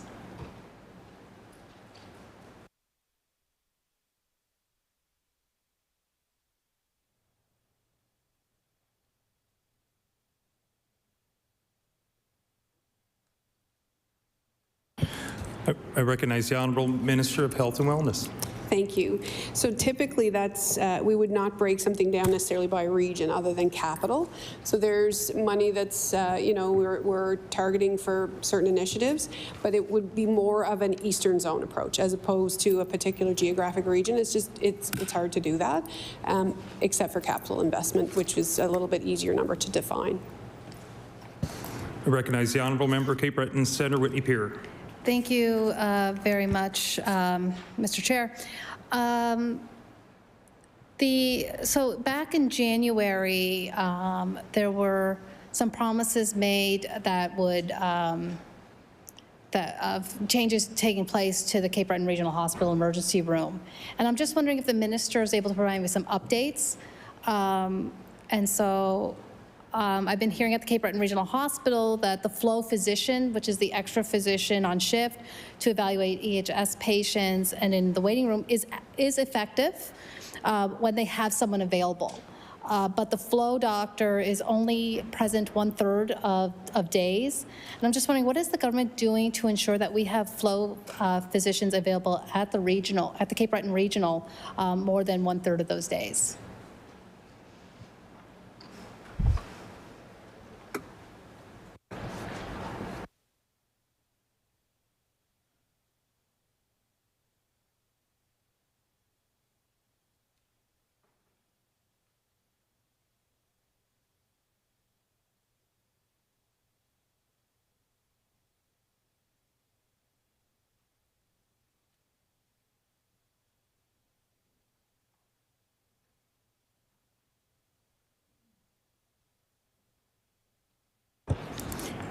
I recognize the Honourable Minister of Health and Wellness.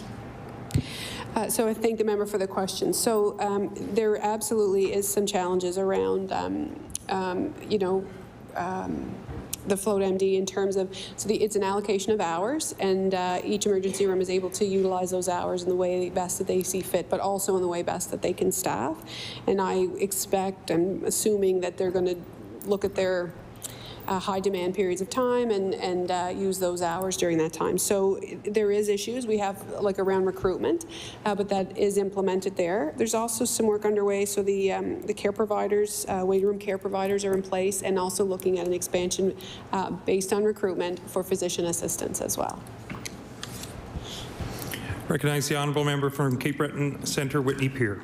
Thank you, Mr. Chair. And it's like the minister read my mind, because my next question was with regard to the Cape Breton Regional Hospital. What is the update on assigning physician assistants and nurse practitioners to provide care in the emergency room departments? So if the minister has any updates on Cape Breton Regional itself, that'd be great. Recognize the Honourable Minister of Health and Wellness. So thank the member for the question. So, you know, pending recruitment possibilities and capabilities, that physician assistant position would be implemented by the end of the first quarter of the fiscal year. Recognize the Honourable Member for Cape Breton Centre, Whitney Pier. Great, and thank you. Thank you to the minister. I was wondering if the minister could provide me with an update and tell me if the space for the split flow, which is I believe it's supposed to be the fast track, has there been a dedicated spot at the regional that is now that they have this fixed dedicated spot for that fast track to occur? And if they do, are there any updates that are being required for that area?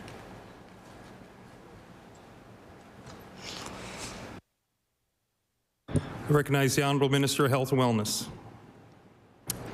Thank the member for the question. We'll check with the operations folks at the site to see what we can find. Yeah.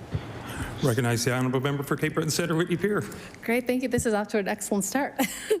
I'm just wondering if the minister could provide me an update of where is the Department of Health and the Nova Scotia Health and Wellness and Nova Scotia Health at filling the approximately 63% vacancies regarding full-time ER nursing staff at the regional.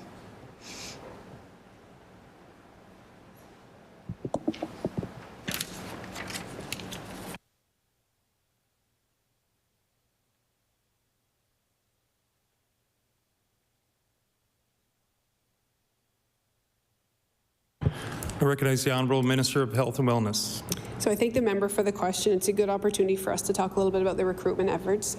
Some of them are across the province. So certainly working with CBU, looking at growing our own workforce, and they've been excellent partners at CBU. Lots of opportunity there for us to continue to grow that school and provide, at home, people from Cape Breton specifically who don't have to travel as far in order to get their education and work as nurses. So certainly trying to lure some of our, recently retired or folks who are in casual positions back. I'm not sure that 63% vacancy is accurate. I'm going to check on that number. That's a lot. Like, that's over half. So I don't know if that's per unit but I don't think the whole facility. ED, she said. Oh, ED, sorry. Yep. So we'll have a check on that to be sure. So I do think it's important that we look at the facilities, understand what's happening. It is a bit of a specialty to work in the emergency room. It's not for everybody. So I know that there is work ongoing in terms of looking at how best to support folks. What are some of the reasons why people are leaving and addressing those work-life balance issues? So I know that looking at work-life balance specifically, making sure that there's an opportunity for people to be laddered. So if they want to take the critical care nursing course, that we're able to support them in doing that. And it can be quite a daunting place. So the peer mentors, I think, will be very, very important. And we're looking at the junior novice nursing staff, and we have something called just-in-time support. So sometimes there'll be a person, like a more senior nurse, more experienced nurse, who would be able to support in real time. There's also interprofessional practice folks, and there's also clinical leaders. And just trying to provide opportunity, and when there isn't someone there, the opportunity to reach someone by phone. So really trying to support the nursing staff, because it is such a high-pressure environment. Recognize the Honourable Member for Cape Breton Centre, Whitney Pier. Thank you, Mr. Speaker. And this will be my last question. I agree with you, 63% vacancy is high. This was a number I received from somebody within the Cape Breton Regional Hospital. I'm just wondering if the Minister could provide an update on what they're doing at the Cape Breton Regional Hospital to make virtual care available to more patients with less urgent needs. And then I hand it off to you.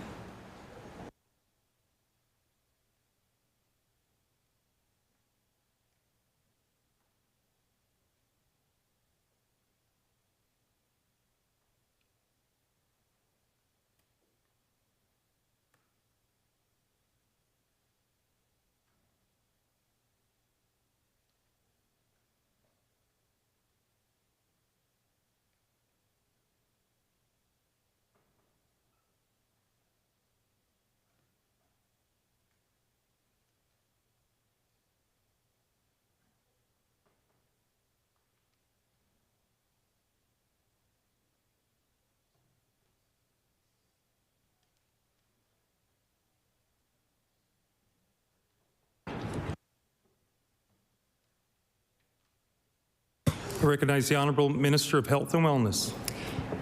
So we'll get back to you. I don't want to, we have to find it, so I'll get back to you with it. Yeah. I don't want to chew up. I recognize the Honourable Member for Dartmouth North.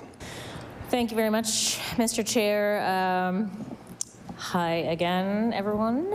I'm going to ask some questions all over the place now for a while, some that were held over from our last day. So the first question, and I think I did begin to ask this last time when we ran out of time, Mr. Chair, but I wanted to talk about the hotel purchase in Bedford, for the I forget what it's called now.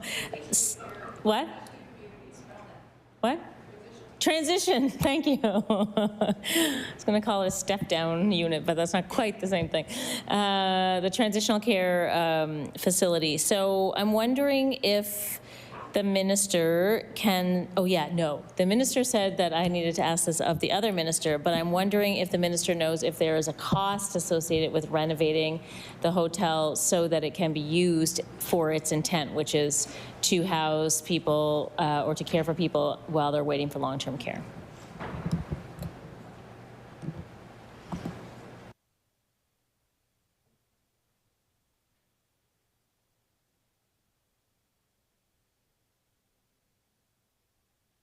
Recognize the Honourable Minister of Health and Wellness. Yeah, so thank you. There will be, of course, a cost associated with the renovations of the facility. And so we are budgeting around 14 million. Yeah. But, I mean, you know, that's the budget, and we'll see about supply chain and all of those different things, but that's the target. I recognize the honourable member for Dartmouth North. Thanks. And is there a timeline? Is there a date to open, like a hopeful date? A hoped-for date, I should say. Recognize the Honourable Minister for Health and Wellness. Yeah, so thank you. Not to be obtuse, but my role really is around what happens inside, and I think it would be like those milestones. I will say though, they're very focused on getting that facility open because of the opportunity and the expansion of available beds in the acute care system. So we're really going to, you know, work very hard to get that open as soon as possible. Okay. I recognize the honourable member for Dartmouth North. So this month, Mr. Chair, is endometriosis month. I'm wondering if there's any money, any new money, excuse me, in the budget for endometriosis care well, yeah, let's keep it with endometriosis, actually.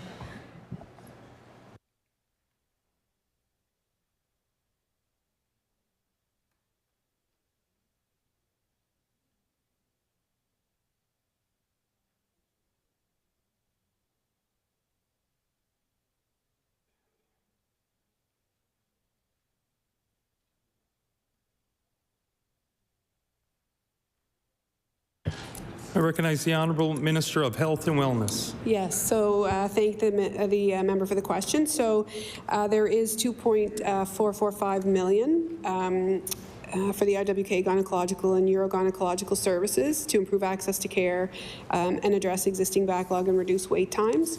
And so there's work underway increasing operational hours achieved through after-hours clinics, bolstering of urgent treatment centres, expansion of endometriosis and chronic pelvic pain clinic, and expansion of Maritime Centre for Pelvic Floor Health. I recognize the honourable member for Dartmouth North. Great. And is there any new money for sexual and reproductive health or Sexual Health Nova Scotia funding, like operational funding for Sexual Health Nova Scotia?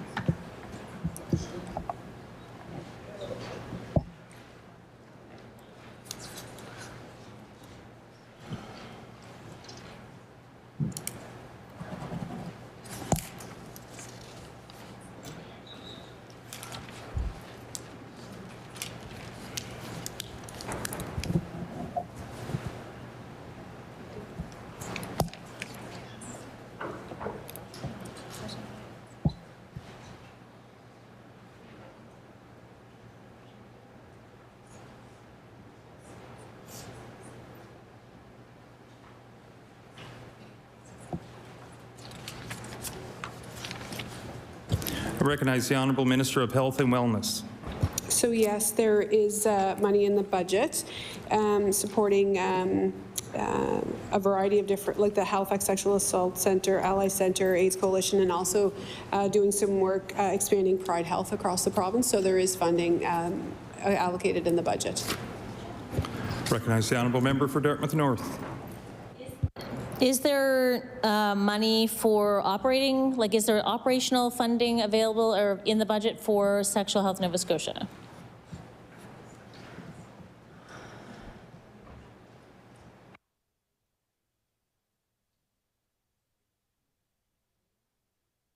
I recognize the Honourable Minister of Health and Wellness. Yeah, so for the Sexual Health Nova Scotia, there is $287,000 allocated in the budget to support them. I recognize the Honourable Member for Dartmouth North. Thank you for that. Again, I'm jumping around here, sorry, I apologize. So we're hearing more and more reports about people being forced to pay upwards of $300 to collect their medical records when their family practices close. So there's a company that holds the medical records, and then if you want to get them out, then you have to pay $300. I'm wondering if this is allowed, and also if there's a plan by the government or the department to address or to support folks with those fees.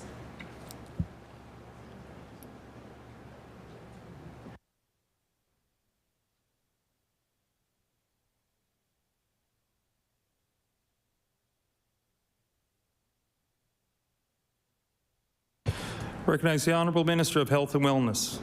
So I thank the member for the question. So medical records, if there is an actual physical paper chart, do reside at a physician's office or a primary care office. And in fact, the way in which those are stored and provided and things like that is actually under the College of Physicians and Surgeons. They are the folks that kind of mandate how those records need to be stored and how accessible they are to their patients. I will check on the electronic medical record because I'm not sure about that. So I'll have to check if someone has an electronic medical record in a clinic, how they would access that. But that is regulated by the College of Physicians and Surgeons. Recognize the Honourable Member for Dartmouth North. Okay, I guess then I'm wondering, so in a world where, say, the college says, yes, everyone has to pay $300 to get their records, I'm wondering if the government would entertain a fund so that people could recoup their money. Like, I had to pay $300, this is my income, kind of the way that, ambulance reimbursements happen or whatever. Just wondering if there's a thought to entertaining a reimbursement for that money. Given that there's so many people whose family practices are closing or they're getting unattached and have to kind of hold on to those records in order to, for the day that they get reattached. I recognize the Honourable Minister of Health and Wellness. So essentially, we would be funding things that are insured service, and would be considered an uninsured service at this time. So there is no plans to address that at this current moment, no. Recognize the Honourable Member for Dartmouth North. Great. I just want to go back on the $287,000 for $287,000 for sexual health Nova Scotia. Just wanted to clarify: is that a new $287,000, like an increase of, or is that the status quo? Yeah.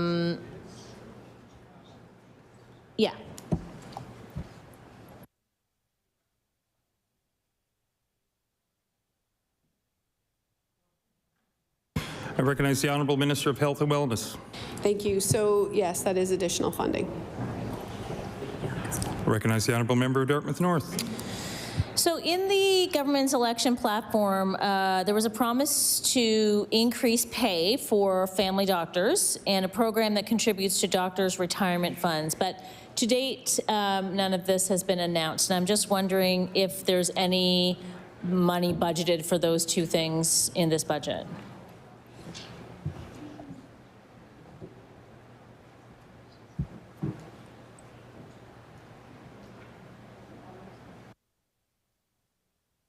Recognize the Honourable Minister of Health and Wellness. So thank you. So we are in the midst of negotiations now with Doctors Nova Scotia on behalf of the physicians in the province. So I suspect inevitably there will be an increase in compensation as a result of those talks. And what was the other thing you asked? Oh, the retirement fund. Yes, sorry. It is currently being reviewed by the department, but we have nothing to announce right now. Yeah. Recognize the Honourable Member of Dartmouth North. Thank you, Mr. Chair. So the Nova Scotia Association of Community Health Centres has a long-standing ask for a one-time stabilization fund of $4 million so they can address some key operational gaps for their members. These clinics, as we all know, are a critical part of the primary care puzzle in many communities. They're collaborative, they're community-focused, they're sharply focused on communities' unique needs. Wonder, is there increased funding for community health centres in the budget, and if so, how much is there?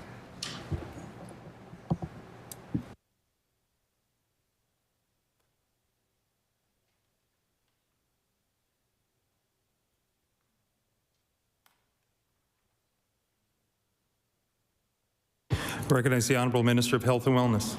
Yes, so there will be an investment of $1.47 million in these organizations across the province. New. I recognize the member for Dartmouth North. Great. Good to hear. See? Not all negative. I'm going to go back to what we were talking about in midwifery, or in question period today about midwifery. Why was the midwifery education feasibility study canceled at the last minute by the department?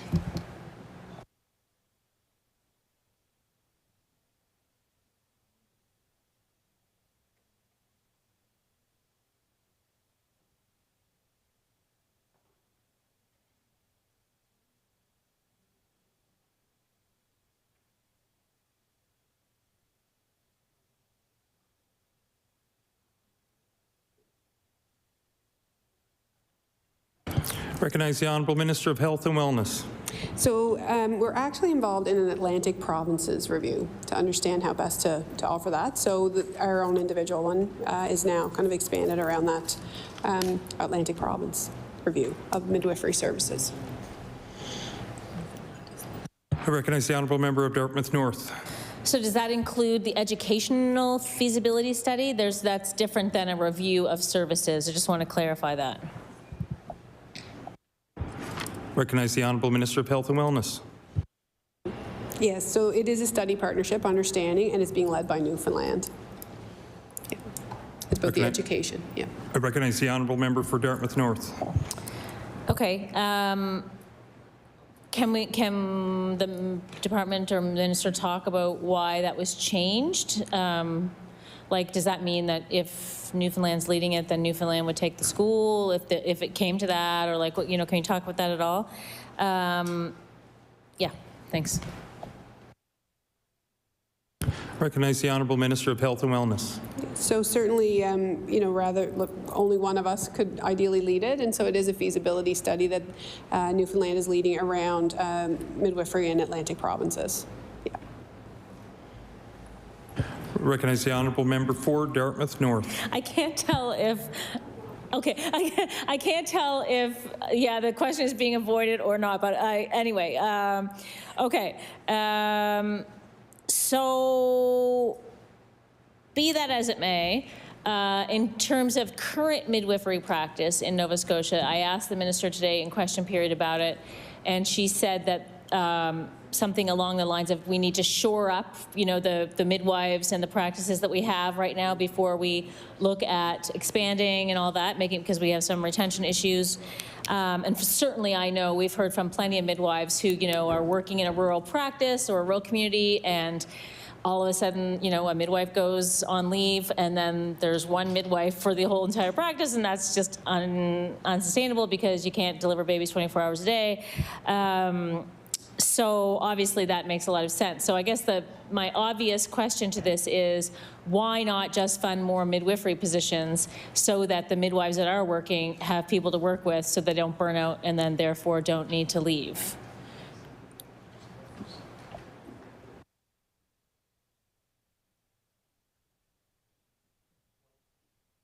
I recognize the Honourable Minister of Health and Wellness. So really the answer is we can't expand because we can't currently fill the vacancies that we have. So we need to stabilize, you know, the vacancies that we have throughout the province first before we're able to expand. So to your point, somebody goes away, moves, it's very difficult to fill those positions. So that is the issue. There's not a ton of midwives that are available. So, and it is a different type of practice, perhaps, in rural Nova Scotia than it would be in other places. So it is really around our ability to fill the current vacancies that we have. Recognize the Honourable Member for Dartmouth North. I guess I just have to pick at this for a minute because it doesn't make any sense to me. Like, people are going to be, it's going to be harder to attract people to vacancies if the reason why there's vacancies is because the midwives are working on their own or in very tiny little practices. So if we like, I know personally like several midwives who would love to come to Nova Scotia to practice, but there's no jobs. So like it feels like it's a bit of a chicken and egg thing, but also like, does it not make sense? And like, I'm honestly asking this is not like getting at some political jab or whatever, but like, does it not make sense that if the reason midwives are leaving is because they can't sustain their practice because it's too much for 2 midwives, say, or 3 midwives, that instead of saying, well, we can't expand because we can't fill those positions, rather expand in a meaningful way so that all of those midwives would not be working with just 2 people or 3 people and rather be working with 5 people or 6 people? Thinking out loud here, folks. Recognize the Honourable Minister of Health and Wellness. Well, I think you just described it perfectly. That is the issue, that there are teams that we would maybe want 4 midwives in, but there's only 2, and we can't fill the other 2 vacancies, right? So it's the same issue. Like we have vacancies that we are not able to fill, and as a result, some midwives leave. So that is the thing. There's no reduction. We can't pull the teams up to the FTEs that they're funded for now. Recognize the Honourable Member for Dartmouth North. But I guess what I'm saying is the reason we can't fill those positions is because no one wants to work in tiny little teams where they know they're going to burn out. So if we were to expand the program so that the teams are bigger or there's more supports, then there'd be an ethos of midwifery. People would see, oh, there's midwives here, I'm going to use them, there'd be demand for more, blah, blah, blah. It would just build it instead of us trying to sort of fill. It's like bailing out a boat with a bunch of holes in it rather than, getting a better boat. Yes? Anyway, I hear the minister. I don't think we're going to get any further. I just wanted to, we're just not going to. It's a shame, though, because midwives are telling us that they're heartbroken about yet another missed opportunity in the budget. Is the department, is the minister working with the Association of Midwives to figure this out and to see how midwives can fit into family practices, into family practice teams, into other midwife teams? Like, what are the discussions that are going on with the midwives themselves?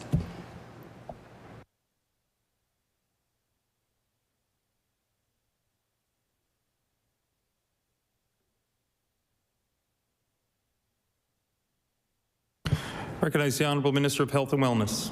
So we're not aware that there's a glut of midwives that are dying to come here. So certainly if you have a whole bunch, they should contact the Office of, they should call the Office of Healthcare Professional Recruitment, because that is the issue. Like, we may have 5 vacancies in a team and there's 3 on the team and 1 leaves because of work-life balance when those 2 vacancies are not filled, right? So that's the issue. We can hire up to the level the teams are funded for, but we don't actually have the applications. So there's a bit of a disconnect. So if you have 18, all of them, okay, you should absolutely get them to call the Office of Healthcare Professional Recruitment, because we do want to have those teams at full capacity.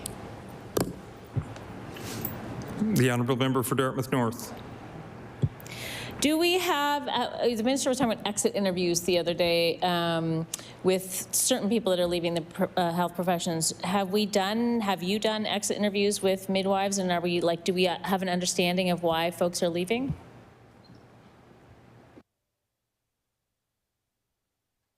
Recognize the Honourable Minister of Health and Wellness. So anyone that would be leaving NSH or IWK would be offered an exit interview if they chose to participate. And I don't have any results from those exit interviews as specifically for midwives. Recognize the Honourable Member for Dartmouth North.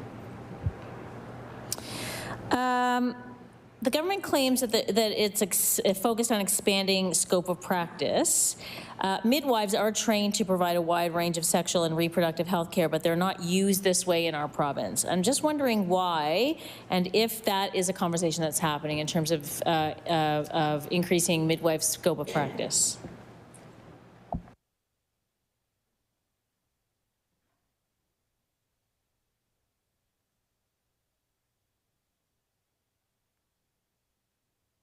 Recognize the Honourable Minister of Health and Wellness. So this is a little bit chicken and an egg, but anyway, I will just say if we had more, then absolutely we could, look at what they provide in our system, but also what their capacity is.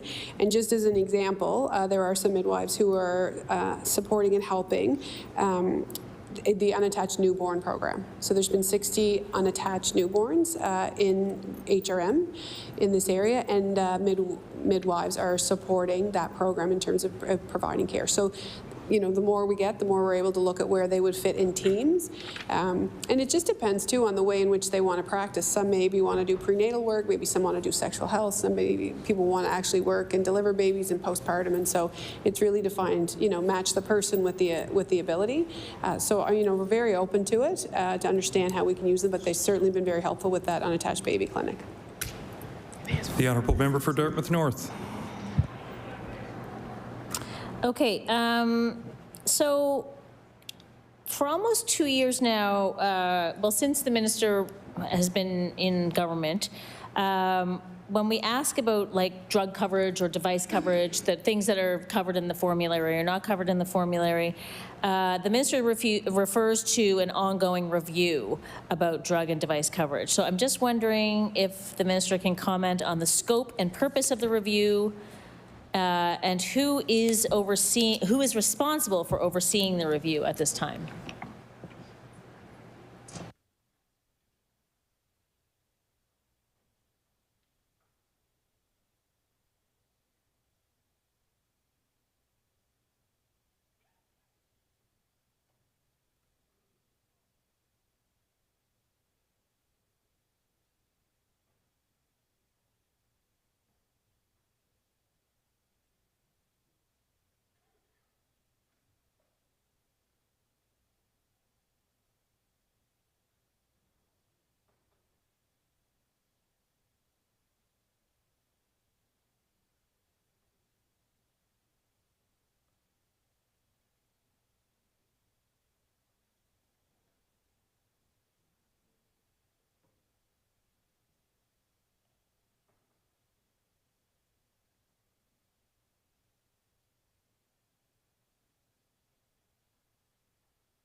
Recognize the Honourable Minister of Health and Wellness.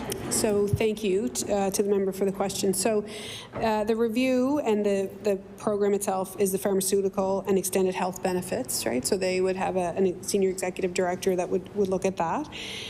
So we've currently reviewed what's on the formulary. Also looking, our formulary is pretty consistent with other provinces.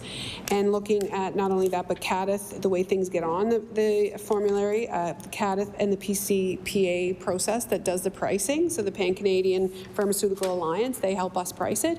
And CADIF give us recommendations about new things. We have new devices and does CADIF do devices? Yes. Yep. Devices and pharmacy medications and things. So we are consistent with other jurisdictions. I will say that certainly the demands on this program are growing, because of the people that currently use it, right? So we know that there's people living with chronic disease, but also the number of requests, because as technology and pharmaceutical advances happen, there's more and more. So it is really almost always on ongoing review. So when there's new requests coming in, so it is very much a living file in terms of how it's managed. But it, significant expenditure, absolutely, and we do our best to cover the things that we can. Recognize the Honourable Member for Dartmouth North. So sorry, the minister mentioned, I think, a subset of the department that that does that reviewing. But is it just like staff in that department, or is there like an external panel that is like looking at it on behalf of that department, or how does that work? Is it basically like there's no official review happening, but as the minister has just said, everything is just always being examined and considered? Or is there like a timeline for it?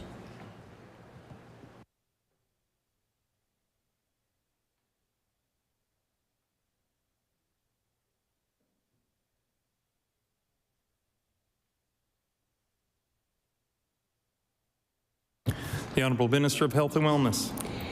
So CADIF is the Canadian Agency of Drugs and Technology and Health, and so those are the folks that would make recommendations around whether or not something was effective, and we would follow those recommendations. And then PCPA, the pharmaceutical folks, then kind of negotiate the pricing. So there are a number of requests that come, all the time, and as things are emerging, CADIF will. I'm just trying to think of an example, like Trikafta. Yeah. So Trikafta is a good example. So recognizing that, there is an identification that this is an emerging and effective treatment, CADTH makes a recommendation, PCPA then negotiates the price, and then provinces will bring it on as their, as part of their formulary. So that's how it's living.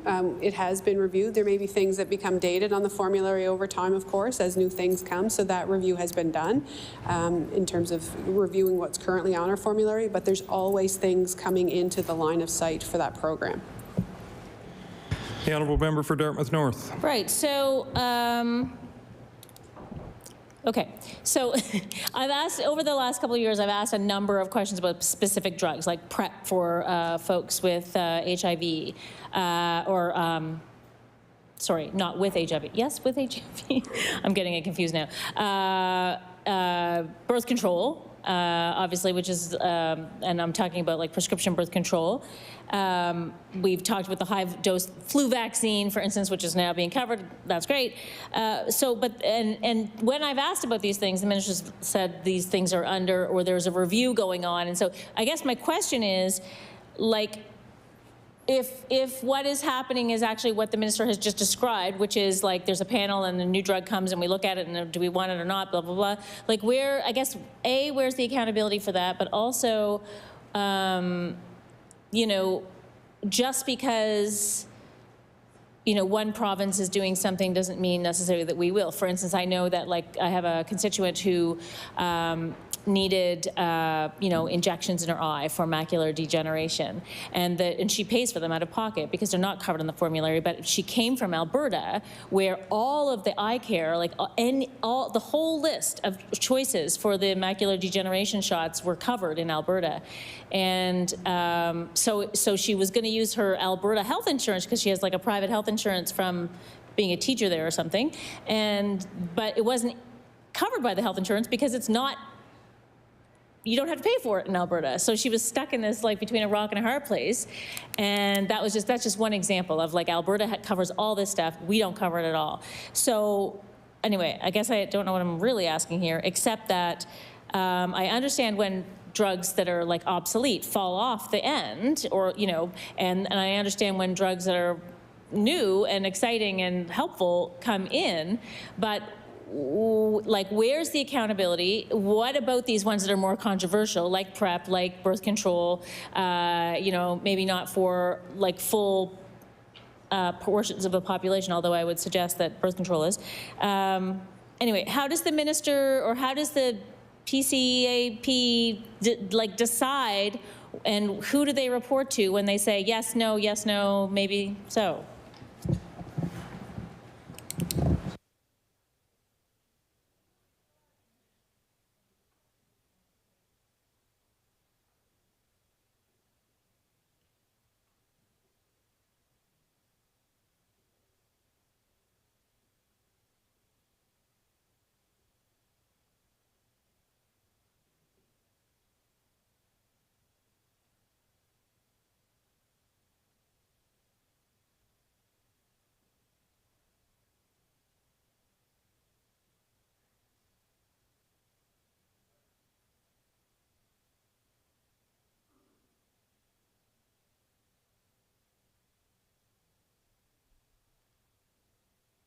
Recognize the Honourable Minister of Health and Wellness. So I thank the member for the question. So, well, you are or I am? Oh, so, so the line for pharmacare, like for all of this $381 million a year, which is pretty significant. And so, we do our very best to extend coverage to the, best of our ability. Certainly, every provincial varies as well in terms of their ability to provide things based on their resources. So, in terms of comparing Alberta to Nova Scotia is tough, right? Because their surplus is probably as big as our entire budget. So the ability to list things is a little bit different. So we do really try to incrementally increase access to these medications, and sometimes it comes down to decisions that need to be made. But, we do our very best. We look at CADTH, we look at requests, we look at all these different things. There's art and science to it, right, in terms of how we list things. The Honourable Member for Dartmouth North. Yes, I agree with that. I agree that, but the reason I'm using the Alberta example is because the minister herself said, we do what other provinces do, but we don't, because other provinces have way different budgets. We have a bigger budget than presumably maybe I don't know who we're bigger than, but maybe not. Anyway, so what I'm saying, this is my point. My point is we can't just judge ourselves against other provinces in terms of what we cover. And, one province might have a whole bunch of people with, in fact, it might be us. We have a higher, percentage of people with diabetes, for instance. So glucose monitors might be a more important thing for Nova Scotia to cover. So I guess ultimately my question is, if this is not actually a review where there's going to be a start and a finish and results are made public, then where is the accountability or who are the people who make those decisions accountable to? Is it ultimately they answer to the minister, or they report to the minister, and the minister is accountable for what we cover in Nova Scotia as the health minister? Or is there some other way for Nova Scotians to to have their say about what's covered and what's not covered?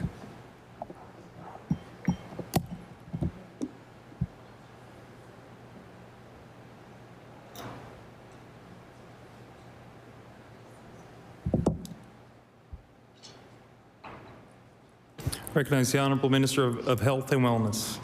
Yes, so certainly as a Minister of Health, ultimately I would be responsible for, that work. The folks in the department do report to me, and we look at all of the different requests and things in front of us, and we see what we're able to do year over year, and incrementally increase access to a variety of different medications and technology. The Honourable Member for Dartmouth North. Okay, thank you for that. And given that, I want to say we're really happy to see the coverage for the high-dose flu vaccine in the budget. Thank you very much. We'll take that as a win for the NDP and for seniors everywhere. But we know badly that people need help paying for the Shingrix or the shingles vaccine as well. And I'm wondering, is there money in the budget for Shingrix or whatever it's called, the shingles vaccine? Also wondering if there is money in the budget to cover the cost of prescription birth control in a universal way. The Honourable Minister of Health and Wellness. So in this budget, there is no publicly funded Shingrix this year, and the access to birth control is through family pharmacare as it was prior to, so the opportunities that exist through that program continue, but there is no expansion for universal birth control in this budget. The Honourable Member for Dartmouth North. Well, that's too bad. Sorry to hear that. Can the minister tell us what was spent on virtual care in Nova Scotia in the year that is about to end?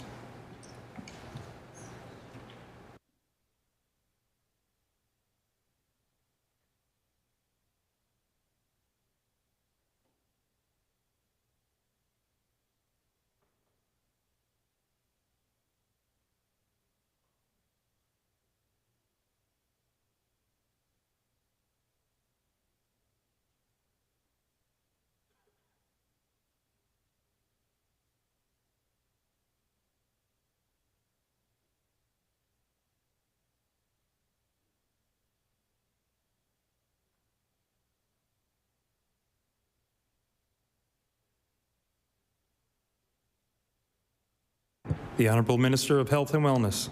I'll get that number. I'll have to double check it. The Honourable Member for Dartmouth North. And I guess I'm also wondering what is budgeted for virtual care in Nova Scotia in this budget?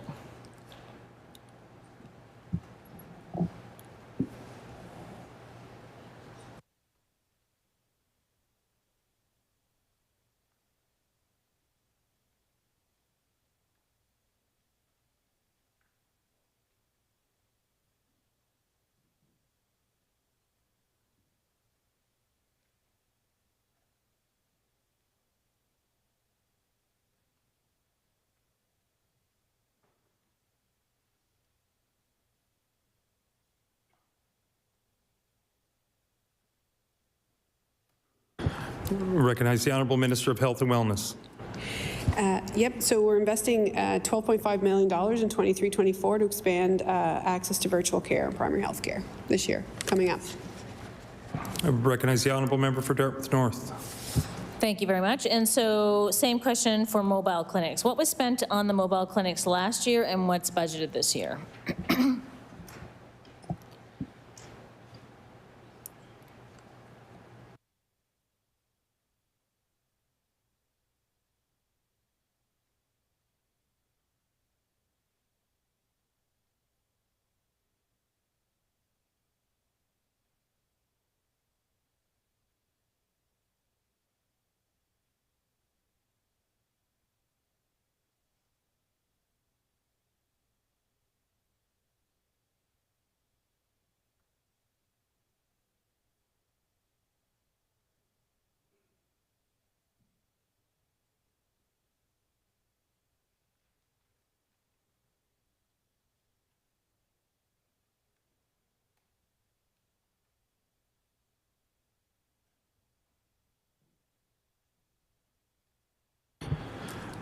I recognize the Honourable Minister of Health and Wellness. So go back to the other question around virtual care. So $6.25 million was spent last year, and we're anticipating spending that and an additional $6.25 right this year, which will make $12.5. And we'll just find those numbers, and we're probably going to be a question behind for a minute. Yeah. Yeah. Recognize the Honourable Member for Dartmouth North. Thank you, Mr. Chair. What is budgeted this year for pharmacy clinics? So that means, like, i.e. the primary care clinics that are connected with pharmacies. And will those clinics, be expanded beyond the initial sites that have been put in place now?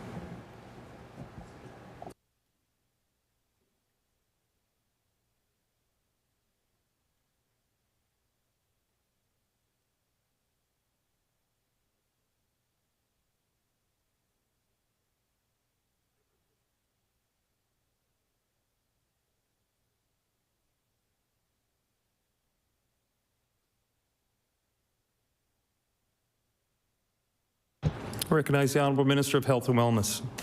Okay, so in terms of the mobile clinics, under the primary care bundle, there will be money that's allocated to expand.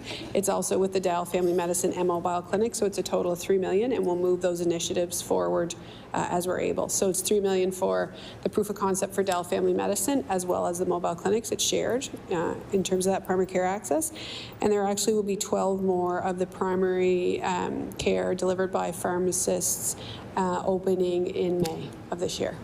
May. Recognize the Honourable Member for Dartmouth North. Great, thank you for that. So next one is, what was spent last year on contracts with Scotia Surgery, and what is in the budget this year for contracts with Scotia Surgery?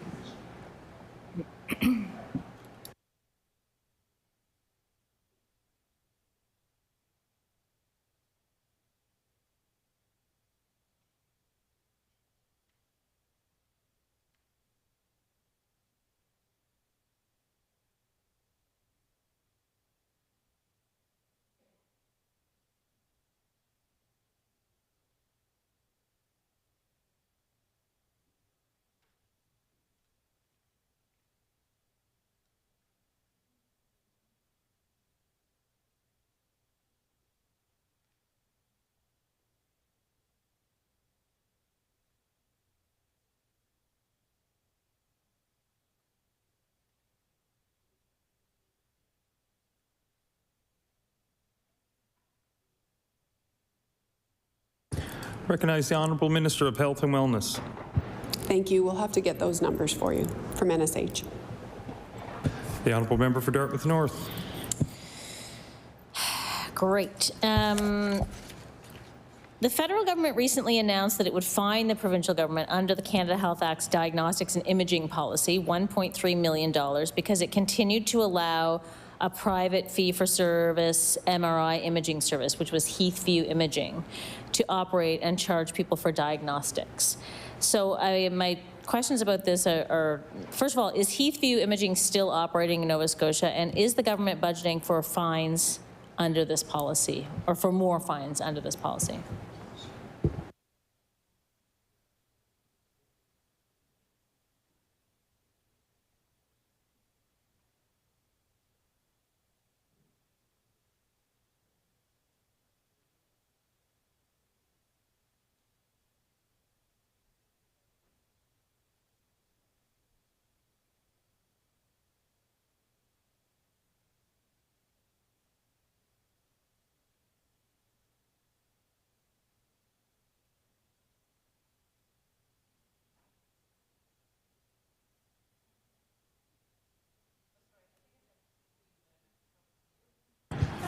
I recognize the Honourable Minister of Health and Wellness. Okay, so thank the member for the question. So it is Health U. As far as we know, they're still operating.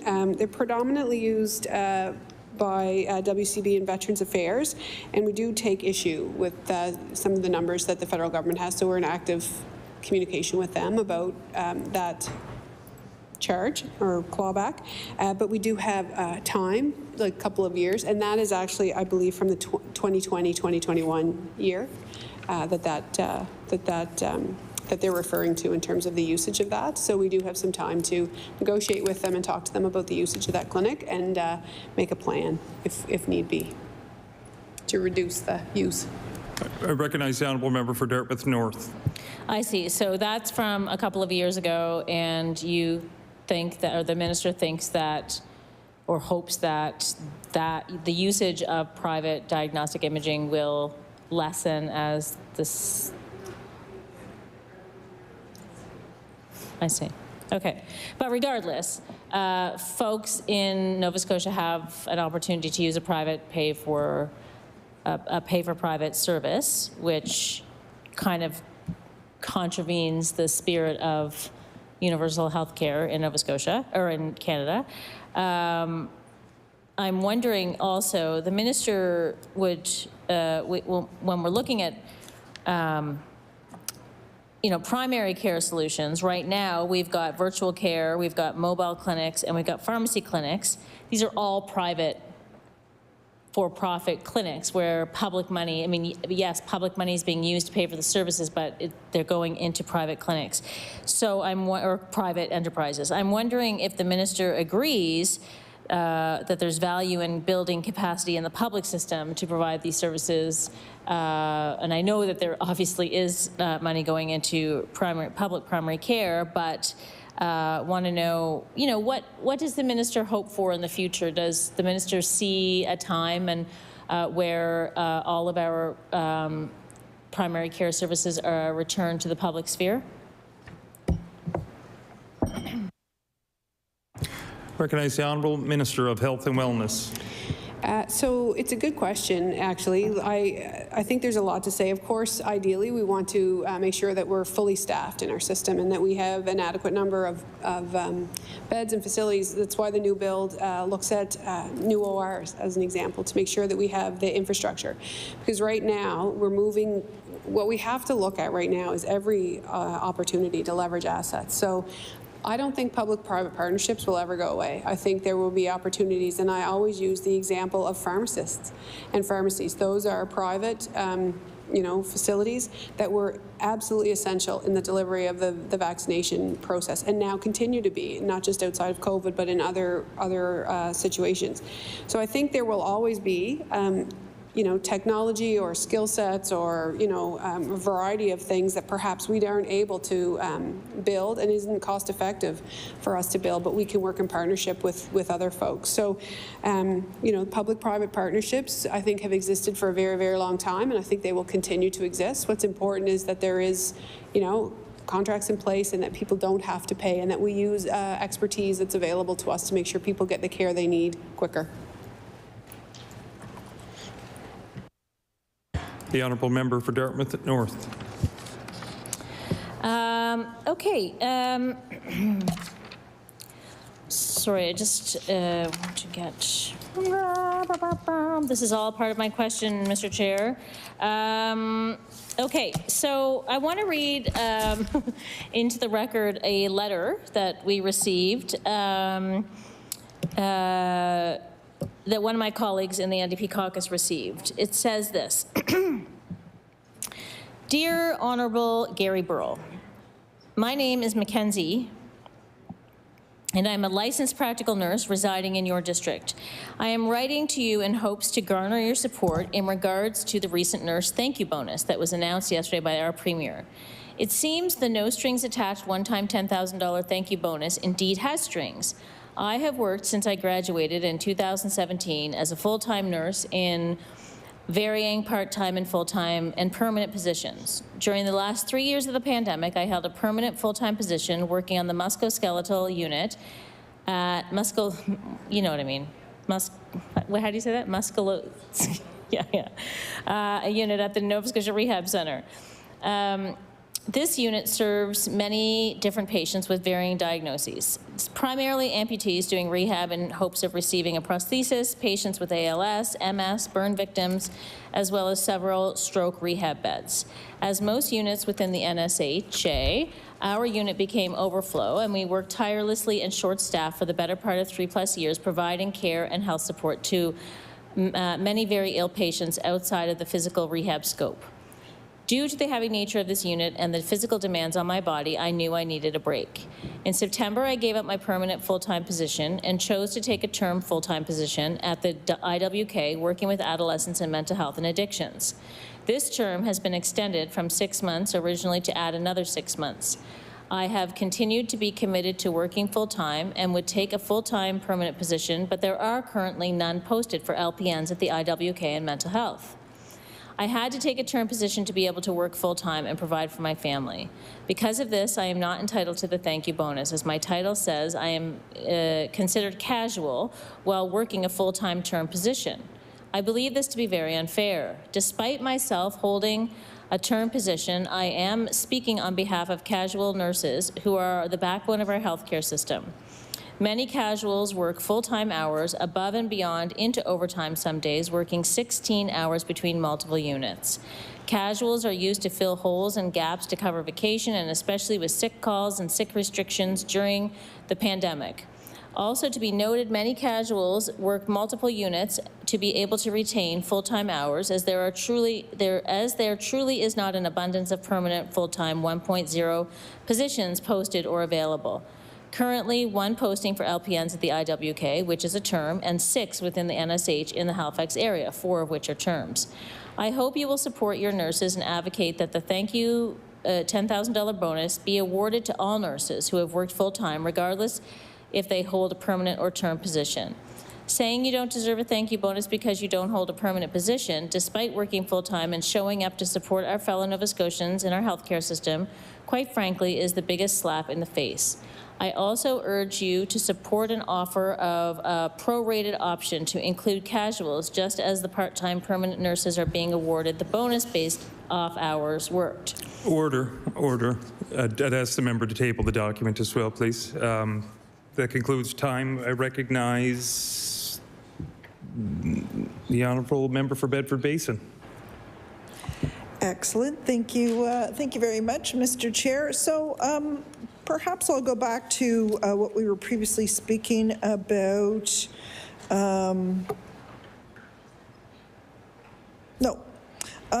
Last year at estimates, the minister said there would be a dashboard to report and track vacancies in the healthcare system. Has this been done, and will it be made public?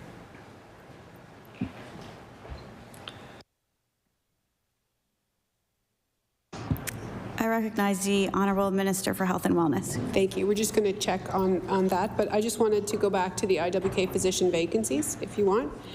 So there's a total of 8 physician vacancies at IWK, 2.5 critical care, 6 pediatrics, and 0.1 of an emergency room physician.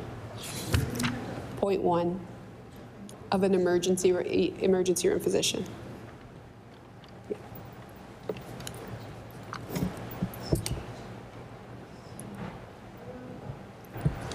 I recognize the Honourable Member for Bedford Basin. Thank you, Madam Chair. So we'll find out about the vacancies.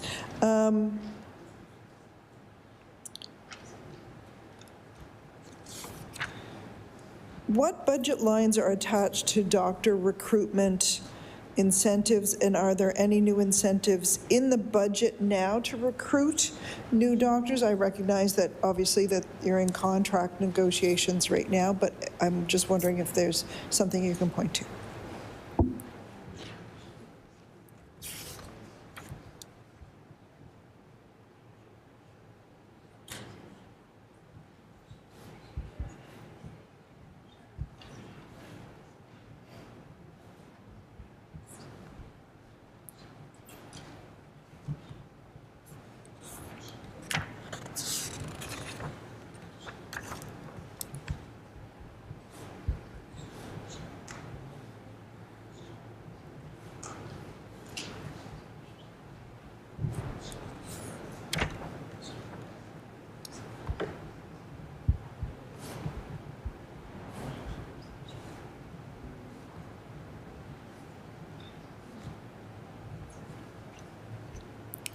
I recognize the Honourable Minister for Health and Wellness. Thank you. So I just wanted to confirm the previous question that Action for Health website actually does post vacancies. There's a website there that you can have a look at. The other, if you look at page 13.7 in the budget book, you'll see $1.47 million allocated to other services in the physician services section, and that would be the allocation. But if we're fortunate enough, we shall exceed. That's what I would say. I said if we're fortunate enough, we're happy to exceed it. I recognize the Honourable Member for Bedford Basin. So last year we asked for the minister to report back on alternative payment plan contract obligations. Are you able to do that this year? Let us know where we are in terms of those obligations.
Sorry.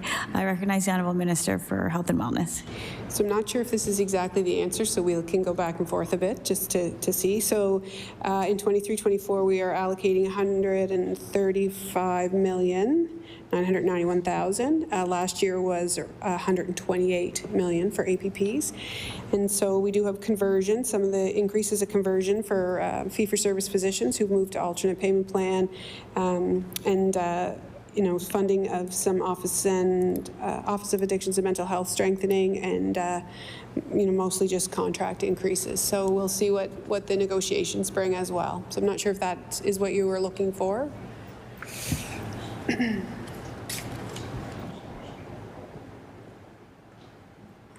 I recognize the Honourable Member for Bedford Basin.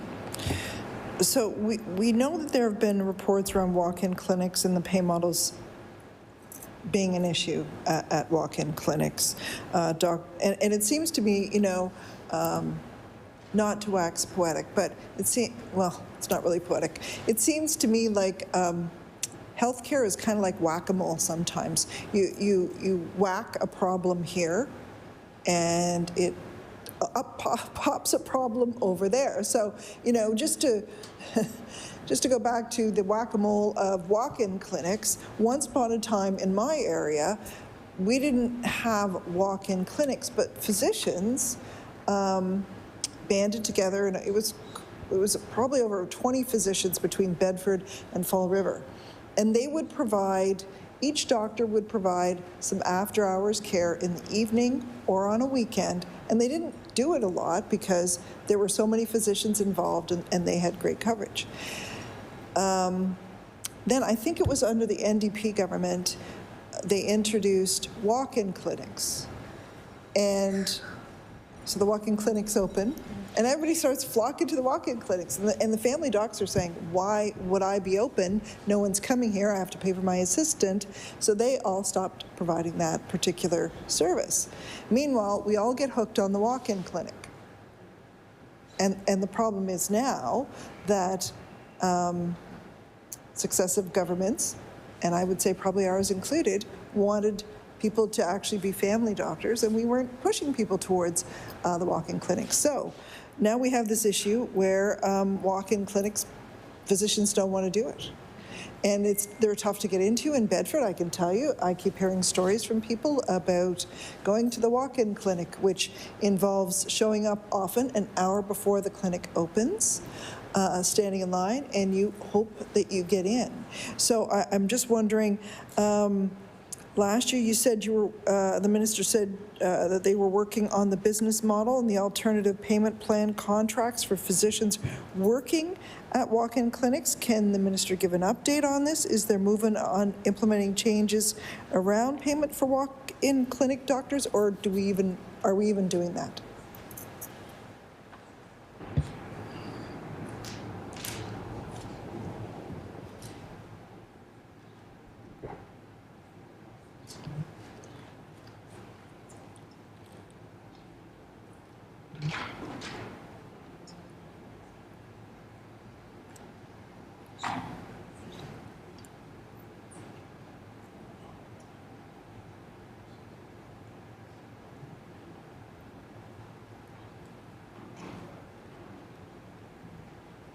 I recognize the Honourable Minister for Health and Wellness. Sorry.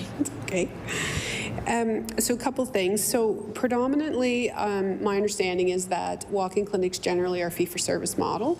And so to your point, absolutely, that's kind of how that shift has happened. I think that's why the collaborative care, when we look at APPs, particularly as we're strengthening these collaborative care teams, and we're currently in negotiations, really making sure that people have access after hours, evenings and weekends. So that would be part of the collaborative care model, implementing that. And to your point, when you have 7 or 8 physicians or 7 or 8 primary care providers in a clinic, they're better able to accommodate that. But I do still believe that there's a spot for that non-urgent episodic care. And I think it's different based in, you know, a more densely populated area than perhaps it would be in a more rural community. So I think really open to what works in a community is what I would say, whether it's a walk-in or urgent treatment center, or if it's extended hours in a collaborative care. And I think all of those things will be utilized by the people around that need care. I recognize the Honourable Member for Bedford Basin. So probably about a month ago, there was a news release saying that the government was extending the hours of virtual care, and went into the evenings, and I think maybe had some weekend availability, I believe. But what I didn't see there was that there was going to be more appointments each day. I saw extended hours. And my training is in, you know, what is actually said somewhere. So I'm looking for how many more appointments are we getting per day. Can the minister please outline, as a result of that announcement, how many more appointments are available to Nova Scotians? Because we were originally told, I think, 150 to 200 appointments each day for virtual care across the entire province. Could the minister please indicate how many daily appointments there are now across the entire province for virtual care? Thank you. I recognize the Honourable Minister for Health and Wellness. So thank you for that question. So there are 15 to 25 providers who are currently supporting the virtual care Nova Scotia, and we now have a range of appointments based on those extended hours. They are between 200 and 300 virtual care appointments per day.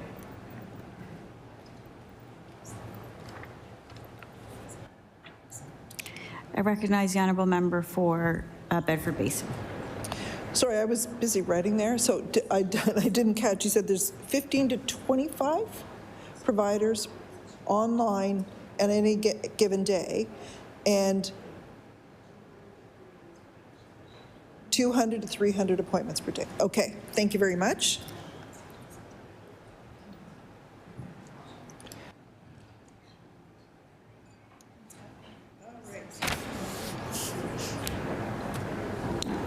I recognize the Honourable Member for Bedford Basin.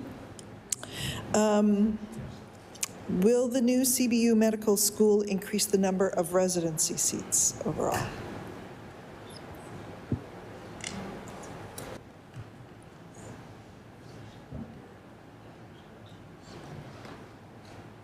I recognize the Honourable Minister for Health and Wellness.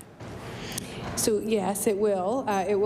We bring the first class, it'll be several years before they're required, but we need to match the number of residency seats with the seats that we're funding for education. So yes, and there will be a particular focus at CBU around rural care.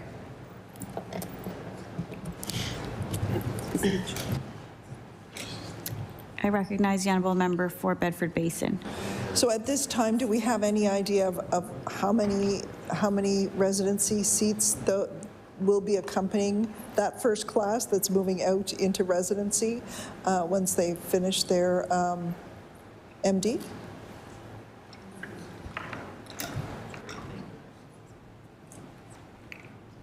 I recognize the honourable minister for Health and Wellness.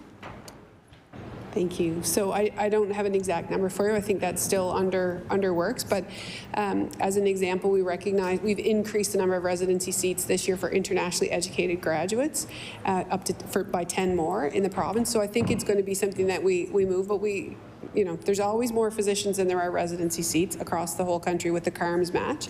But certainly we will have to increase the number. But I don't have the exact number today. Recognize the honourable member for Bedford Basin.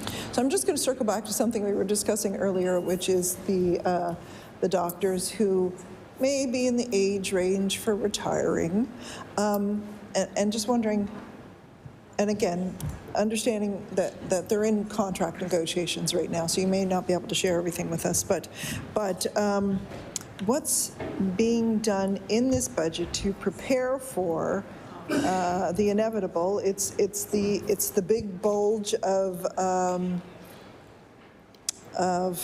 not Gen X, baby boomers, the tail end of the baby boomers who are getting ready to retire. What's being done to ready ourselves for that last big cohort retiring? Not just in family doctors, but also in a lot of the specialties, because those folks are getting ready to retire too. So I'm just wondering if the minister could outline some of those things. Thank you.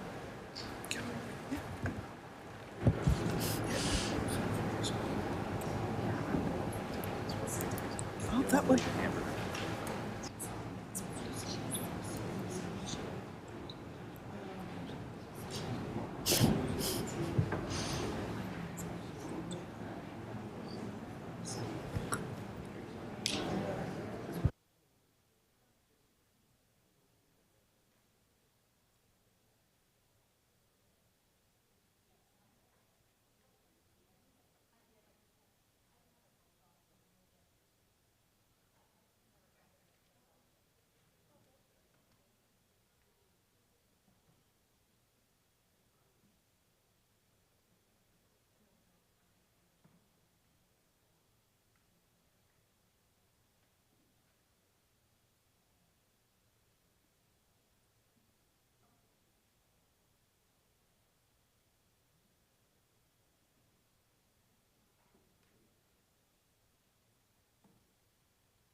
I recognize the honourable minister for Health and Wellness. Thank you.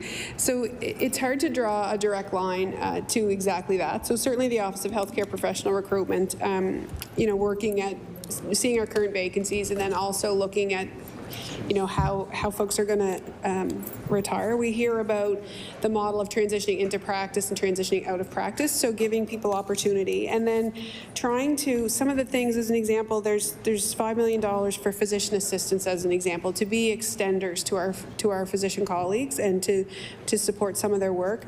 We're also looking at niche. So that is the Nova Scotia International Community of Healthcare Workers Engagement Program.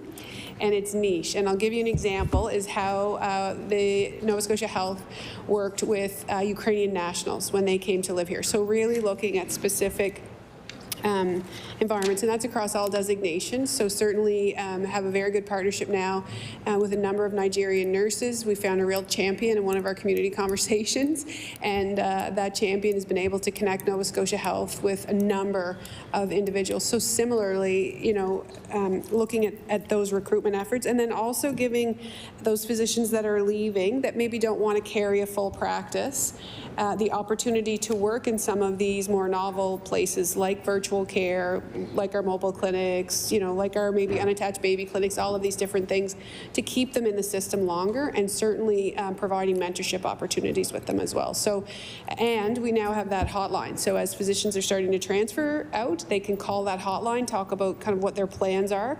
The longer runway they give us, obviously, the better, so that we're able to plan. Recognize the member for Bedford South. Thank you, Madam Chair. Yeah, Bedford bait and switch here, but I'll be here for a little bit. So I just wanted to ask the minister about something that's come up, of course, in the past, which is the incentive in the central zone for family doctors. So as the member for Bedford Basin would have mentioned and been very familiar as well, and I might not have the numbers exactly right, but my understanding is in September 2021, so just after the election, we were looking at somewhere in the range of 4,500 people in the Bedford-Sackville zone without a family doctor. Now that number is about 18,000, so you know that's 400+% increase in a year and a half. And you know, myself and the member for Bedford Basin get people coming through the office all the time. So I'm just wondering if the minister can explain, you know, why that incentive was removed and how much it was costing on an annual basis prior to its removal. Thank you.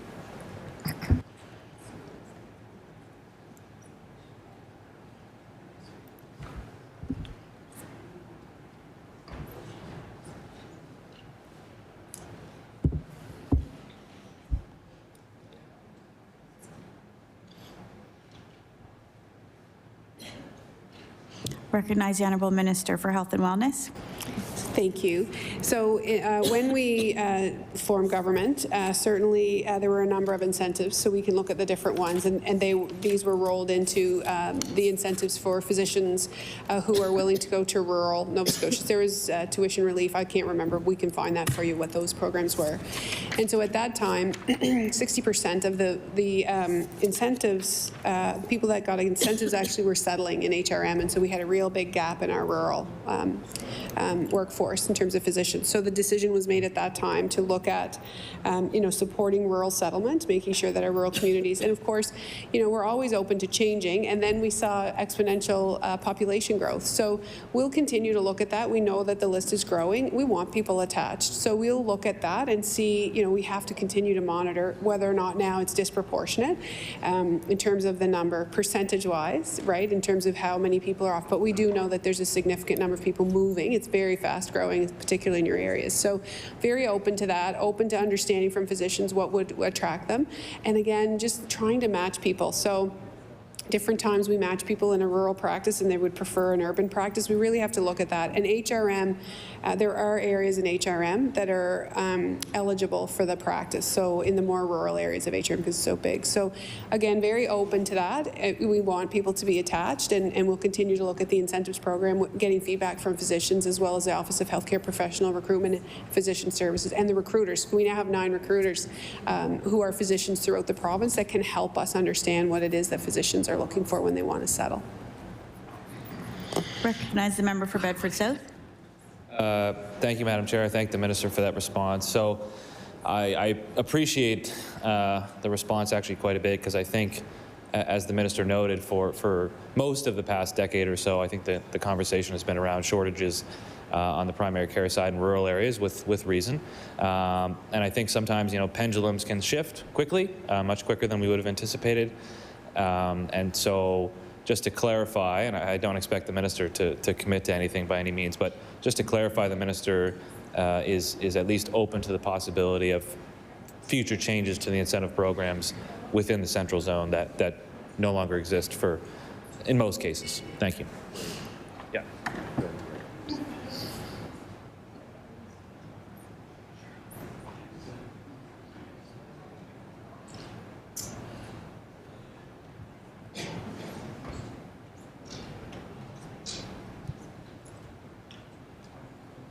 Recognize the Honourable Minister for Health and Wellness. So we certainly are open to reviewing it. What we really do want is equitable distribution of primary care services and specialty services across the province. And, you know, we do know that we have a number of vacancies, we have a number of retirements. We really do need to look at the percentages. Numbers, like raw numbers, simply don't always say. When we look at the percentages, there are actually still places in rural Nova Scotia, if you look at percentages, that have a higher degree of unattachment. So that's why we really want to focus on access first, making sure people have access to care, and then work on the attachment moving forward. So we're very open to understanding how best to make sure there's equitable access to care across the province. Yeah, and incentives are a huge part of that. I recognize the member for Bedford South.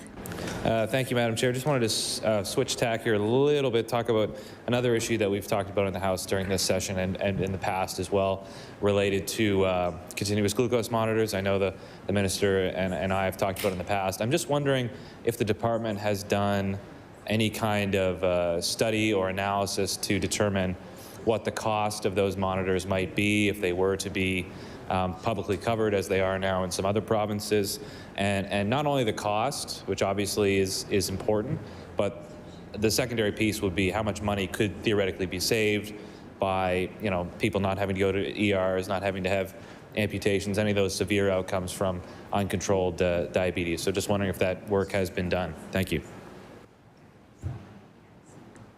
I recognize the Honourable Minister for Health and Wellness.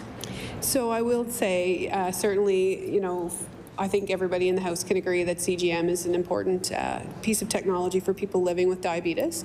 So there has been a review started, really looking at a jurisdictional scan, trying to understand what the program could and should be.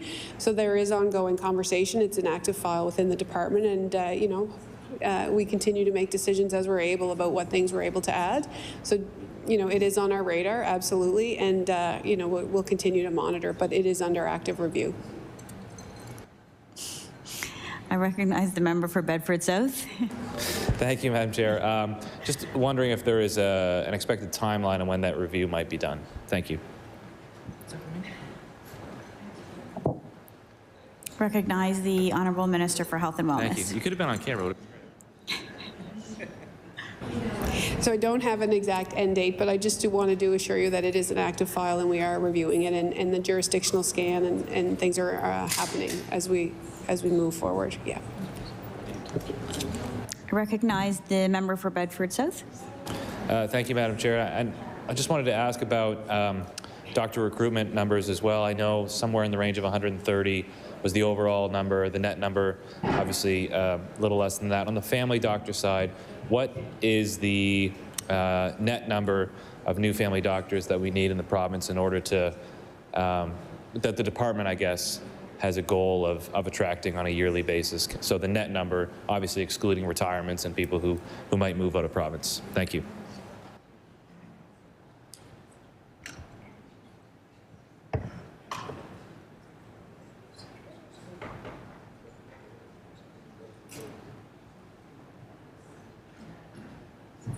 I recognize the Honourable Minister for Health and Wellness. So we've recruited 113 physicians to the province in total. So a net new gain of 41 physicians, 10 of which are family doctors and 31 specialists. And that's, I'm going to tell you that that's till the 31st of December, right, the last quarter.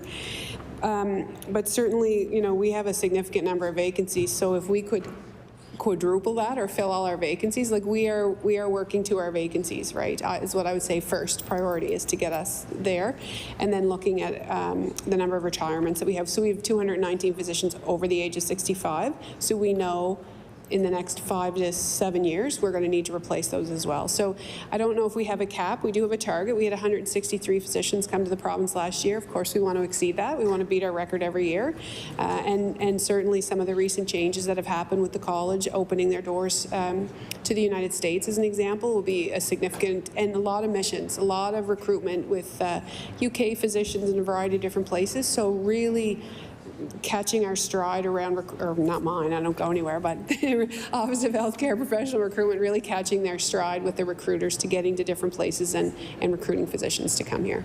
Yeah. Recognize the member for Bedford South. Thank you, Madam Chair. And just wanted to ask about international recruitment, retention, ongoing efforts. The minister mentioned healthcare workers from Ukraine, which seemed to be a very quick turnaround from an outsider's perspective, not knowing behind the scenes, of course, but that seemed to be quite a quick turnaround. The minister mentioned nurses from Nigeria as well. I can think of a few that I've spoken to or in my riding, doctors from the UK, doctors from Egypt, all over the world, really. Some conversations really stick in my mind from the election and just from door knocking, talking to people who really want to work and are frustrated by their inability to work in some cases. So I wonder if the minister could give us a sense of, that experience with the Ukrainian healthcare workers, which obviously was unexpected. Is there anything that the department took from that as a learning going forward to make sure that more foreign-trained healthcare professionals who are coming to the province in greater numbers than we've seen in decades can get to work as quickly as possible? Thank you.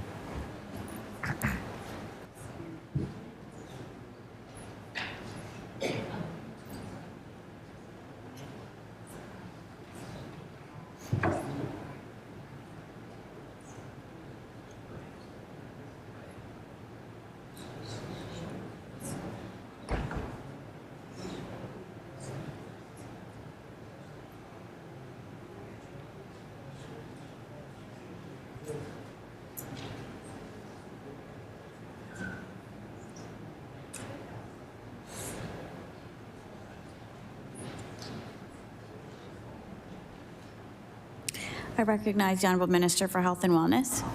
So thank you.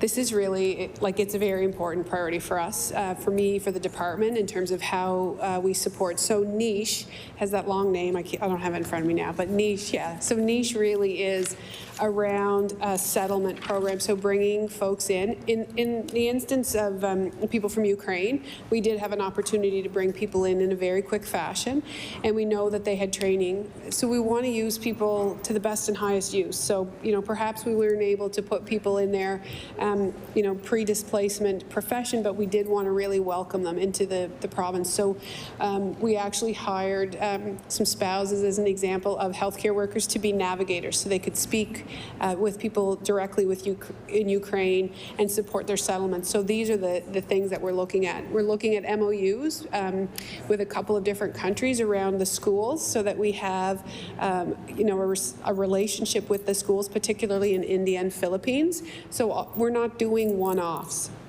So if we're all here from, India, you don't have to do each one of us. We know that this school is accredited or credentialed, and so we can always pull those graduates from those places, so that it becomes a very clear pathway.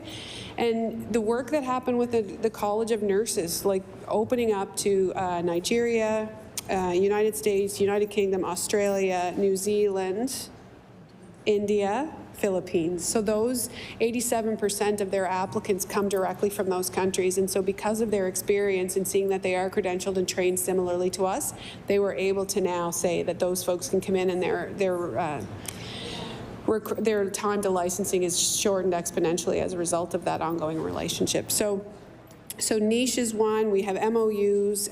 Also looking, working with the Minister of Labour Skills and Immigration, working with community-based navigators, helping folks settle, helping communities be prepared to welcome people from different cultural and racial backgrounds, making sure that it's a safe environment, and having mentors, so that if things are not going well or they have questions, they have a support person.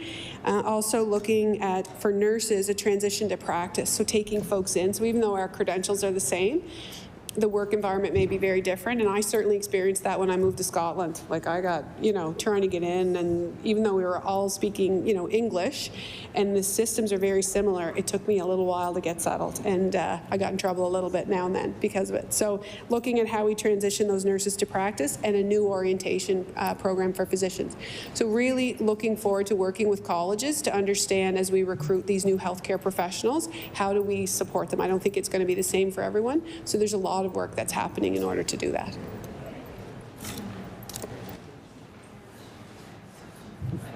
Okay. I recognize the honourable member for Bedford Basin. So we're just switching Bedfords now? So I did, I was scarfing down my burger week, burger month, whatever it is, burger, and listening to this, and I did hear my colleague talk to you about the need of family practice wait list, and I heard something which does concern me because I think there's a narrative out there, and it's that the reason we have so many people on the doctor wait list is because people are coming here from afar and they need doctors. And in fact, if we look at the last number of months, the majority of people who are joining the wait list are not joining because they're new to the area.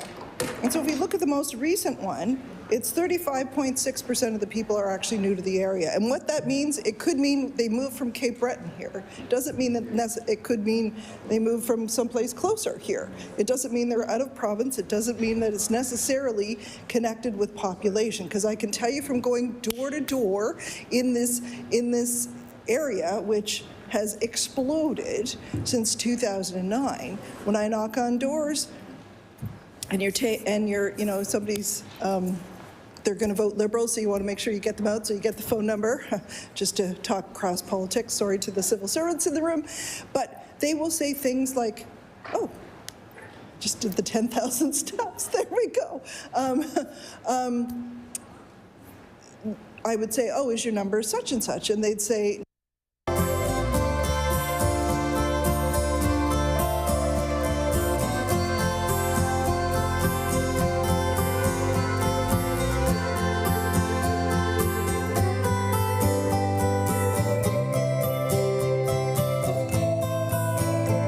that are out from the department.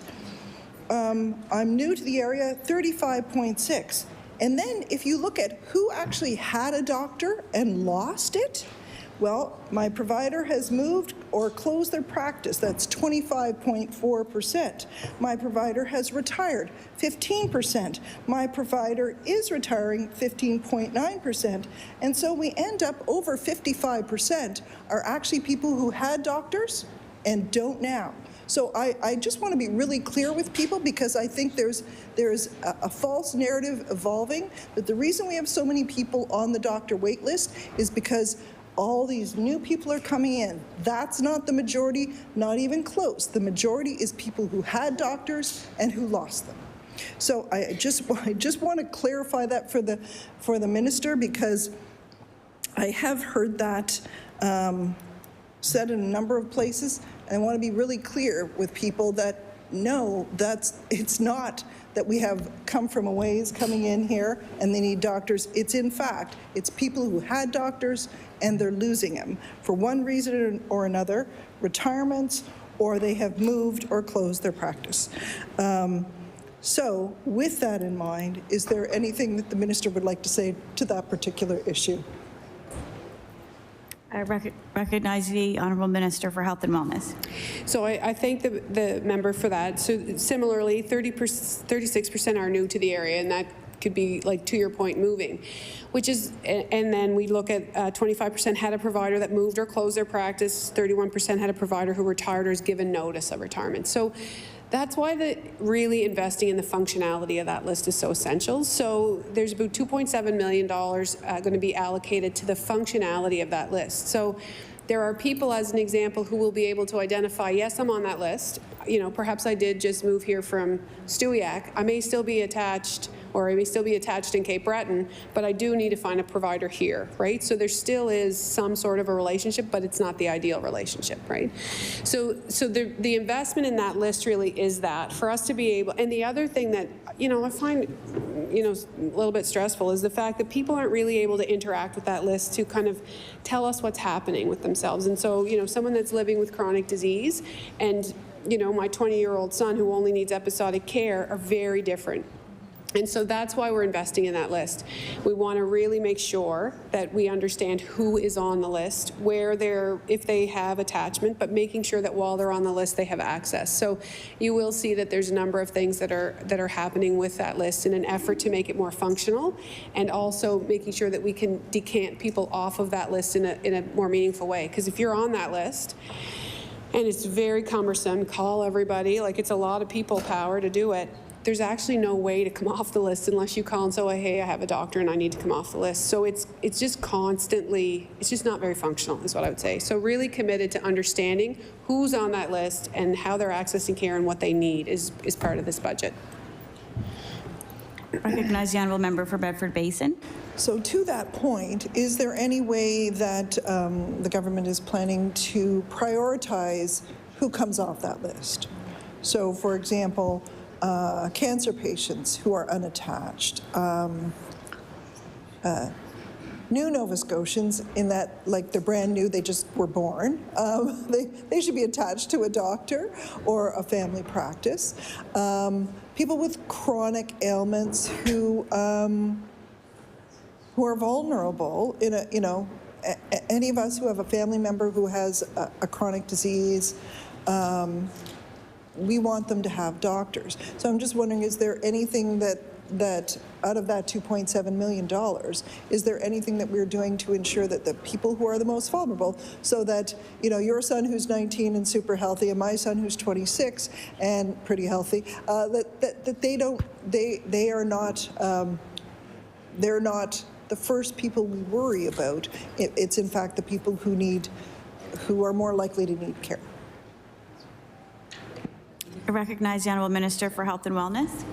So to the member's point, that's exactly what the retooling of that list will do. So it will help us, you know, triage, for lack of a better word, or prioritize, number one, who has access while they're on the list, right, and what type of access that looks like. So if there is somebody who's living with chronic disease and they're not attached to a permanent practice, they may in fact be regularly followed by a primary care clinic that's going to take unattached patients and be kind of that regular care provider until they can be transitioned to a permanent provider.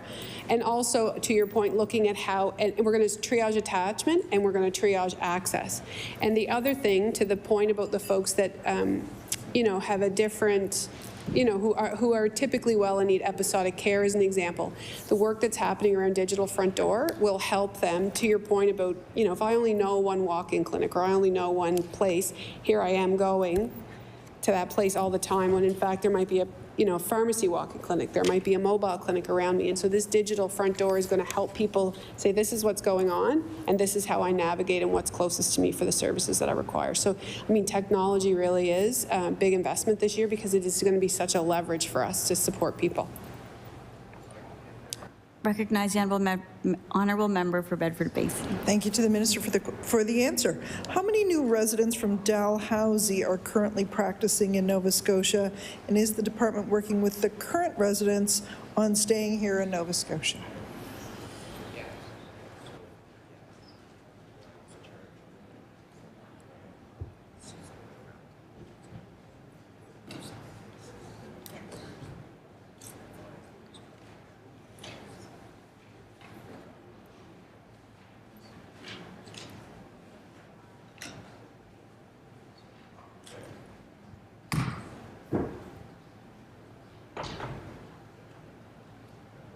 Recognize the Honourable Minister for Health and Wellness. Yeah, so thank you. I will get you the residency retention rates to let you know how we're doing in terms of retaining residents from Dalhousie. But also working with Mardocs and just simply looking at practice environments. We're very, very active with physician residents throughout the province, and those 9 recruiters have been pretty significant in terms of their ability, and also the community-based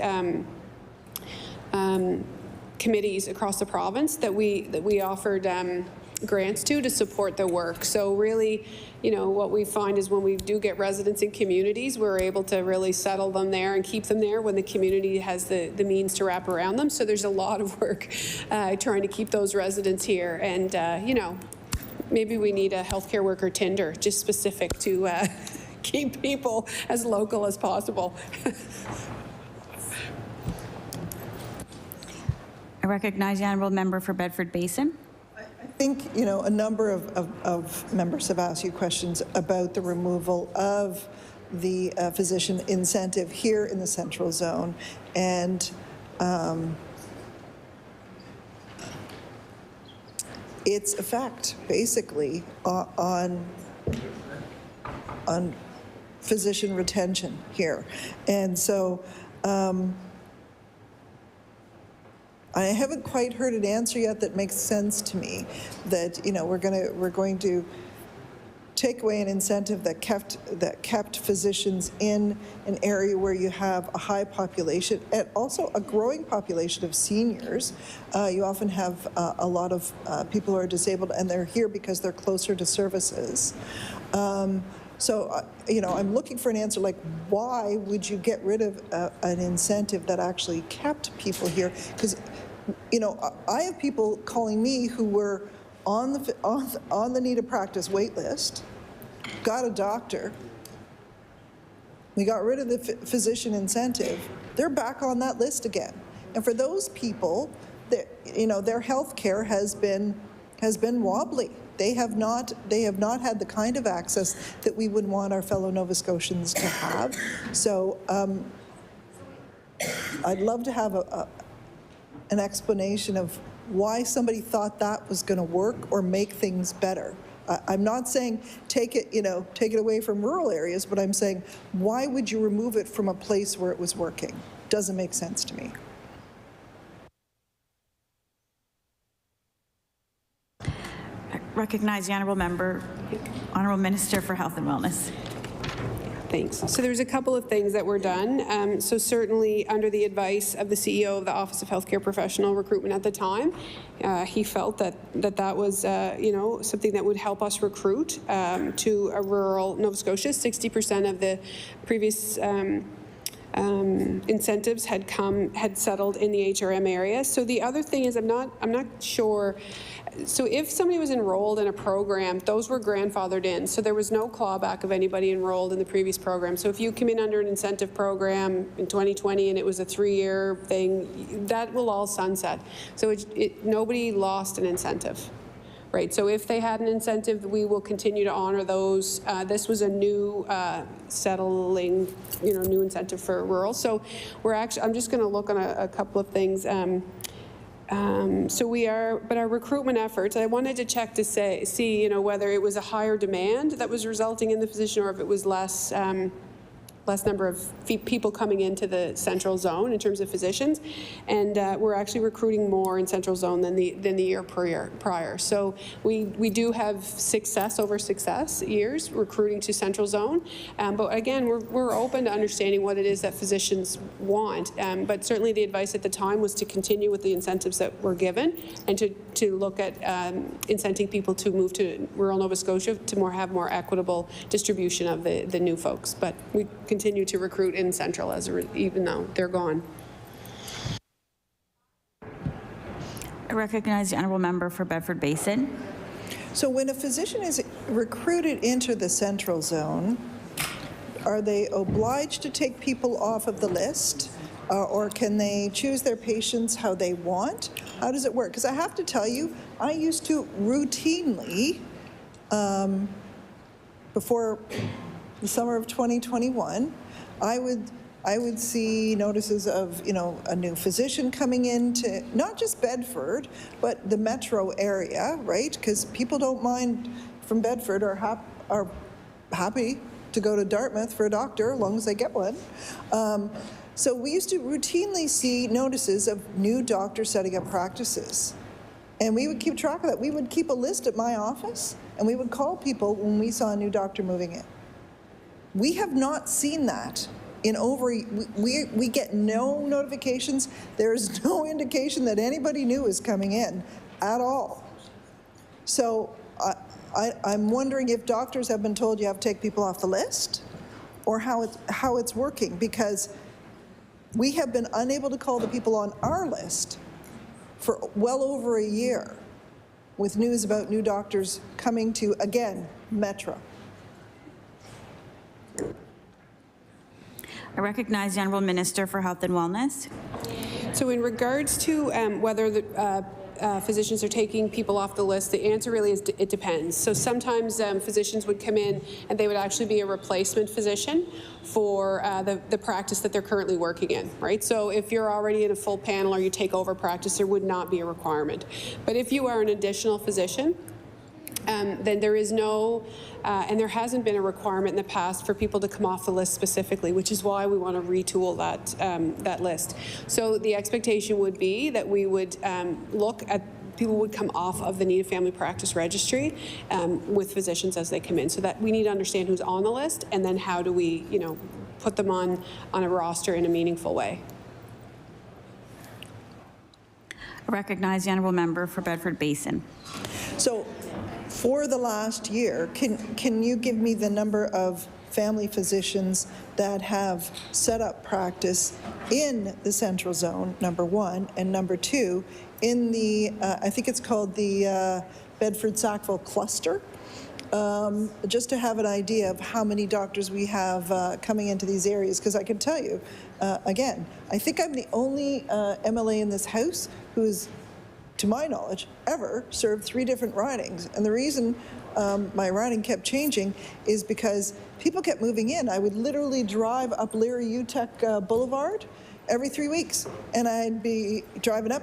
Where did that building come from? It was like the building was, and this was pre-COVID. It was, and so, my riding has shrunk, and I have 2 new colleagues as a result of it, because these ridings were created since I was first elected in 2009. So I'm just trying to get a handle on how many new physicians we've had in the last year in that particular cluster. I recognize the Honourable Minister for Health and Wellness. So I'll get that from the department. I don't have that drill down detail for you, but I will get it for you. And I just want to let you know too that in terms of resident retention from the Dalhousie program, it's at 75%.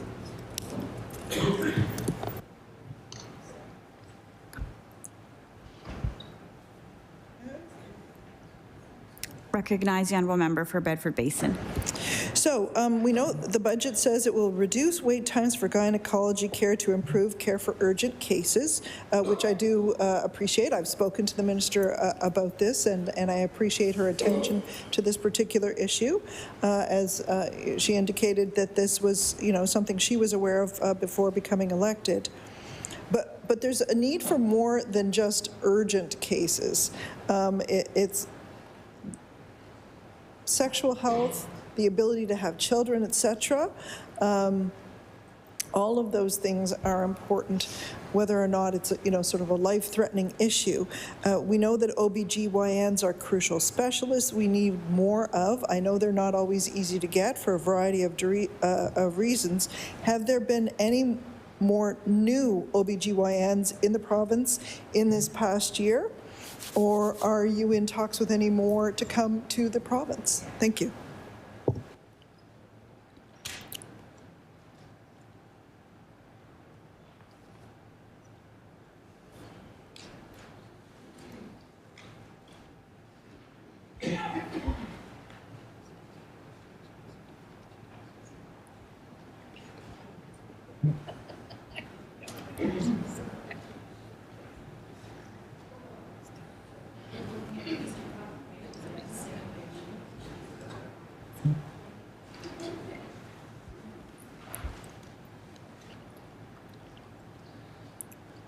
I recognize the Honourable Minister for Health and Wellness. Thank you. So we will give you those numbers around that. And I don't know, do you want simply IWK or do you want across the province for the gynae? Right across the province? Okay.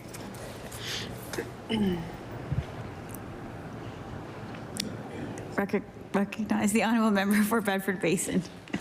Sorry, Madam Chair, there. I spoke at a turn. It's a rookie mistake or something. I don't know, right? So in the budget, there's $1.7 million to add physician assistants to collaborative primary care sites across the province. Is there a timeline when these positions will be filled and what sites they're being added to? Do we have any information like that?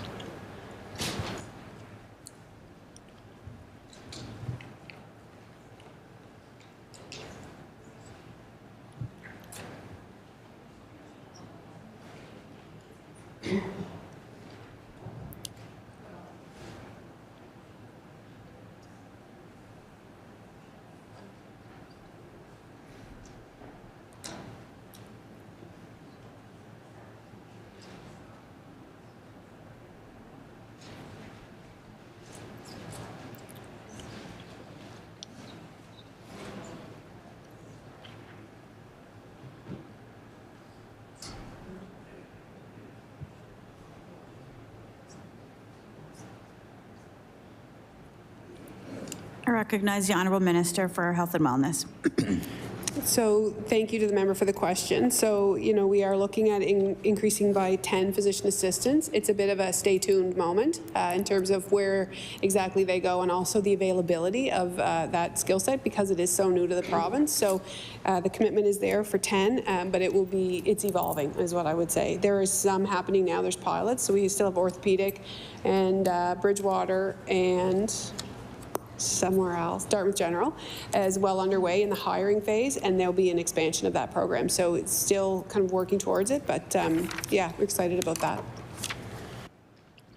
Recognize the Honourable Member for Bedford Basin. So on a number of occasions prior to 2021, my colleague from Sackville Beaverbank, I think is the name of the riding, asked the then government about extending hours at the Cobequid Health Centre in Sackville. Currently, things shut down at 11 o'clock, but patient flow starts restricting long before that. So I didn't see anything in the budget about the Cobequid Centre. Are there any plans to expand the hours of the Cobequid Centre? I know that this particular member was keen for the Cobequid to be open 24/7. Are there any plans to expand the physical plant there so that if people need to stay in overnight, they can do that kind of thing? Are there any plans for expansion to that? Because it is certainly it is a well-used facility, I guess is what I would say.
Recognize the Honourable Minister for Health and Wellness.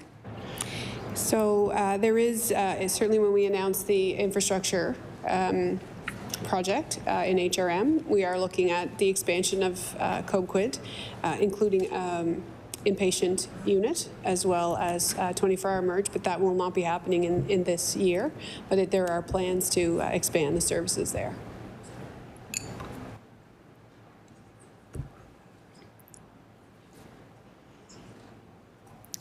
I recognize the Honourable Member for Bedford Basin. So, and I'm sorry, but although I briefly worked in a hospital, it was in fundraising, so so when we talk an inpatient unit, we are talking about beds in the hospital that people could stay overnight in, that kind of thing. So that the Cobequid would be changing from a strictly an ER and outpatient to something more like a community hospital. Is that what we're looking at?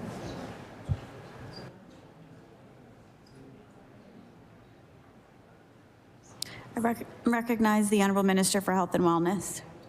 So we'll get more details. I'm speaking from memory, and I'm always a little timid about that. And the television never forgets. So I'll get you some more information about that. But that is my understanding. But we can confirm the services and the number of beds. Yeah. I recognize the Honourable Member for Bedford Basin. So I have a senior doctor in my district who is in his 60s, and he currently pays for a nurse in his office out of his own practice. To me, that doesn't make sense. To me, if he has someone there who's helping him be more efficient, we should be helping, we should be paying for that nurse. It's, as, you know, a physician assistant or something like that. It doesn't make sense to me that we are actually penalizing a doctor for being proactive, for bringing in a nurse to help move his practice along. Could you speak to that? Are there plans here to help doctors who particularly, you know, as they're getting older, may wish to remain practicing but would like some help? I'm wondering if you could speak to that.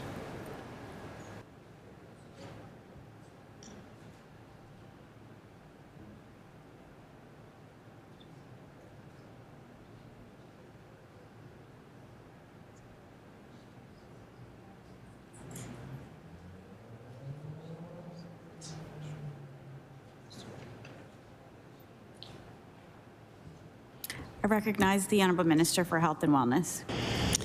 So thank you. So, you know, many of our physicians, almost all, are independent business owners, essentially. And so that's obviously a business choice. And certainly, you know, we do work with physicians, and that collaborative practice team is exactly that, looking at supporting physicians and attaching them to, you know, a clinic where NSH resources are provided.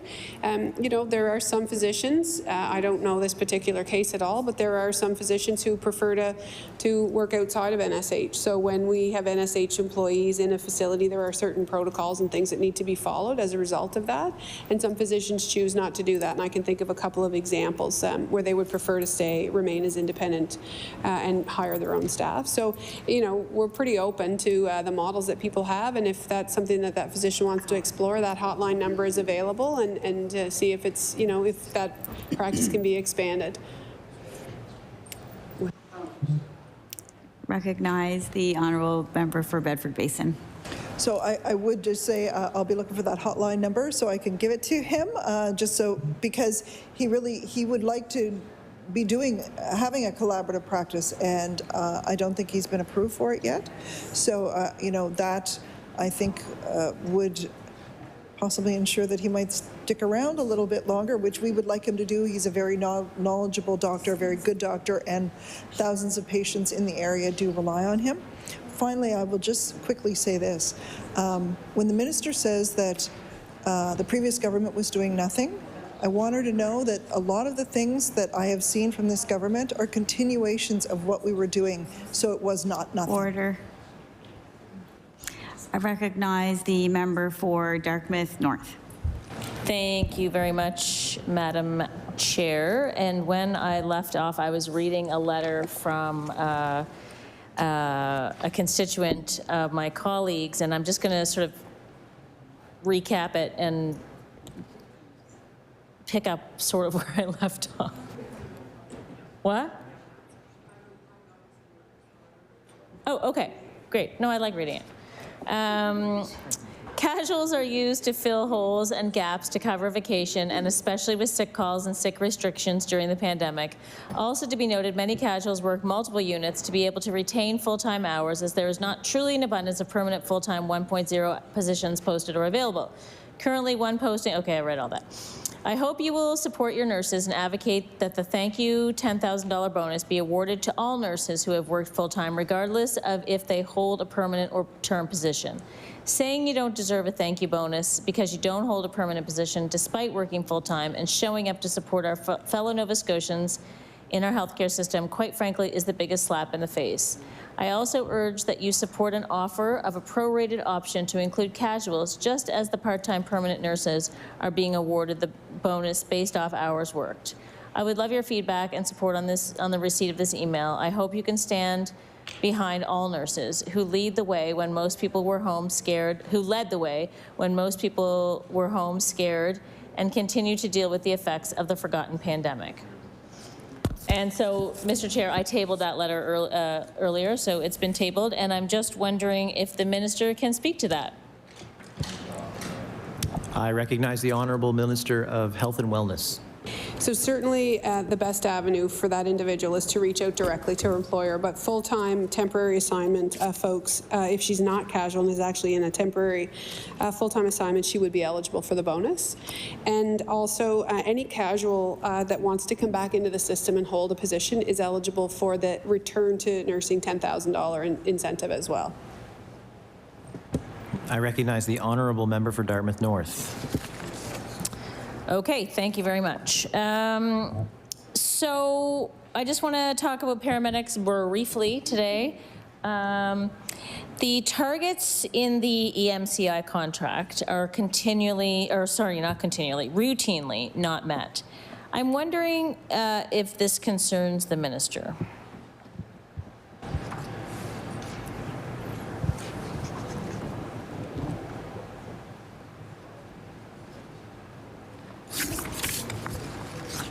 I recognize the Honourable Minister of Health and Wellness. So thank you. Of course, we're concerned about the healthcare system in general, and we're working really hard with EHS as the regulator and the company EMCI to look at how we support those services. And we've done, a lot to support the paramedic workforce because we know it's under such strain.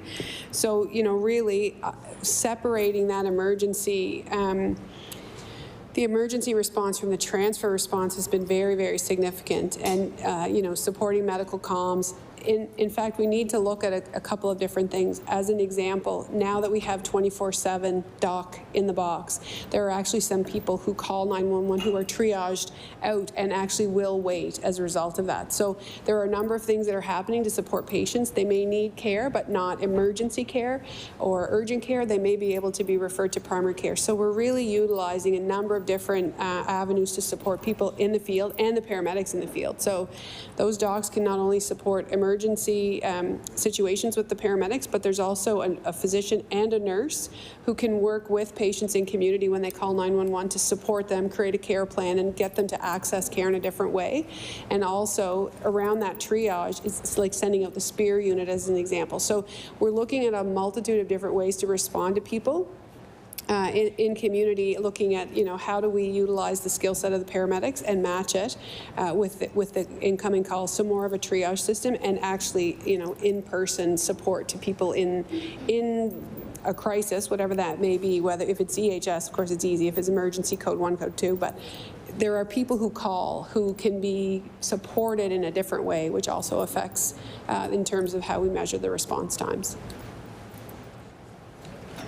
I recognize the Honourable Member for Dartmouth North.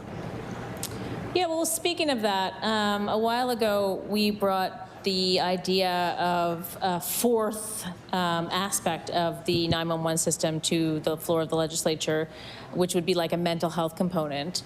And I know the minister's not the Minister of Mental Health, but I just wonder if there is discussion about that, so that there would be an expansion. So you call 911, your emergency actually is a mental health emergency, and then there's an expansion. There's a fourth type of responder, first responder, that goes to a mental health emergency. Is there any progress being made in that sort of direction? I recognize the Honourable Minister of Health and Wellness. So I am going to, I know there's some work underway, and I'm just going to redirect you to the minister because I don't want to, one, steal his thunder, and two, underscore, like what he's doing, what the work is happening. So there is some work around there, and, around how we support people who are living with mental illness and how we support them in crisis. I recognize the Honourable Member for Dartmouth North. So EMCI has never paid a fine under its contract, according to an FOI that we put in. Just wondering why. So there are fines listed for not meeting service agreements or expectations. I'm wondering why the department has never actually recouped any fines from EMCI.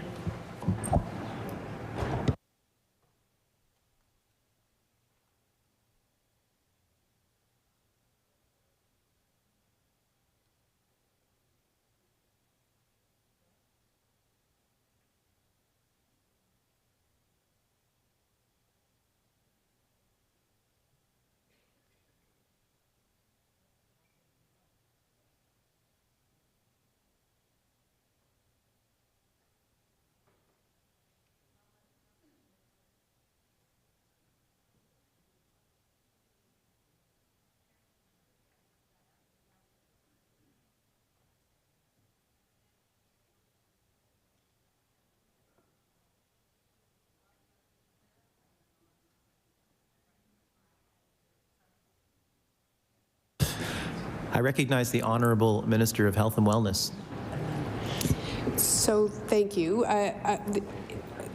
The issue around this is really actually quite complex. So I don't have the contract in front of me, but there are times that there are outside influences other than just the company that result in their response times, or such as offload as an example. So it's not as, it's fairly straightforward in some ways, but there are often times that it's the system itself that is leading to the inability to reach those targets. So we are working with EMCI around those targets, looking at the reasons, the root causes of why those things happen. So it could be offload times, it could be further travel related to emergency room closures. So it isn't always solely the fault of the company, which is why we need to take a whole system approach and move forward. So we are working with them.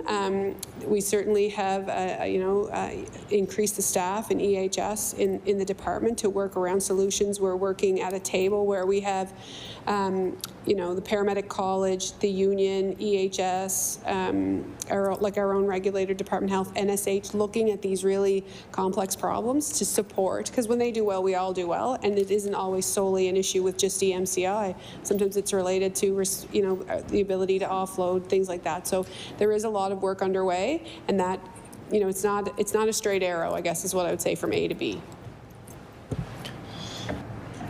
I recognize the Honourable Member for Dartmouth North. Okay, I'm going to leave paramedics for now. And I forgot to ask this question earlier when we were talking about nurses. And so I just want to, before I hand my time off to my colleague, wanted to ask about the Nova Scotia Nurses Union's request or call for a public travel nurse program within the province, a travel nurse incentive to be set up. And I'm wondering if that is being looked at and so just to expand on that, the idea would be that nurses who live in Nova Scotia would be dispatched to areas that are chronically short, or short for, not even chronically short, but short for whatever reason. And they would get paid a travel bonus, per diem, blah, blah, blah, blah, blah. So it would give nurses some flexibility, but they wouldn't actually be going out of province and living somewhere else. I recognize the Honourable Minister of Health and Wellness. Thanks. So we're not currently exploring that at this time.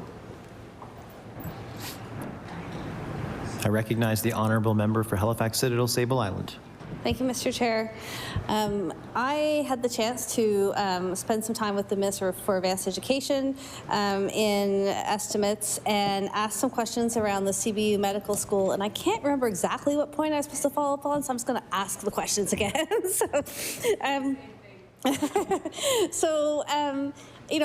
I was curious about the strategy for making the school a success. We've heard about 30 new family doctors every year in Nova Scotia once, in a decade, once if things get rolling. And so I guess I was wondering, how is that going to be accomplished? Like, are we going to limit people's study to not apply for specialty residency positions? There's also challenges in attracting people to family medicine. As you know, the Canadian, CARMS, the matching service, which took place on March 22nd. There were 268 family medicine vacancies across the country. So this isn't just a challenge for Nova Scotia, it's a challenge for the profession to get people there and to have them want to match with family practice. So, I guess I'm wondering, how are we going to get 30 grads? Are we going to tell people they can't become specialists if they go to CBU Medical School? I also, wondered about how we're going to keep 30 grads in the province. So the Minister for Advanced Education said there'd be a 5-year return for service agreement, but I'm wondering what we're giving to get that. That's normally, when people get a return for service, it's like you get a tuition rebate or you get something for making your commitment to a province. I wonder if you can walk me through that whole process.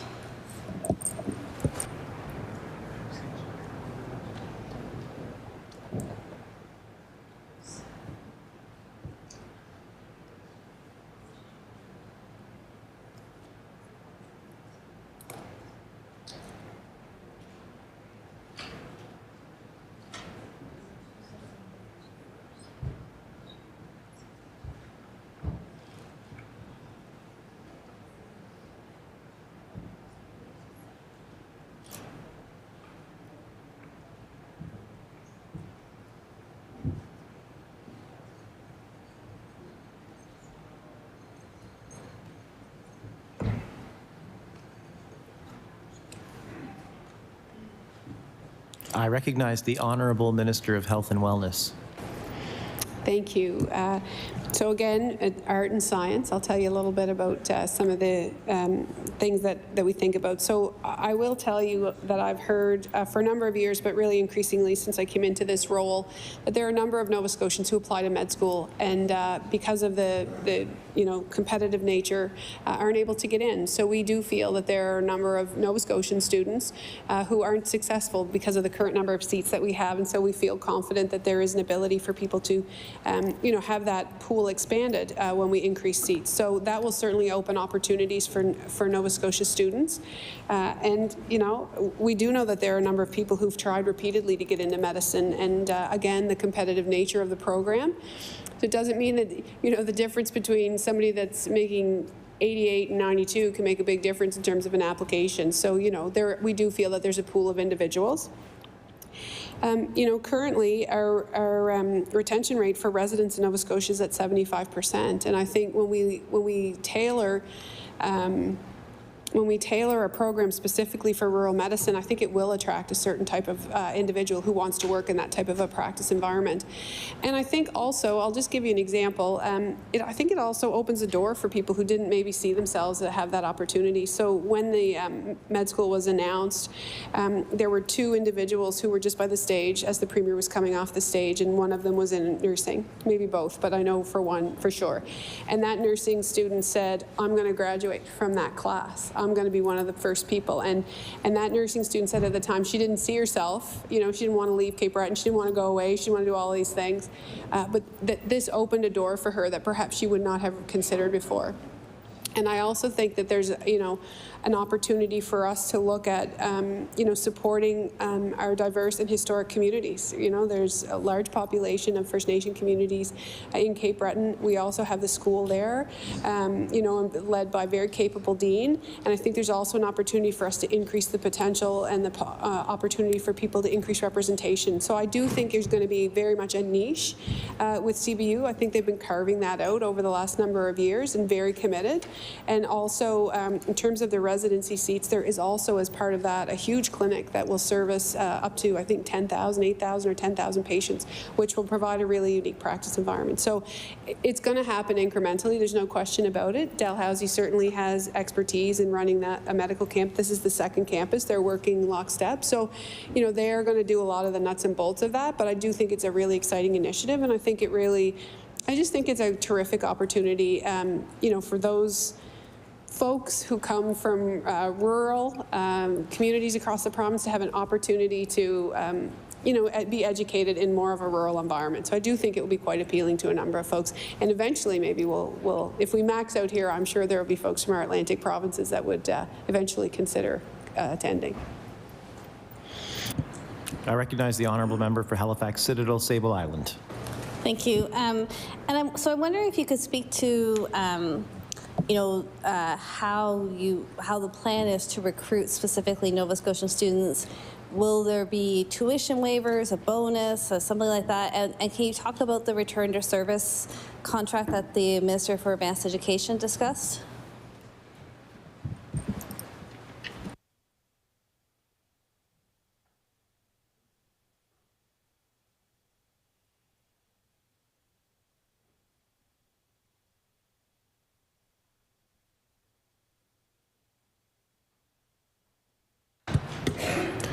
I recognize the Honourable Minister of Health and Wellness. So thank you. I'll just, give an example. So we have 5 additional seats funded out of CBU at Dalhousie. And so those 5 additional seats specific to rural folks, the response was significant. So we're not overly worried about the inability to recruit. And I think, to a large degree, a number of those seats are subsidized already. And what we find is a lot of we have a lot of Nova Scotians that train internationally. because they can't get into medical school here. And so this gives us an opportunity for them to be able to work and study at home. So to the level of detail around return to service, I mean, that's going to be a little bit further down the road. I don't have those, but I do really think this is a significant opportunity. Like, we believe that we have up to 200 internationally educated Nova Scotians who are trying to get back through residency and all of those things. So what an opportunity if they had been able to live and train here. So I do think it will be very successful, and you know, everything evolves over time. So this is our focus, and you know, I expect that how Dalhousie started and how Dalhousie is today is not exactly the same, and I expect that over time, you know, once this program gets up and running, that there will be adaptations. But certainly, this is the focus right now, is rural medicine, and specifically with our Nova Scotia graduates. I recognize the honourable member for Halifax Citadel, Sable Island. And in terms of the funding that's already been allocated to CBU, can you talk a bit about what that's being used for and over which fiscal years? And I'm wondering, within the agreement, what's happening with things like interest. So is the interest on that funding, because I don't think it's going to be spent like in the next couple of months, is that returning to the province, or is it staying with the institution?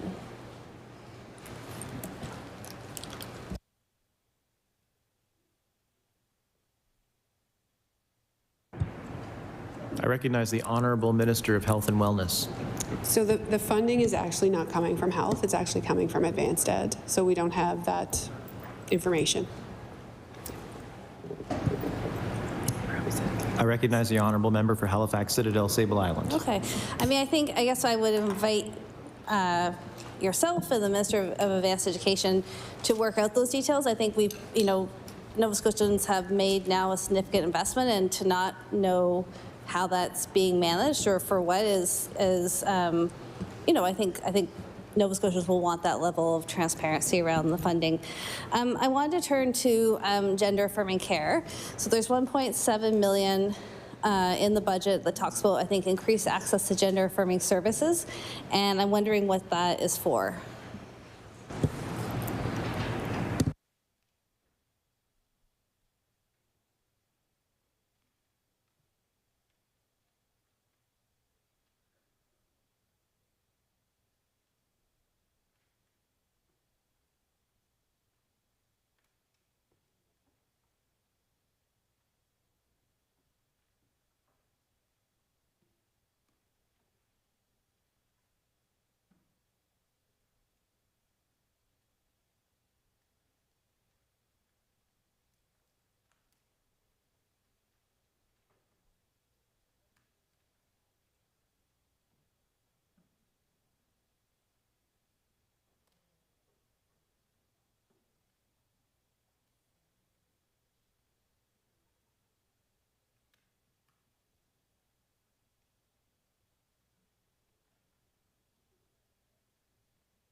I recognize the Honourable Minister of Health and Wellness. So certainly the increase in increase in utilization. So anticipating you know, a significant increase in the number of people seeking the services that are required, and so it really is in an effort to ensure that we're, you know, allocating funds, you know, to ensure that we're there to meet the demand when people are looking for gender assignment surgeries. I recognize the honourable member for Halifax Citadel, Sable Island. And so is that 1.7 million FTs? And I'm wondering if you're anticipating an increase in gender seeking, and is it for assessments or actual surgeries? And have you seen an increased demand this year? And what's the expectation of what that increased demand is in terms of numbers for this coming year?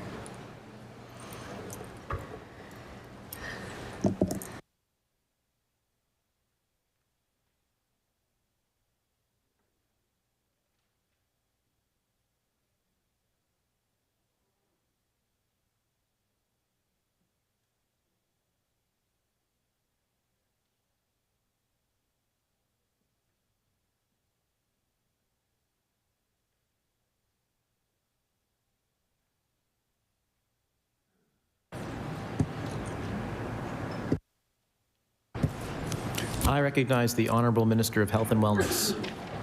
So thank you. Yeah, so it is increased utilization. It's mostly for out of province, people seeking care for out of province. So generally numbers have been about 100 individuals in past years, but we are anticipating a significant increase to around 350, 380 this year.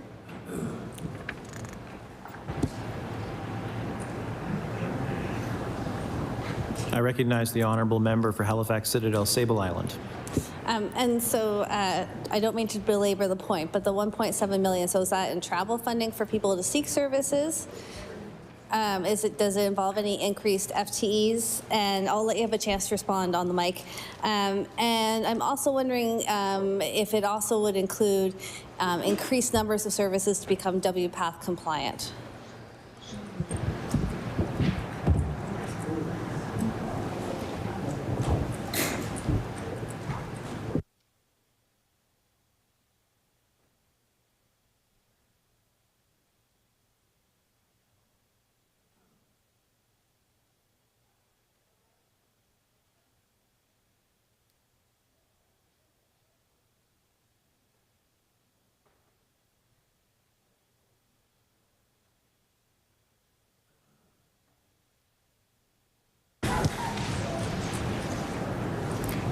I recognize the Honourable Minister of Health and Wellness.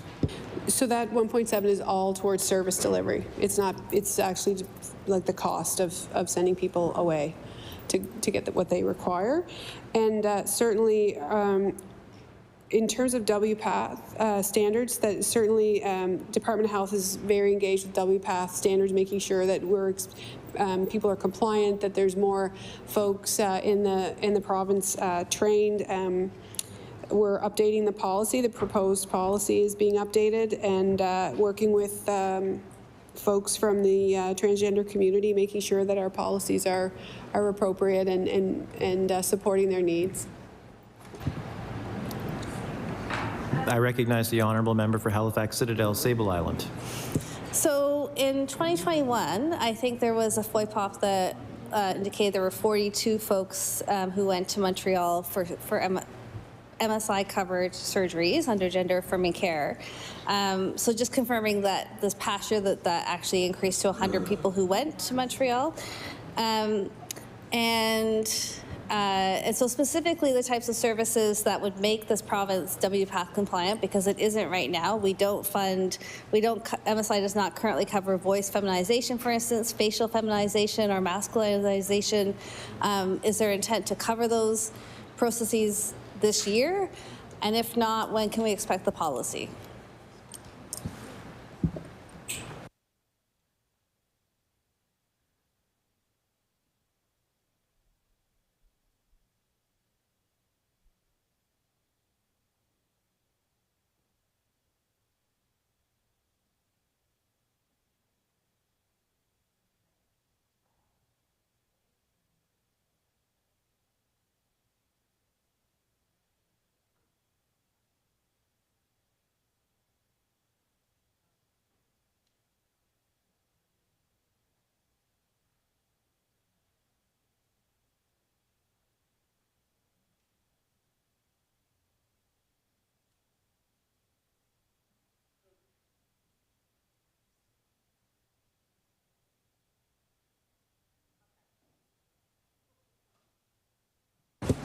I recognize the Honourable Minister of Health and Wellness. So thank you. We will confirm the numbers. There's a lot of numbers, so I just want to refer and make sure that we have them right. And so we are investing an additional $1.7 million this year in supporting folks in getting the access to care outside of the province, and that is the extent of the investment this year in terms of the service provision. I recognize the Honourable Member for Halifax Citadel Sable Island. You referred to some policy work that's ongoing in terms of the review of compliance with WPATH, and I'm wondering if you can talk about that process and when Nova Scotians can expect to hear the results.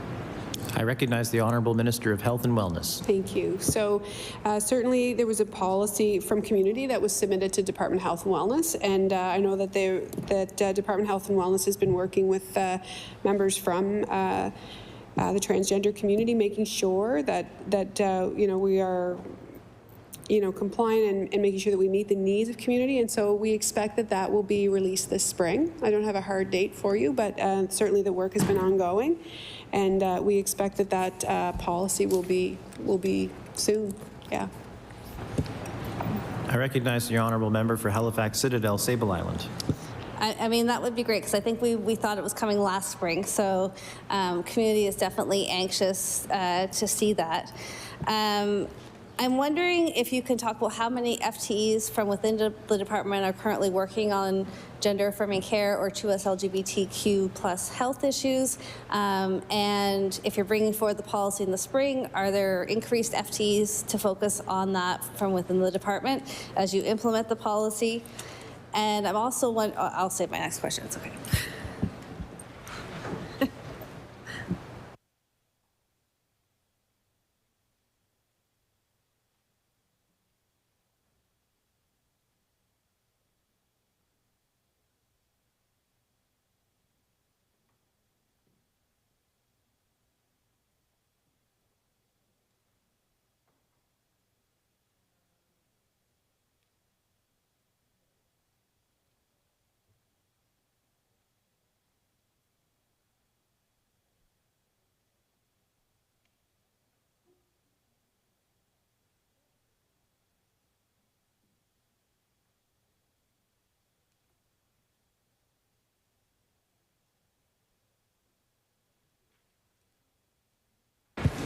I recognize the Honourable Minister of Health and Wellness.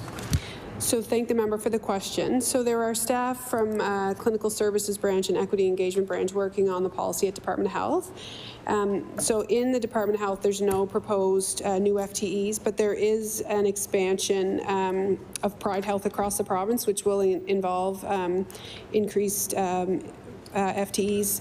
So the investment is $368,000 to support provincial. It is? Well, what do I have? Okay. Yes. Okay. Yeah, 368,000. I recognize the Honourable Member for Halifax Citadel, Sable Island. And so I was going to ask about the Pride Health investment, because in the budget it was bundled with a couple of other equity measures. So 368 for a province-wide program. Can you tell me how many new FTEs that is? I recognize the Honourable Minister of Health and Wellness. I don't have that off the top of my head. We'll have to look, find it. I recognize the Honourable Member for Halifax Citadel, Sable Island. So that would be great to have access to information. I mean, it's a pretty specific number, and so either it was the residual from a little pot of money for equity, or there were specific calculations around what that 368 would do. I know that there was the review that's been going on and on and on and taking quite a long time in terms of Pride Health. Again, this was something that the community expected last spring, last summer. It seemed to take a long time. I'm wondering, will you be able to table a public document that talks about how Pride Health was evaluated and what the recommendations were?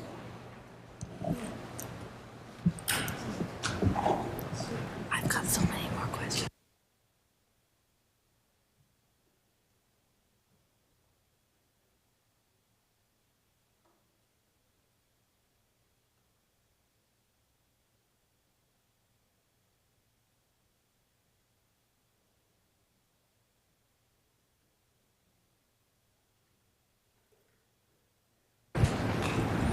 I recognize the Honourable Minister of Health and Wellness. So thank the member for the question. So for us, in Department of Health and Wellness, a business case was put forward by Nova Scotia Health as a result of their own internal processes, and so that business case is what informed the budgetary information that we have today. So it actually came from Nova Scotia Health from the program as a business case. I recognize the Honourable Member for Halifax Citadel, Sable Island. I mean, thank you for that. And I guess, you know, it would still be really interesting to be able to see that, see what questions were asked about the program, what goals the program now has. Do you have access to that sort of information? And do you know who was engaged in that, I guess, business case or review? Last year it was a review and evaluation of the services, so it sounds like it changed form a little bit over the past year, but, you know, was there engagement undertaken?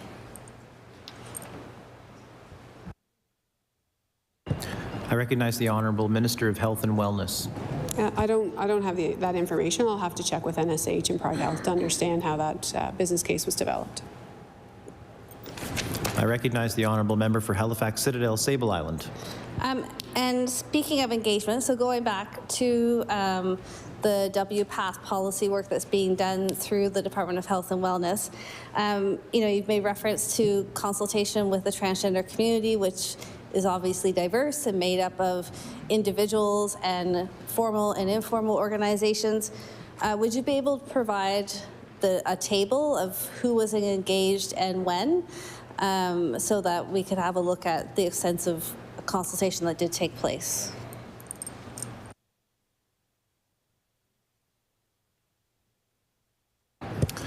I recognize the Honourable Minister of Health and Wellness with just over 1 minute remaining. So thank you. So certainly just in terms of the engagement, we can get a table of who was involved, but overall, internal and external partners, including community advocates, clinicians, and subject matter experts across Canada, and conducted a research and cross-jurisdictional scan to inform the development of the policy. You know, there was some consultation and development done, and actually it has taken longer because they actually went back out and did other consultation following the original draft of the policy. I recognize the Honourable Member for Halifax Citadel Sable Island. I think, I mean, again, you know, we've been waiting a long time for this revised policy. People are anxious to see it. If the minister could provide a timeline and a list of who was engaged and when, that would certainly be helpful in terms of understanding the process that's been followed, and specifically this particular delay around the draft policy. Order. The time allotted for the consideration of supply today has elapsed. I recognize the Honourable Government House Leader. Thank you, Mr. Chair. I move that the committee do now rise and report progress and beg leave to sit again on a future date. The motion is carried. The committee will now rise and report its business to the House. Brief pause.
order. The chair of the Committee of the Whole House on Supply reports. That the Committee of the Whole House on Supply has met and has made some progress and begs leave to sit again.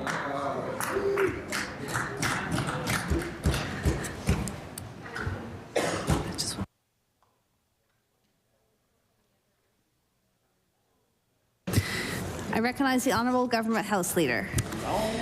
Thank you, Mixed Chair. Would you please call government bills for second reading? Government bills for second reading. Would you please call Bill number 273, the Road Trails Act? Bill 273, the Road Trails Act. I recognize the Minister of Public Works. Thank you, Mixed Speaker. I move that Bill 273, the Road Trails Act, be read a second time. It is my privilege to rise today to talk about this bill.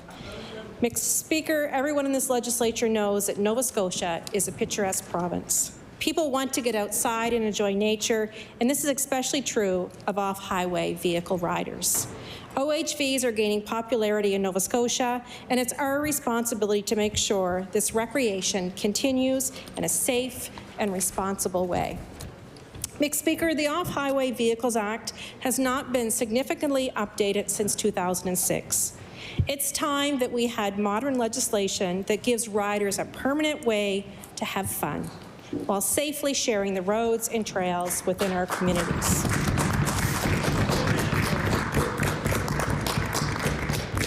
Over the past 5 years, the OHV pilot project has been a tremendous success. At 7 sites across the province, we saw that riders can use portions of provincial roads responsibly and to benefit our economy.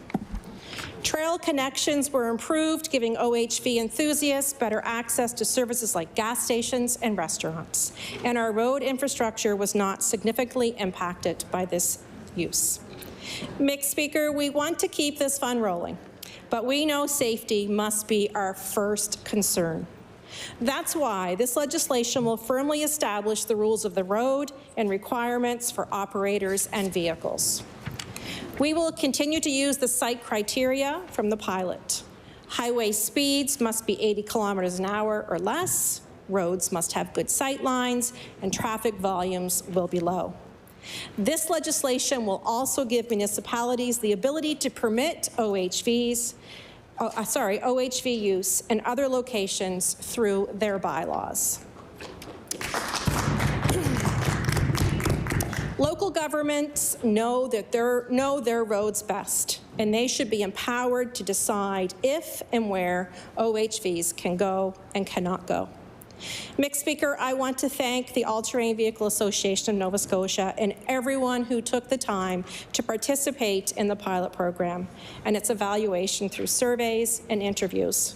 We received tremendous feedback, and you can all read the pilot evaluation report on our website tonight for bedtime reading if you wish. You're welcome. You didn't want to go home.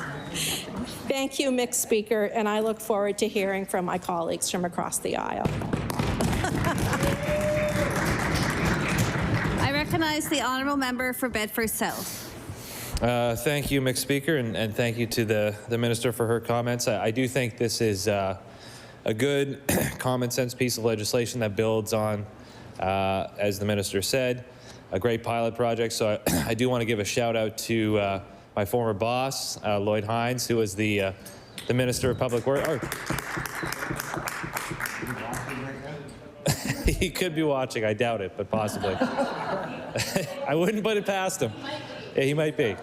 But I was working for Minister Hines at the time when this pilot project went into effect. It was a great project. We heard from lots of members. I remember talking to Gordon Wilson about it many times down in the Weymouth area and the effect it was having. So I know it's a wonderful project that has worked very well. We know that people love their OHVs all across the province, rural areas, and even suburban areas as well. Talking to my colleague from Hammonds Plains, Lucasville, lots of interest out there as well. So I think this is a good piece of legislation. We know people are going to get onto OHVs no matter what legislation may or may not be on the books. So having something on the books that is comprehensive and highlights safety is really important. I think it was a common sense and smart move to allow municipalities the authority and the ability to make their own judgments on roads that they own. I think that just removes a step and makes things easier and less of a burden on municipalities, and allows us to open up more areas of our province, which is really a beautiful place where people love to get out and enjoy it. And the more places we can have that and the easier we can do it, the better. So I think this is a good piece of legislation. I'm happy to see it on the floor of the legislature, and I want to thank the minister, Advans, and everybody else who's done the work to get this project off the ground. Thank you, Mr. Chair. I recognize the honourable member for Cape Breton Centre, Whitney Pier. Thank you, Mr. Speaker. I'm glad to rise and speak to this bill. There have been many people who have worked a long time on safe highway use of vehicle and off-highway vehicle use, and there are important tourism, recreation, economic opportunities that arise from the safe use of off-highway vehicles and integrated trail systems. Speaker, Nova Scotians love to be outdoors and care deeply about our natural spaces.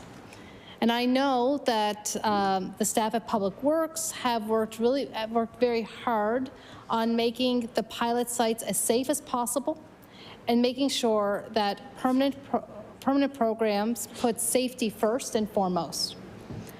I also want to say that I think it was an important part of this bill to give bylaw making authority to municipal units on municipal roads.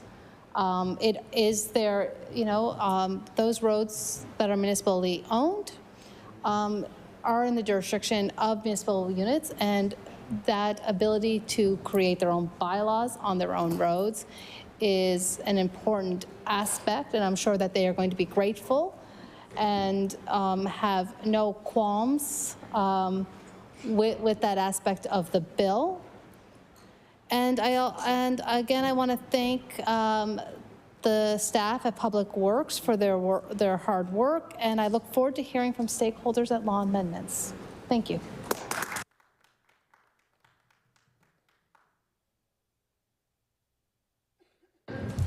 If I'm to recognize the minister, it is to close second reading on Bill 273.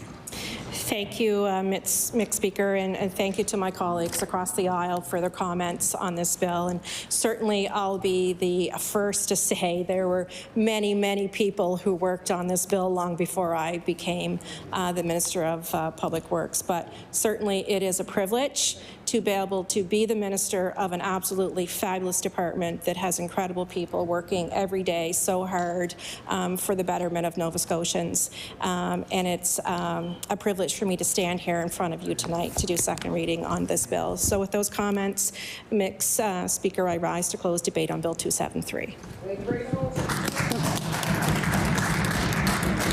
The motion is for second reading of Bill 273. Would all those in favor of the motion please indicate aye? Aye. Contrary-minded, nay. The motion is carried. Bill 273, an act respecting the operation of off-highway vehicles on designated highways. Ordered that this bill be referred to the Committee on Law Amendments. I recognize the Honourable Government House Leader. Thank you, Mr. Speaker. Would you please call Bill number 262, Interim Residential Rent Increase Cap Act. Bill 262, an act to amend Interim Residential Rental Increase Cap Act. I recognize the Honourable Minister for Service Nova Scotia. Thank you very much, Mr. Speaker. I move that Bill number 262, an act to amend Chapter 22 of the Acts of 2021, the Interim Residential Rental Increase Cap Act, be read for a second time. Mr. Speaker, Nova Scotians are experiencing challenges related to high cost of living and inflation. This is impacting all of us, but not necessarily all the same way. Nova Scotia, around 1/3 of our population rent residential properties, and that's over 300,000 people. In October of 2021, we extended the previous government's 2% rent cap to continue to protect tenants as our newly formed government got to work to build more affordable housing from one end of the province to the other. Mr. Speaker, fast forward to March 2023, to today. our government is making progress on building our housing supply.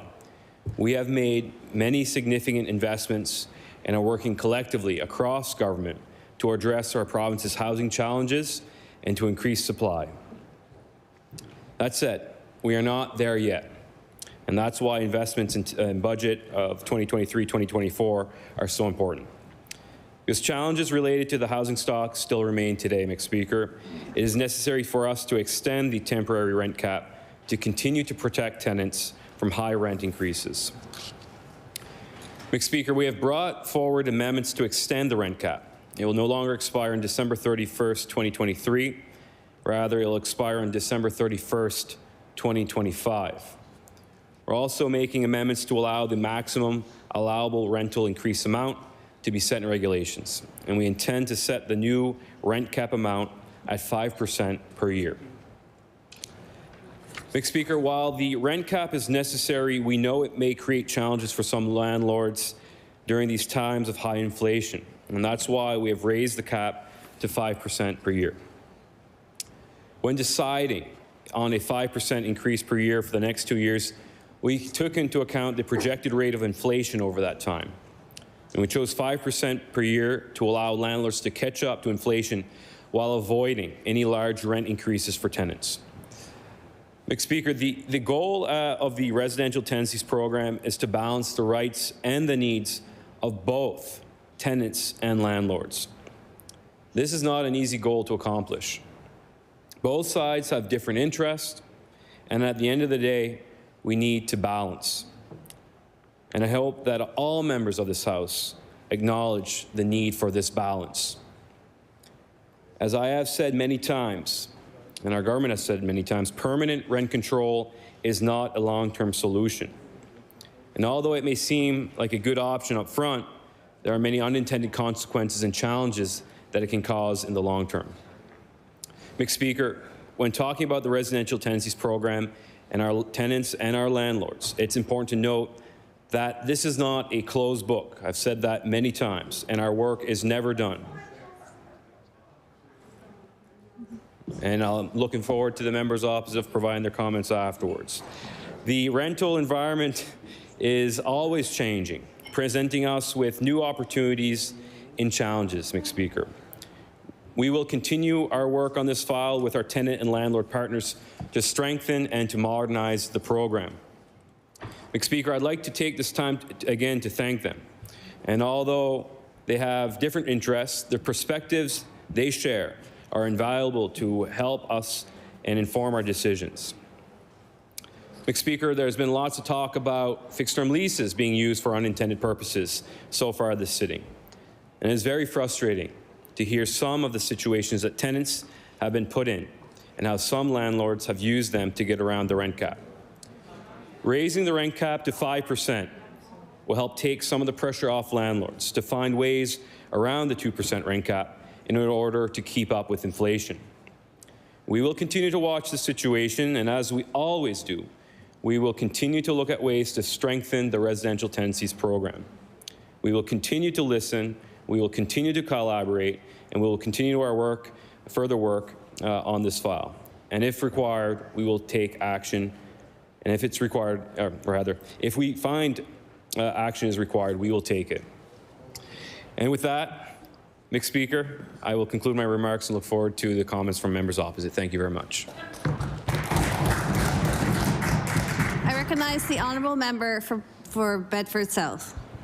Thank you, Mr. Speaker. I thank the minister for his comments. This is obviously a very important bill, and I want to begin by saying that I and our caucus are happy to see that the rent cap that was begun under the previous government is staying in place. I think that's a good thing, and I think it protects renters. As the minister mentioned, a third of Nova Scotians are renters, 300,000 people. That means that all of us in this chamber, no matter where we represent, have hundreds, if not thousands, in my case, of people in their ridings who are renters and who are dealing with a great deal of anxiety and stress and worry about the rental market. I had a chance to have a bit of a Q&A drop-in meeting with folks from my riding a couple of weeks ago, 2 buildings along Larry Utek Boulevard, And we had a great crowd of people there, and their number one issue was rent and housing, and they were very, very concerned about what was going to happen with the cap. Now, this was prior to the introduction of the bill, so I expect they will be happy with that. But there is still a great deal of anxiety around what the future will hold, issues around fixed terms, which I'll get to as well, and the feeling that they could be looking at several $100s more for a new apartment very quickly if they aren't careful about that. And that's something that worries people all across this province. So with this bill, as I said, happy to see that the rent cap will stay in place, but there are three specific issues that I have with the bill as written. The first, and again, this is something that we've seen with this government on many, many issues, is a tendency to want to hoard power and to expect that cabinet can do everything. And so the ability to make regulations to set the rent cap under this legislation is being left with cabinet. And to me, that's a mistake. I would suggest that an outside entity with some expertise, as is the case in most other provinces that have rent caps, and about half of the provinces in Canada do. For example, in PEI, the equivalent of the UARB sets the rent cap there on a yearly basis. There are similar bodies in Ontario, in Manitoba, in British Columbia that do that work, and that's what I think should have been done here. So I think that's the first mistake, is to assume that cabinet has a unique level of expertise, I guess, on the rental market. I don't think any cabinet of any combination of us in this chamber would necessarily have that expertise. So that is issue number one. The second issue that I have with this bill is it is completely silent on the issue of fixed-term leases, which are a really, really serious and pressing problem for renters in Nova Scotia across the board, across the province. The minister just now made the case that increasing the cap from 2% to 5% next year should ease the pressure, I guess, on that issue. And with respect, I just disagree. I think if you take, for example, an apartment that's renting for $1,500 a month, which in a lot of places would be cheap at this point, a 2% cap would be $30. A 5% cap would be $75. So you're talking about a $45 difference on a monthly basis for a landlord. And to expect that a landlord will look at that extra $45 a month and think that that's going to be enough to keep them going through a period of high inflation, when if they could get a tenant out on a fixed term lease, they could take that $1,500 and maybe charge $2,000 or $2,200. And now they're not getting an extra $45 a month. Now they're getting an extra $500, $600, $700 a month. I just don't think that logic holds. And I think over the next couple of years, until this rent cap expires, we will continue to see major issues with fixed-term leases. And there are, again, effective models in other provinces that have seen this issue and have dealt with this issue over the last number of years and decades. British Columbia, Ontario, other provinces have effective mechanisms in place to ensure that fixed-term leases, which, as the minister said, and as I agree with, there are circumstances where it makes sense to have a fixed-term lease. I'm not suggesting that. What I am suggesting is that in the environment we have right now, in too many cases, they are being abused, and I think there's relatively easy and obvious fixes to make that problem go away over the next 2.5 years. And again, that's the issue. I think the minister's been clear on this point, that the cap is due to expire in 2.5 years. So with this fixed-term lease issue, in the government's point of view, I think it's an easy loophole to close for 2.5 years. And if they don't want to deal with it beyond that, then they may not have to, if that's the case. So centralizing power within cabinet to make regulations on rent cap is issue number one to me. The second issue is a lack of action on fixed-term leases, which I think is a pressing issue. And the third issue is the deadline. Again, I said this in the question period the other day, but 2025 is going to be magical for all of us in all of these different ways. You know, housing, healthcare, transportation, surgical wait times, all these things will improve dramatically imminently in 2025, which, as we all know, is an election year. So that, for one, feels a bit political to punt an issue of this magnitude out just a few months beyond the next election and say, you know, the next government will have to deal with it. So that's one problem. And the second problem is that the rental market doesn't care about dates. That has nothing to do with the rental market. So if in December 2025, the housing market could be essentially what it is now, it could be better in terms of vacancies, it could be worse. Who knows? I'm sure there's prognostications out there, but it's hard to say. Nobody thought 4 years ago we would be in this kind of a rental market. So it's very difficult to predict the future on housing. And so to me, a much smarter, more sensible, serious approach on an issue like this would have been to say, we don't believe in a permanent rent control system, which the government has been very clear on, but rather than just tying it to some arbitrary political deadline post next election, we will remove the rent cap when the vacancy rate in the province or the city, however you wanted to measure it, reaches, let's say, 3%, which is what the CMHC generally says is a healthy rental market. So at that point, if your lease is up or your fixed term is up or you're trying to move, it doesn't take you 3 months to find an apartment, and you're not scrambling, and you're not, you know, living in someone's basement for a week to find a place, and you're not paying $600 more in rent for a smaller place than you were before. And a lot of those issues, I think, would be resolved if we had a healthy rental market, which again is at least 3% vacancy rate, at least. So my suggestion would be that rather than have a deadline tied to a date, it should be tied to the health of the rental market, which is, of course, the most important issue when we're talking about the rent cap and these associated issues. So, in summary, as I say, we are happy that the rent cap is staying in place. I think to remove it at this time would have been unconscionable and a huge mistake. So I'm glad that the government's not doing that. But I do still think this bill is short-sighted and incomplete on some very key metrics. And with those words, Mr. Chair, I will take my seat. Thank you.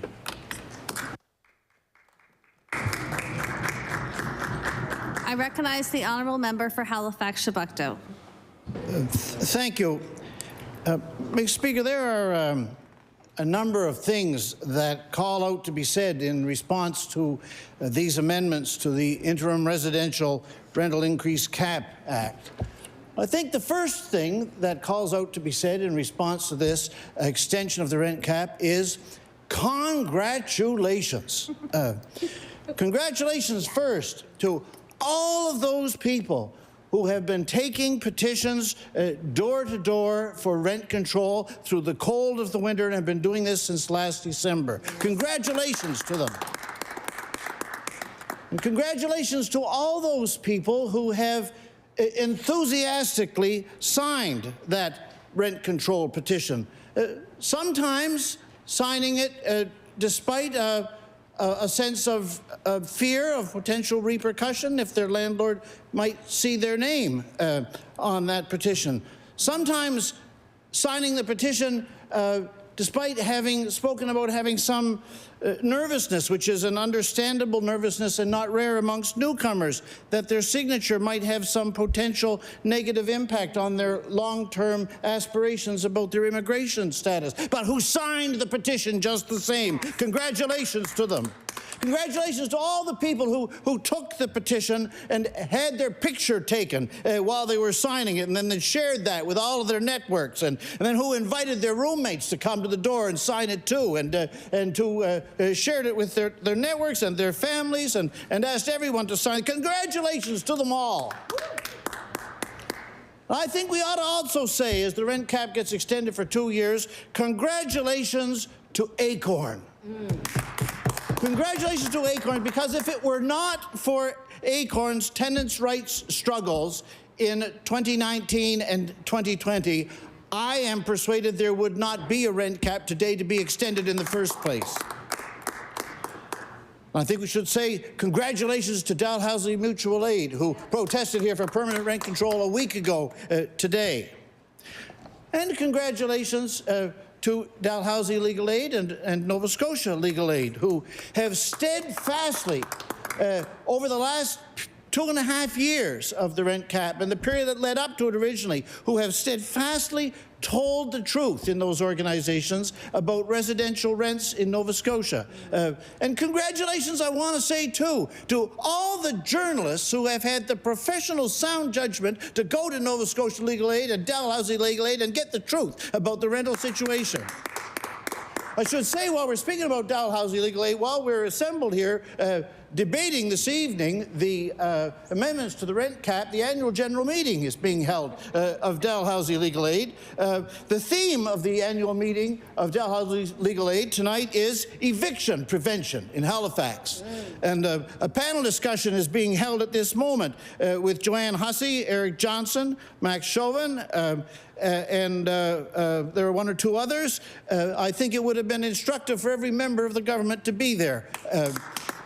Congratulations to Dalhousie Legal Aid, and congratulations to all the people who wrote to their MLAs about their concern on this subject, who wrote about their personal situations of unconscionable, very, very difficult rent increases, and who wrote, as we have read in so many of those emails, about how I've never written an MLA before. This is not the kind of thing I do, but this has been my experience in my household, and this is a very difficult situation, and who, for the first time in their lives, often wrote about the need for rent cap protection to their MLAs.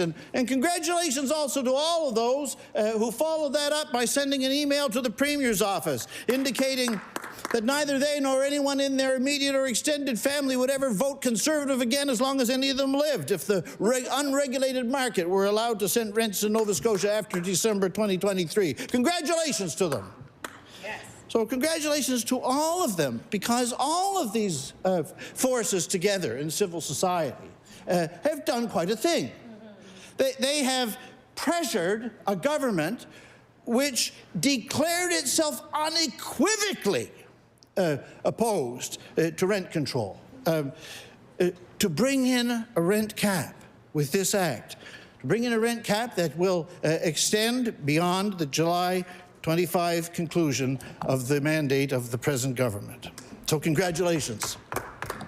So I think that's the first thing that should be said about this bill. The second thing, however, which should be said is that, again, as with the rent cap of 2020 and then in 2021, once more, we're in a position in Nova Scotia where the government's response to the outcry of the people of the province has fallen short of the permanent, effective, comprehensive rent control, which is experienced by a majority of people in our country and which is what is required for the people of Nova Scotia. Now, I want to speak about some of the differences between the Conservatives' rent cap and the rent control, which is outlined in our Rental Fairness and Affordability Act, the rent control which is supported and put forward by the NDP. There are many, many differences between the temporary rent cap and permanent, effective, comprehensive rent control, but the one that is most relevant to this discussion, and the one that I think is very important, is that the Conservatives' rent cap applies only to tenancies. My colleague spoke about this a few moments ago. The Conservatives' rent cap applies only to tenancies, whereas in a system of permanent rent control, the regulation applies to the actual rental unit rather than to the tenancy, which may come and go. And this is a very important difference, whether or not the regulation applies to the tenancy or to the unit. Because if the regulation applies to the tenancy and not the unit, which is the case with this rent cap, landlords are in fact always incentivized to be finding new tenants.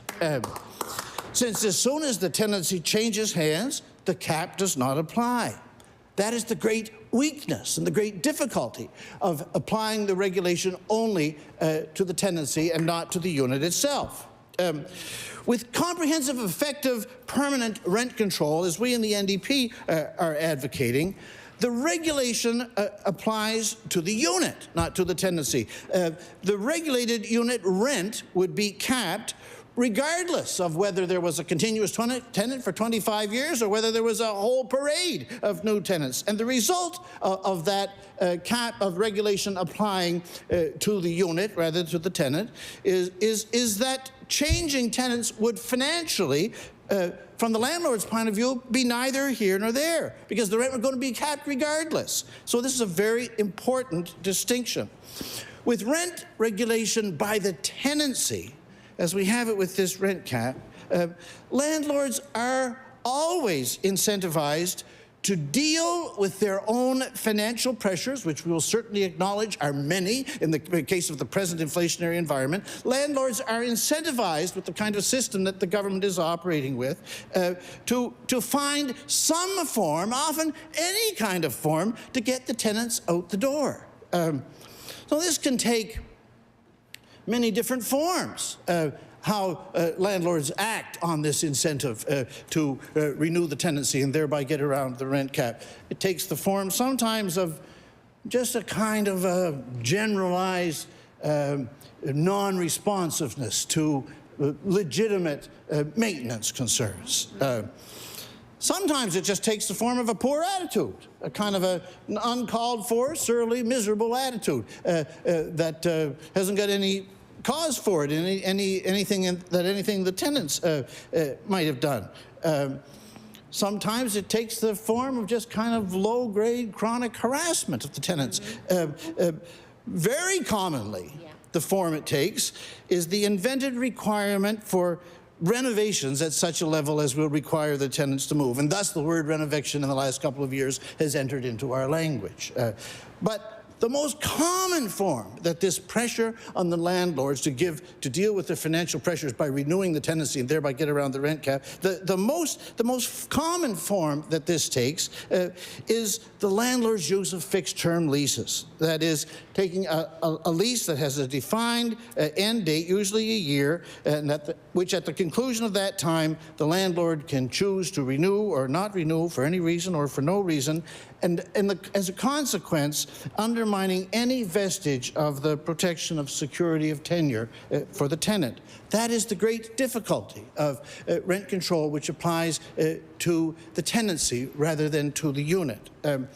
This, therefore, brings me to the third thing that I think should be said about this Rent Cap Extension Act. No rent cap, Speaker, can work. No rent cap can provide the protections to tenants that the government puts itself forward here as providing unless it plugs the loophole that landlords in enormous numbers are using today to get around the rent cap in fixed-term leases. Well, I want to be as clear as possible here. We in the NDP are not calling for the end of fixed-term leases. We understand very clearly, the point is obvious, the normal role that fixed-term leases have, where one person for a set period has a place that they want to rent while the place is available and vacant.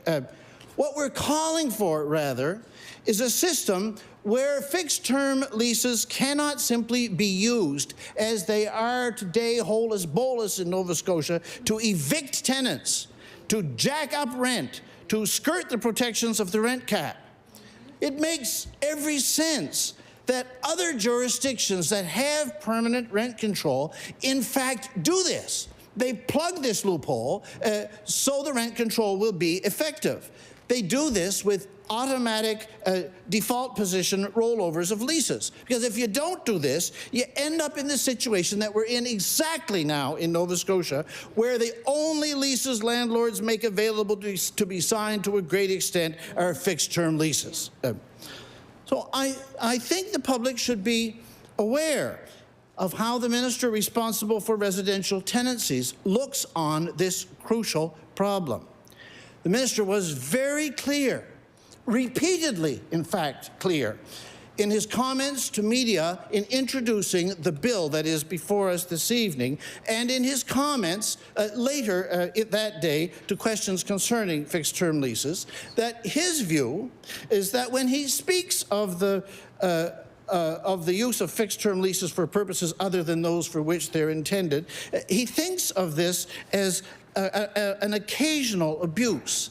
There's something that landlords are doing here and there, a few bad apples that are causing problems. This is an odd circumstance which he speaks about, but as something as though it were just taking place here and there. But this, Mr. Speaker, this is absolutely not the case.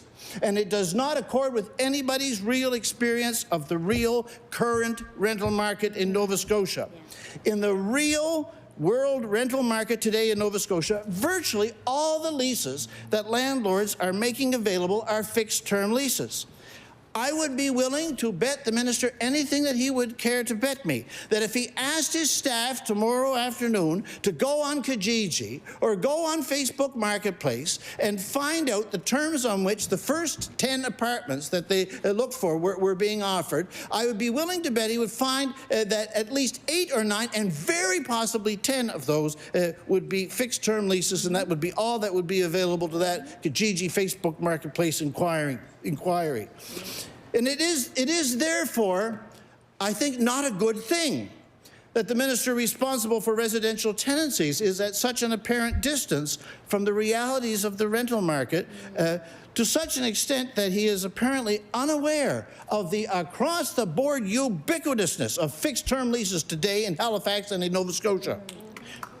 So the minister has also made clear his opinion. I think I'm representing it squarely and honestly, that since in his view it is the financial pressures of the 2% rent cap that have led in his view to the abuse of fixed-term leases, that therefore, as he reads the situation, a 5% rent cap is going to alleviate these pressures, and that's going to lead to the decline of these fixed-term lease abuses. That is the reasoning the minister has offered. I think that's a clear representation of it. But I think we might well ask, what is the evidence for this analysis? Yeah. What is the evidence on the basis of which the minister is holding this view on behalf of the government? Or maybe we'd better not ask the question, because I don't think there is any evidence for this analysis. I think that this is not, in fact, an analysis at all. This is rather a vague la-la hope and aspiration, which is blissfully unaware of the fact that landlords in Nova Scotia today provide every evidence of having received the message from one another very clearly in 2023. Get the tenants into fixed-term leases and you'll be able to get around the rent cap when at the end of the lease you don't renew it. So I think a dose of the real is in order. And to that purpose, I'd like to read an email which I received on March 12th from a constituent in Halifax, Chebucto named Robin McIntosh. Robin has given me permission to quote her letter in this debate this evening. She writes this, dear Mr. Burrell, member of the Assembly, Halifax, Chebucto. I love living in Halifax. As a small-town islander, PEI, not Newfoundland, moving here in 2008 for school was an adventure, and one that I'm happy to say I'm still experiencing since deciding to stay after graduating. Since landing in Halifax, I always wanted to live in a neighborhood that meant something to me. It made me feel like I was home, and I'm happy to say I found that. This neighborhood is a magical place.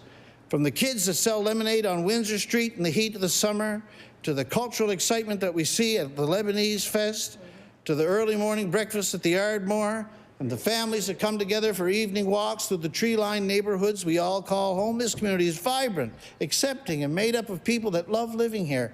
I'm sad to say that I now have to leave this neighborhood.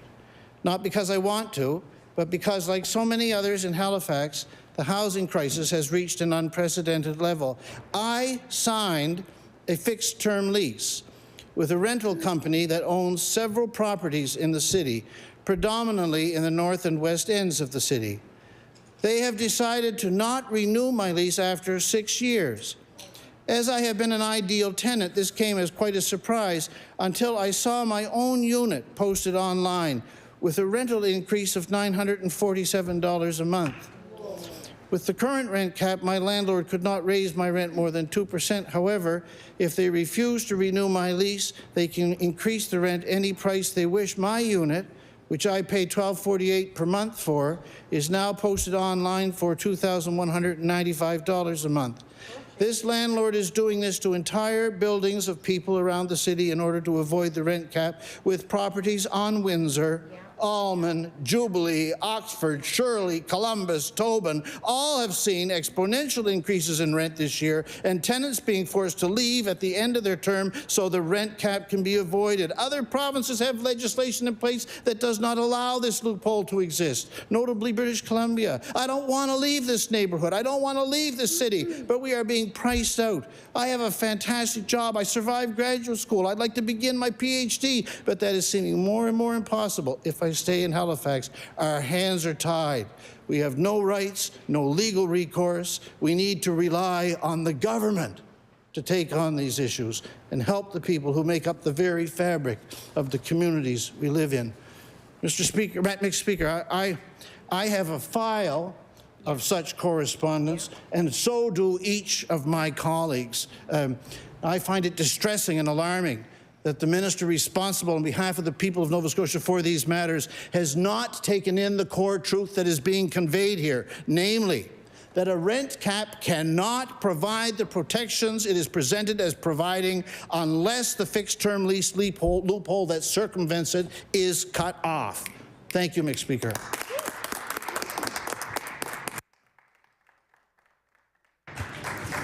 If I am to recognize the minister, it is to close second reading of Bill 262. Thank you very much, Mr. Speaker, and I do want to take this opportunity to thank the staff at the Residential Tenancies Program for their tremendous hard work every single day on this file. This is a huge file impacting many Nova Scotians, as it's been pointed out, 300,000 tenants in our province, upwards of 6,000 landlords. So this is a huge and complex file. And again, and I don't want this to fall on deaf ears, but we continuously look at this file through a lens of balance, a balance of the rights and needs of tenants and landlords. And perhaps, and sometimes I feel that gets lost on some members of this legislature, but it is important to, despite the differences, to continuously looking at modernizing and strengthening this program, this legislation, whether it be the Residential Tenancy Act or IRICA, as we're debating right now, but continuously looking at that balanced approach of the needs and responsibilities and the rights of both tenants and landlords. I'll just say quickly, though, to simply state that I'm not taking in the core of the truth on this file is completely wrong, not factual at all. I dismiss it entirely. You know, I think my comments all along regarding this file and underscoring how complex it is and how much work goes in every single day by my staff to try to find that balance, to try to support many Nova Scotians from Yarmouth all the way to Cape Breton, to imply that myself and myself that goes down to my staff are not taking the truth on this file is simply wrong, simply wrong. So I want to make sure that point is very clearly. And I take this responsibility seriously every single day. And to imply otherwise, completely false. So with that, I close second reading, a second debate on 262. The motion is for second reading of Bill 262. Would all those in favor of the motion please indicate aye. Aye. Contrary-minded, nay. The motion is carried. Bill 262, an act to amend Chapter 22 of the Acts of 2021, the Interim Residential Rental Increase Cap Act. Ordered that this bill be referred to the Committee on Law Amendments. I recognize the Honourable Government House Leader. Thank you, Mr. Speaker. That concludes government business for the day. I move that the House do now rise to meet again on Wednesday, March 29th, between the hours of 1 p.m. and 10 p.m.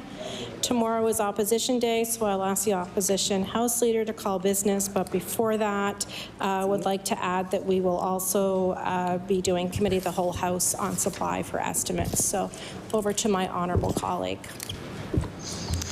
I recognize the Honourable Deputy House Leader for the official opposition. Thank you, Mr. Speaker. Mr. Speaker, tomorrow we will be calling Bills 268, the Primary Care Physician Incentive Program Extension Act, Bill number 276, Employment Support and Income Assistance Act, and Bill 278, the Non-Disclosure Agreement Prohibition Act. The motion is to adjourn until tomorrow.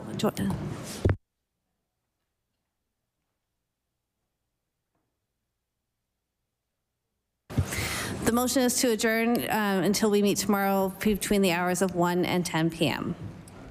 All those in favor? The motion.